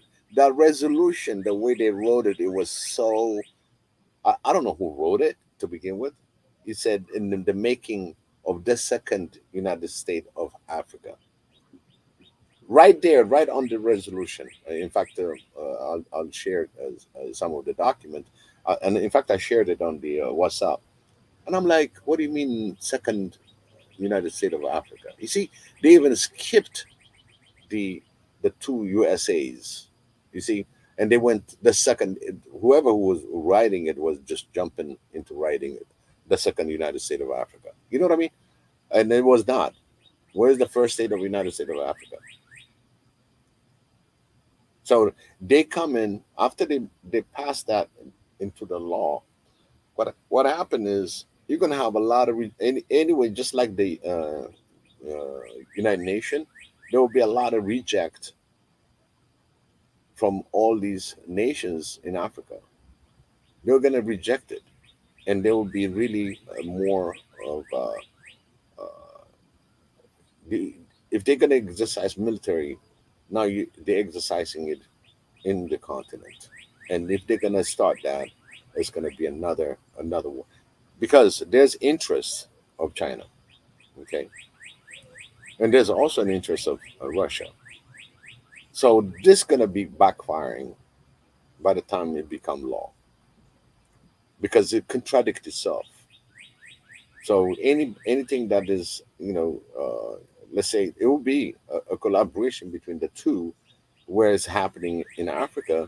Now, to get rid of one, you're going to get rid of the second one. Now if they make it law, if you're going to take it away, then you're going to have to replace it. So the law is not going to be just one way. If you're going to take it out, then you're going to have to replace that part of the investment. So it's something to watch. So they came in with the resolution 538 to create the United States of Africa. In recognition, I mean, this is resolution 538. It's new. And in fact, I shared it. So that tells you they want to accelerate to have the continent to be run by one president, so they don't have to deal with all 54 countries. So the version is changing, because now it's halfway there, and to pass it as a law, it's going to be against the African laws. So that means you define and ignoring all the African states' laws. So before it gets up, now they got this United States of Africa in the making, the resolution. You see where it's going? It's going to cancel out. Everybody is looking at that 731 as a law, but it's not going to happen in the continent. We'll have a lot of issue when it comes to that, because you cannot rule Africa because of the Senate in the United States said so. So there's more to see. And right there, when I saw resolution 538, I said, somebody figured it out. Somebody just put that, as a second resolution to accelerate by okay, we recognize Africa as one. Now they're gonna have another issue because these African countries each has his say, it has his way, and he want to change that because it's becoming a law. Since when is going to be a law to be run by United States? So they may as well put us as the 51st state. Since 52nd state, if you mention Puerto Rico in it. That's how it's going to run. And then it's going to be a very huge headache to policy that or to put something in place saying it becomes like international law that's going to be infringing on African rights. So I just said good luck, because it's going to be a major issue. Just And because of the this thought of that is already an issue. right. The whole idea that they even thought about that. Yep. It's again, don't undermine Africa. Yes, we've got all these borders that you created, but now you're going to pass a law as one, the whole Africa. You see, before it used to be selective in the region. Now you selected the whole Africa. There's a lot to process. I cannot even think about it, going and impose because I got this and I'm going to take that, take it or leave it. This is the law. Well, you make your laws. But now it's crossing the United Nations. So that shows you it's a matter to watch on how they digest it in the United Nations, because they put the resolution, they put their votes out there. Now one country is putting an infringement in the whole Africa, especially people that really, those that are going to be affected is people that are pro-Russia and people that really don't want to go through the whole thing, the neutral, all of that is going to be all in one. So I don't know how this foreign policy always works, but I'm still really not really shocked, put it that way, but trying to put that and tell Africa to eat it. I don't know how many of them are going to be swallowing it. It's just a matter of seeing the result of it. Like, are they undermining us through? They think, especially, we're weak in general because we're having internal wars and so on and so on. But don't they think we might have connections externally? Like you said, some side Russia, some are neutral, some side the other way. Correct. We have connections with India, even stronger with China. Are they undermining those things or what? Like that's That's an answer that I'm going to see if they're going to pass it in the Senate and to make it a law, because that's when you really see the undermining of Africans. Because again, like I said, if we had our own food security, our own unity, and how we're going to be defeating all this thing is not going to be even on the horizon. Everybody's going to try to make a peace with us. But unfortunately, they are the most evil and the most ridiculous out there that's writing things. They never set foot in the continent and talking about all kind of trash about it. So I'm not surprised. They'll put anything that's going to be recognizable. Oh, I did pass this resolution. I put it to the table. It's just a career of one man and undermining the whole continent. That's how I look at it. Yeah, you're right. To be honest, I have my own background story. I believe I know a lot of details about this. I'm not surprised either, but still, I thought like they would back off for a while, but they're going down to the. They're trying to globalization, Hellenization, like their self. They're thinking, they're thinking they're Hellenizing us, but they're really Hellenizing themselves. That's Yeah, you're shooting yourself in the foot. yeah. And the funny thing is, when this kind of things comes out, right? The 731 showed up. It passes the Congress. I mean, it passes the Congress. Now it's going to Senate. But on top of that, they got the resolution 598 or 538. Sorry, 538. That's talking about United Africa. In the making of United Africa. So it will be a lot easier to go to one man and telling him deal with your constituents, than not coming to each state, head of states in Africa. Because what makes you say now United Africa when it comes? Why you even entertain that? There's a Yeah. whole program that's been written under the AU. Now they overriding them. We want United Africa by next 5 years. Okay, what make you think to come to that level? Now I cannot corrupt 54, but I can corrupt one that includes the 54s. So it's just like you passing one law that you're trying to make a law, and then you got another one that's completely, uh, you know, un-African. Yes, we want our united Africa. Okay, yes, we want our one Africa, but at the same time, there's a process to it. I don't need another foreign entity to want to accelerate for his own interests.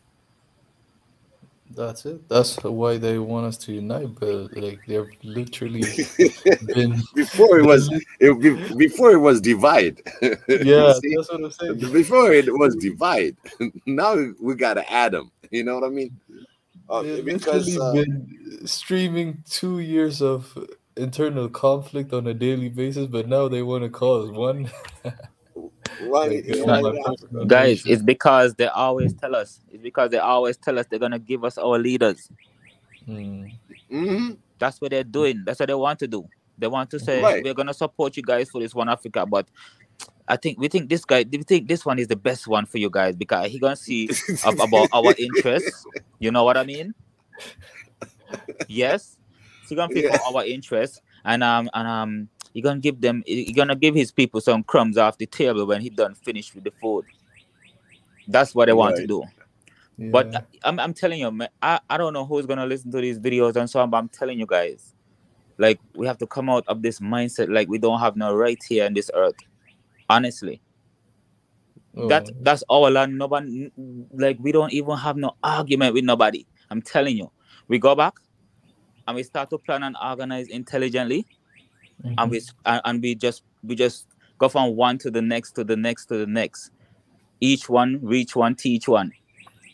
We can build, and we don't have to answer no questions from no one. No one from outside of Africa come ask us anything about what we're doing. We're gonna tell them what we're doing is building a fair and just society because we come out in their world over here and we still can't get justice yet. We still can't live in a fair place yet.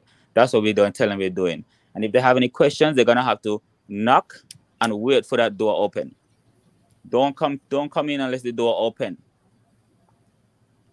I'm just saying that because I think that we really have to come out of that mindset in this world. Like people have to give us rights for us to have rights. Yeah. Yeah. And we're You know not what I gonna be mean? open our door alone. I'm gonna have some one or two behind our backs, like as they want it to be Russia. Yeah. Maybe. No, it can't be like that. If we're gonna share this earth, we're gonna have to share this earth. That's how we're gonna have to start to think as African people. Oh Because yeah, for sure. we have a room No on this ways. earth. Do you understand? Yeah, I'm just trying to like say because on the comment section we have he's saying of this organizations WHO, NATO, WEF, and so on. Because if NATO is kicking in this, we have to create our own NATO. I think, in my perspective. I said that. Yeah. I called it SATO. NATO. The Okay. Southern Atlantic. Yeah. I mean, Well, if you really want to make it happen that way, we're good. Okay. yes. But we got to create our own. Yes, but we also have to do it intelligently. You know what I mean? We have to basically. But that's why I believe social economics is so important, because in order to have our support, even if you want to support a certain politician in Africa, because they're the better, maybe they are the better person when it comes to the interests of the people, you have to have some form of economics to do these things. Like, unfortunately, we're gonna have to circumvent this system first. We're gonna have to basically make it obsolete. So create our own parallel system, so that we can get a break. We need a buffer space right now, because we've been going so much, we don't even have time to think and start to think about creating things. Just going like robots, you know what I mean? So we need to circumvent that system first, using social economics, intelligent organization, and development. Then we can have a breathing space to start thinking and organizing intelligently. That's my opinion. So Yeah, I'm not. I know sometimes I talk and I sound a little rough, like I'm aggressive, but I'm not actually. I know how to sit down and think about it. I'm telling you, I've thought about this. I'm telling you, if we can circumvent the system first, organize ourselves intelligently, make sure that we not just build off of other people's stuff. We build for ourselves, so we know how to build the thing, whatever we want to build, whether it be some form of faster internet connection, so we can reach out to our people or something. We have to have the knowledge to build things, and then after we circumvent that economic system like that, then we can move on to say what kind of Africa we want to build for ourselves. These are just ideas, rough ideas, anyway. Okay. Yeah, and this is something bigger coming down, and with this platform and going forward, it just comes. And I'm going to share this. Okay, I'm going to share screen, and you see my screen?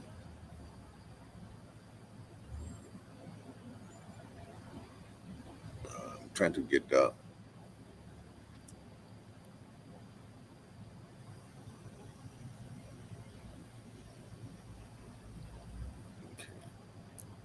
I'm going to bring this this PDF file.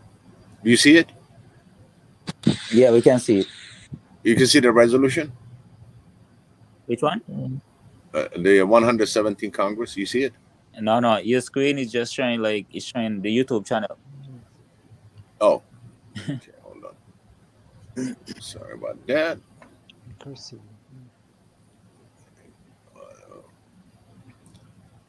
Stop sharing this.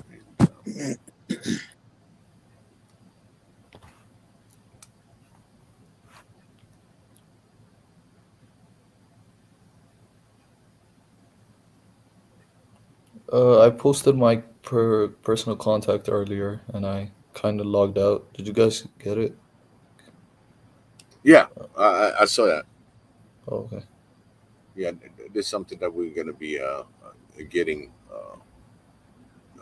to really put people that really are working on a different things. So that'll help. Okay. Man, I cannot even get the. For some reason, that thing is not showing. Even though I opened it. Let's see.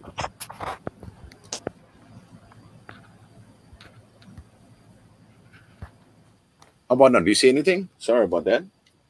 For some reason, this PDF file is not really friendly.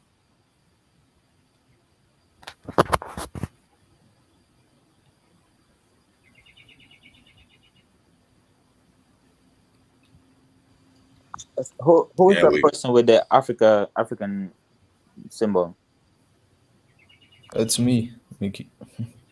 Mickey. Oh, okay. So do you see it? Yeah, we can see it now. Expressing support for second United States Africa Leader Summit as an important opportunity to strengthen ties between the United States and African partners. Expressing support for a second United States of Africa. Do you see that? Yeah, we can see it. Man, I was trying to read it. No, I just left it alone. No, I'll send you on. No, I have it. I meant I was trying to read it on my computer. That's what I'm saying. Yeah. Right. You already sent it to me. Right. So, you remember Russia used to have the summit, the leadership summit. Yeah. So now they infringing into becoming, that Russian position. And I don't know why. And you know why anyway. This is something that I just rather keep it that way. You know what I mean? Yeah. We'll see when things are, we'll see how this whole thing is going to roll out. We got to do our due diligence, our own things that we need. We started something big. We're going to keep achieving all the milestones that we have in front of us. And in fact, once Triangle's out, it's going to change a lot of things. A lot of things. This is our own platform made by Africans and prepared by Africans. And that will change. That's another game changer. It's basically we can have our own Amazon, African by Africans. We ship things from one end to another. And hopefully that will accelerate, in fact, building our infrastructures, interconnecting all the continent. There's a lot of things that that'll be done. So AJ, sorry about that. We kept you on quite. Any addition, AJ? Oh no! I was just listening, learning, and because I didn't have that information about the resolution, but it's somehow. Isn't it funny? Comical, yeah. It's like it was a nice. It's awesome, man. Yeah, that's I'm like, good. this is after the 731, and they're working on this document. Okay. That's and like, specifically, there's a question, whether Eritrea is going to participate or not, or Ethiopia. Okay. That's a question. Yeah, so it's who knows what what the plan is like to gather people's. So these things are But look at the action in 24 hours when Somalia's first president showed up. What happened? In 24 hours, we got troop moving.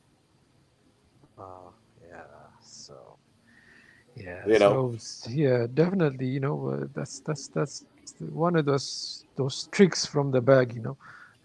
It's like, exactly. It shouldn't fall for it. I mean, especially after we've seen all the narratives that has been drawn, with the media and all that. Now it's like it's kind of hard to kind of go back and even play along with the funny thing is, you see, even how in a hurry, how urgent this thing is. Yeah. Usually, you get 1 week or give it 2 weeks, and then slowly just come in. Now it's blunt. It's in your face. It's like there's no mercy. There's no thinking. Yeah, I mean, these things kind of helps us gauge the the levels of thinking that that goes around. But it's just at this point, it's best to just simply let that slide and just focus on, unless we want to learn more about what is being faced. It has really no relevance. It's all because when if somebody feels like they're losing a game, they trying to play all kind of tricks and so whatever. So it's like before you lose, right? so yeah, you try and that's you learned a lot from this, and so that no matter what, it's not going to stop, and it takes different forms and shapes, and just that's keeps cheating. going. That's cheating. Point blank, it's cheating. Bamarinya, he's saying Furtam. You You guys are killing me, man. It's like it's like going cheater. You know what I mean? Man, they thought the darkness could overpower the light. They don't know. The darkness could never overpower the light, ever. Never. Crazy. They think they're the light. That's the problem, I think. Are you said? They think they're the light. Man, Yeah. I can't see up until now why they will still think that they're the light. Seriously, like at some point they have to be adults and wake up, man. Right. Sanuti, she just posted, and she said, "This is giving me so much heading. To be honest, this evil being, half human, trying to put one over Africa." Yeah, funny. And yeah, I'm about to go, guys. I just want to say goodbye. See you guys next time. Have a good Mickey, one. I really appreciate that. Thank you so much for your feed and for your comment. Always respect, love, It's good and to peace. talk to you, man. Respect you Absolutely. too, man. Yes. Richie, right? I didn't catch up on Ridge. your name. Yes, Ridge. Yes. Ridge. Okay. And AJ, right? Yeah, and I'm gonna put back the on the. I know you have it on the private chat. And Ridge, get this number, okay? Which number? I'm sending you Mickey. Mickey is on. That's Mickey number. All right. Then. So I'm gonna start collecting that.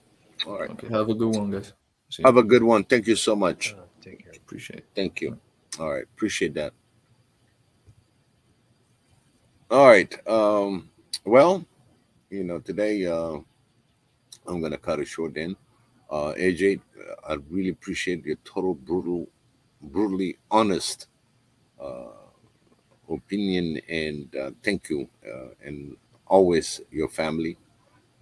I mean, it's just unbelievable that certain things really are as important as we're doing and coming with our family. And I'm pretty sure there's things that we might need from you that it can help out in certain things, in certain capacity, because these are the people that are devoted. They turn and see something good and support, and we support you. We all are champions and ambassadors representing Africa. We're all ambassadors. And, like Akamfire said, we got to treat each other like royals, kings and princesses and queens, with respect, So I really appreciate that. Thank you, B. Appreciate it. No, I'm telling you, it's just we need more of us putting together for this mission.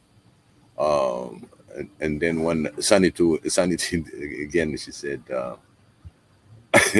I think this is true. The West don't care anymore. It's like, I think Sanu, I'll take that. The first sentence is good enough. The West don't care anymore. And one of the word that I used is like the West is pretty much COVIDized. You know, they they got the mentality of the COVID and trying to muff you with a mask and everything else, so you cannot even speak if they can. Okay, so they don't care anymore. It's just this is careless path, you know, and a careless path is disastrous. You don't know when you fall. And I'll take that, Sanu team. The Sanu, I'll take that. Yeah, they'll not win. We will win at this rate. And again, she thanks everybody. And then Ridge, you're there. Sorry if I spell your name wrong. Yeah, your time. no worries. It's all good. And it's all good. It's all good. Eventually, we get to write it right, and we're always gonna be family, no matter what. And much love, Sanu. Much love. Great, great, great. So, in that, I'm gonna conclude our our show in prayers, and this is how it goes. Xavier Hoy, I really thank you for giving us the opportunity again to have a diaspora talk. And those that came in and shared their wisdom, their voice, I really appreciate that. You may bless them, keep them off harm ways, keep them blessed, protect them. And this goes for all the rest of my African brothers and sisters in the continent, in the diaspora. May He shine on you, may give you love and peace, always give you the support and strength. I bless you all in the name of Xavier. I bless you all with all our love, we as one, Him as the Creator. We're grateful for this session, for giving us the opportunity to speak out. And what we speak is for the betterness of the oppressed, the persecuted, and put dehumanization, and that you're going to make a stop.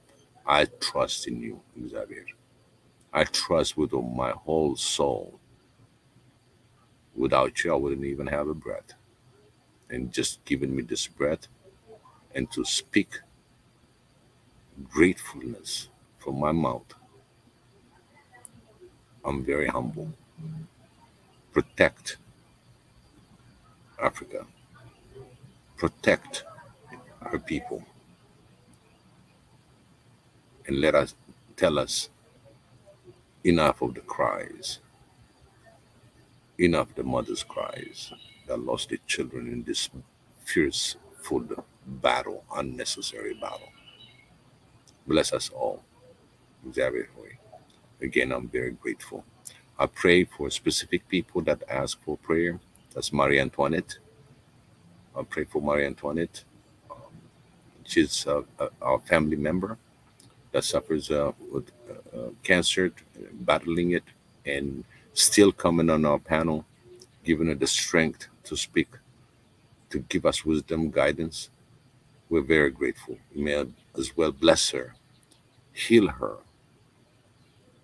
And this prayer echoes through the universe that everybody can concentrate on Marie Antoinette well-being.